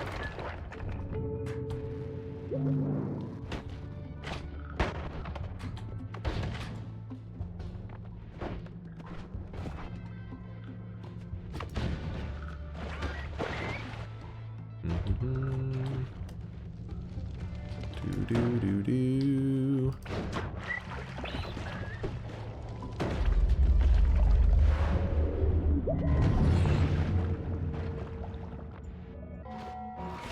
Ow.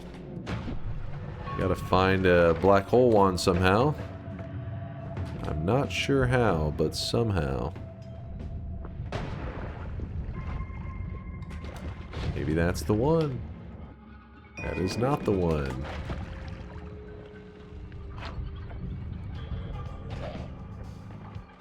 That'd be sick if the dice like would shoot out black holes or some shit. I wonder if worms can do the same thing for...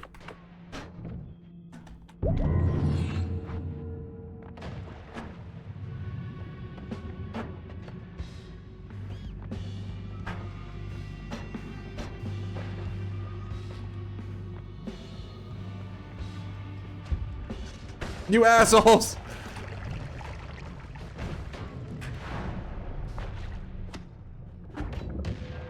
I had a feeling he didn't keep it. Of course he wouldn't. That'd be too useful.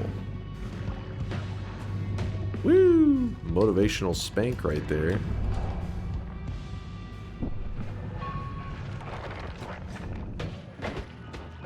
Oh shit, we're in trouble. We're in trouble. We are in big trouble. We are in huge trouble. Yep. What was that one? What was that last one? I couldn't see what it said.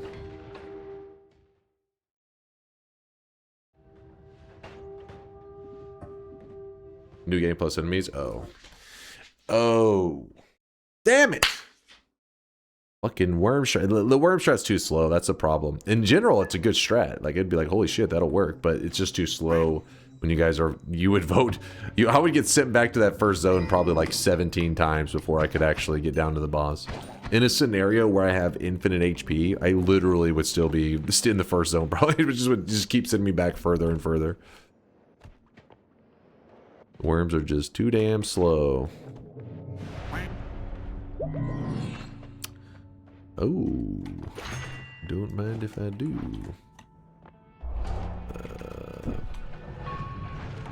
Okay, I probably should. Wait, do these guys actually bleed slime? Damn it, I can't remember. Oh, I really wish you guys could They see this may. guy right now. He is drenched in sweat. Oh shit, they do.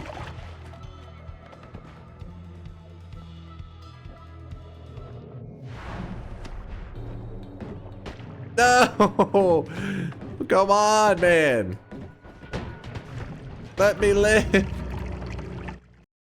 That was nice though. I got to teleport one time. I felt pretty cool. I was like, damn, that was cool. That was awesome.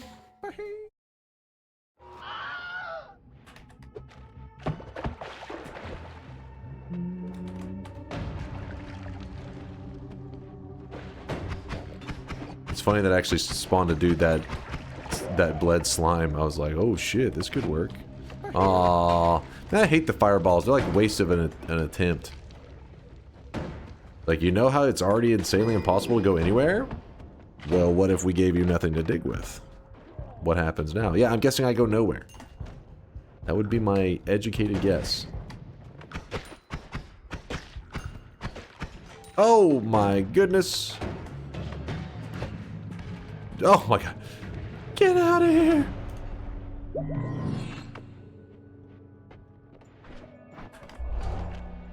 Yeah, my digging clutching up. It's like the thinnest amount of dirt that needs to be dug, and I still wasn't sure if I was gonna make it. I was like, maybe.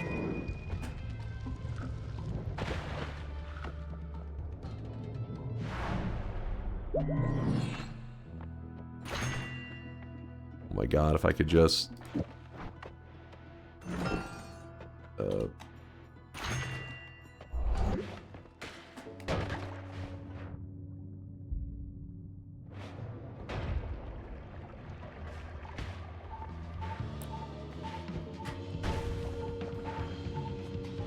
I don't know where we're going, but I'm scared.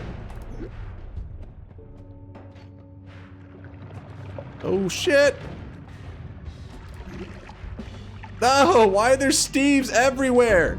Come on, man. Oh my god. I guess it didn't matter. They had random projectiles, so I was fucked anyways.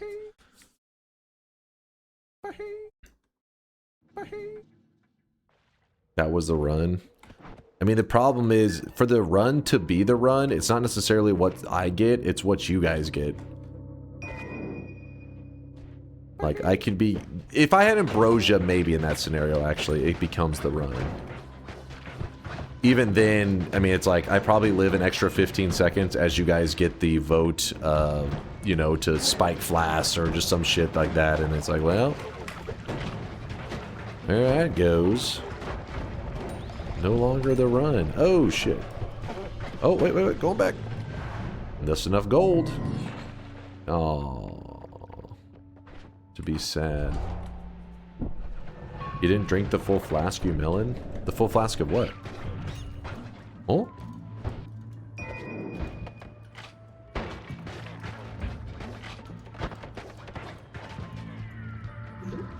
Okay. Excel? Wait, why would I drink the full flask of acceleration?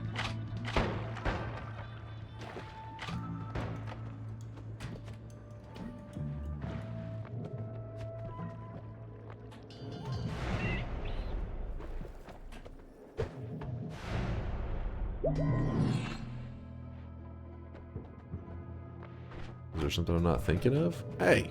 God damn it.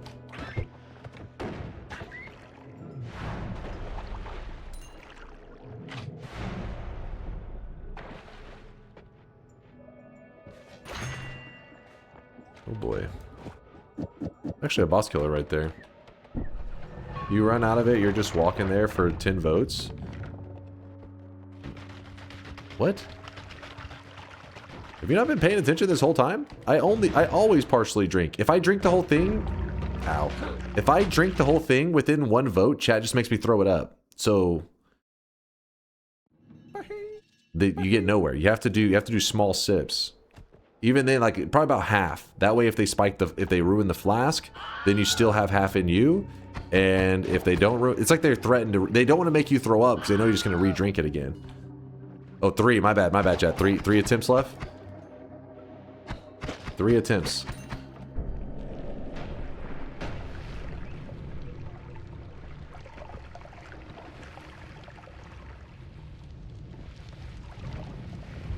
Come on. Unless he's talking about something else. Maybe I was thinking maybe he's talking about something else. I figured you would do the same thing, do you not?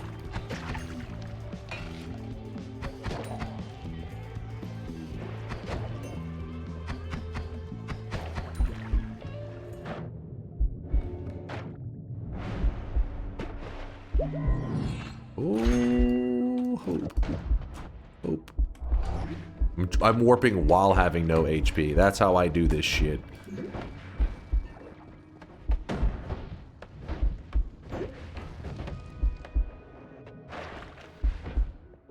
What in the hell was that shit? Oh, yes, please. I gotta do one whole fucking tele jump. That was so sick. Now fucking teleport me into 500 enemies, damn it. We let it ride around here. We just say, fuck it. I die with the hiisi base. That's how we do things. This guy right now, he is drenched in sweat. I die in the jungle. Oh, oh yeah, stack them up. Real nice. Real nice. I don't even have an ability to kill this guy if I wanted to. Damn it. I like how I was like, oh, circle displacement. It was like, teleport right chair, portal, fucking 18 enemies. Like, what the? Come on, man. Give me 2 seconds. Yeah, Big Steve was going to murder my ass with a teleport right chair. There was no way I'd survive him.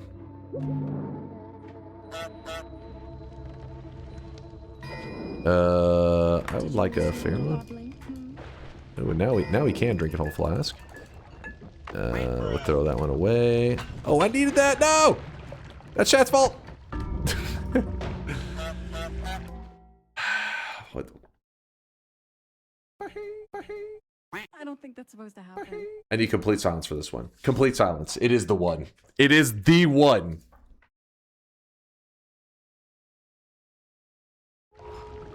Right, I muted chat so I don't. No distractions. They have to shut their mouth and they have to sit back and watch greatness. I started with unstable crystal. Kuba. You had teleport rideshare before you got circle of displacement. Oh, did that makes it even more annoying. Like, we didn't even know you'd have teleport. We just figured, you know, this thing is always amazing. The thing to counter teleports is amazing when you don't have teleports. What in the fuck?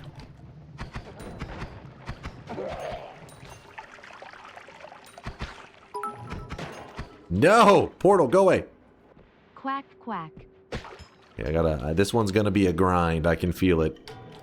I can feel it. The portals are already starting. There's gonna be 18 portals stacked up in one location. Around this fucking house like a goddamn dump truck. Kurluck! Good to see you, Kurluck. Kurluck brings me good luck. He brings me the good RNG. I can feel it.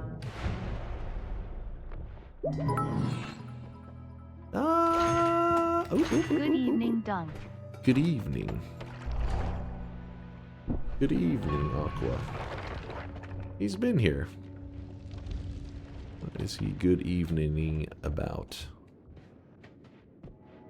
Holy... Whoa. Player Ghost just fucking standing there. He's like, damn, you're fucked.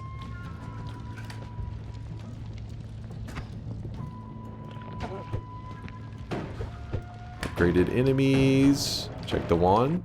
It's another boss killer. We're just loaded up on boss killers. How about we load up on things to get to the boss? That would be nice. Explosion immunity. Hope. Take a couple more sips. Couple more. Replace wand? What are you replacing? You gave me another boss kill. Okay, game. All right, I have enough boss killers. Please, for the love of God, give me something to get to the boss.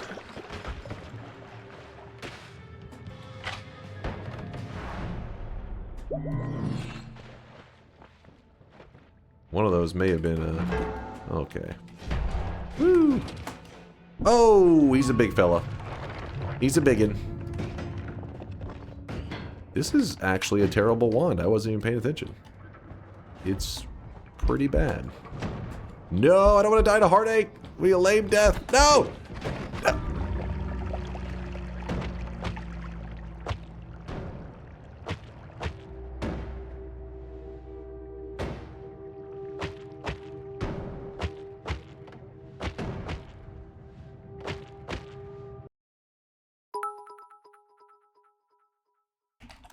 But hey.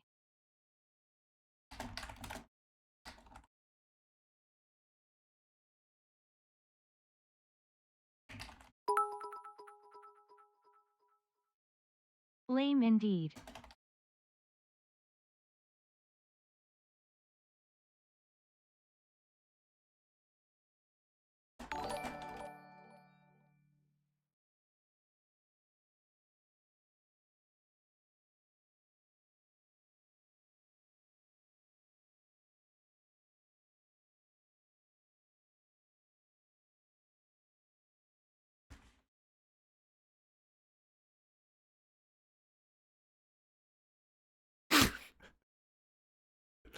PSA, I got hacked IRL.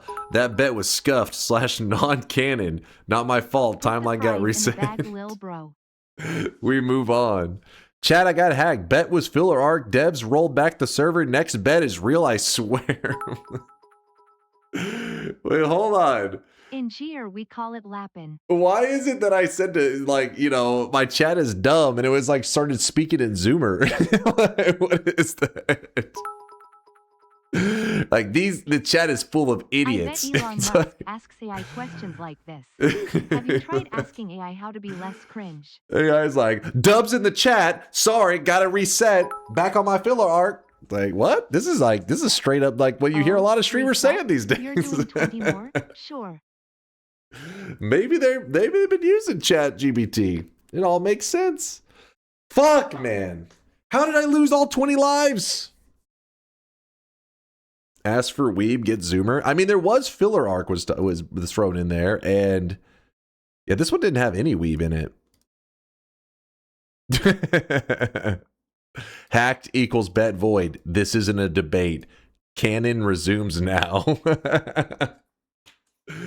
Oh shit. I don't know.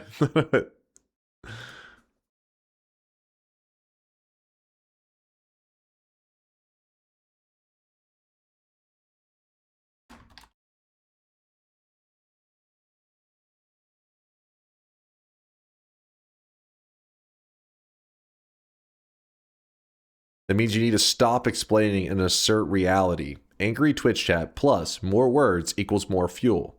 Use one line. Calm. 0 jokes. 0 anime cope. Wait, what? Post it once, then do not engage. I was hacked. The bet didn't count. Mods confirmed it. Moving on. Mods confirmed it. Okay, here comes Yolk. Innocent Yolk. Disappointed. You kept forgetting stuff, like during acceleration after running out, but still having some, or after getting black hole. You were too scared to kill Steve for rerolls, or that one time you got gravity plus black hole, but you just ignored the gravity, which gives it full speed. So my grade for you is a solid E. Wait. You got gravity plus black. Oh, to speed it up. That is true. I did forget that one. Okay. Yolk, I expect to see you doing some of these. I want to see. Listen, Yolk. You're the master of the speedruns, right? Show me how it's done. Show me how it's done so I can learn from you. That's what I need, Yolk. Show me how it's done. And now I have to look at the streaks and be Sag. Mental note is massive now. All right, exit that one. Not even one of you believed in me? Is this Aqua's brother, by the way? Haven't we talked about this before? It's like Niakwe. Niakwe is Niakwa's. Wait, Niakwe is Niakwa's brother. His cousin, at least. Neek, you got lucky, all right? You get your toxic no sign. You've joined a very toxic community that is not part of our community. That's like, I don't know. You're joining the haters club. So if you want to be proud of earning that 7 no streak in a row, sure, you can have it. You can have it. 7 streaks out to No Lava, Jockstum, Hammis, 56 Leaf Clover, Shider, Mr. Cheaterson, Duty Pip, and Low Cost, all getting their 7 predictions in a row correct. Easiest sign to obtain? That's not even true. Brother and cousin, roll tide? No, or cousin. Or cousin. Not and cousin. Roll tide. And guys, we're going to go sweat it up somewhere. We're going to send you sweaty nerds over to... Shit. Where are we sending the sweaty nerds off to? Mary Ellen is doing Noita right now. Let's go visit her. Sounds good to me. She's playing Noita. Mary Ellen, she's a moist mobber. And Section wants to show him love. And that's all I need to know. If Section wants to go there, then that's where we're going. Raid's getting queued up right now. Mary Ellen is, she's old school. She's been in our community for a while now. She's a streamer as well. She knows of our sweaty ways. So don't be afraid to go sweat it up in there. She'll accept you. Don't be worried. Let me turn this back on. Now, DunkBot's unmuted again. You're free. Thanks for the awesome day. Thanks for the awesome weekend. I had a blast. We played Dark Souls at the beginning of the week. Was a fun day. Tons of Noita runs during the week. Some evil Noita runs, though. I'm going to be real with you. The crazy Twitch integration, it haunts me. I'm going to be thinking about that for the next couple days. I'm going to be like, how do I win that shit? How? But we can't just watch him die, can we? And hopefully Yolk, he said he's doing some birthday stuff with his brother, but maybe in a day or two, maybe he'll be home. And then we'll get to see him doing it. And I get to see if there's some top secret strategy that he's holding back. Maybe. Our next stream will be Dark Souls 2. Our very next stream, Dark Souls 2, but it won't be tomorrow. It won't be. Oh, one moment. Wait, just okay, real quickly. It won't be tomorrow. I will be gone for 2 days. So tonight, Sunday night in Texas, I won't be here, and then Monday night, I will not be here. Tuesday night in Texas. So in 2 days, give me 48 hours off, basically, a little over. Well, no, under now, right? Give me 48 hours, and I'll be back, and we'll be playing some Dark Souls 2, and then Noita for the rest of the week after that. So thanks for hanging out, chat. I'll see you guys in a couple days. Be ready for Dark Souls and Noita next week, and thanks for all the love and support, as always. Virtual Butt, I know, you're awesome, Virtual Butt. I didn't mean to. I just muted that. I was yapping. I'll see you guys later. Deuces.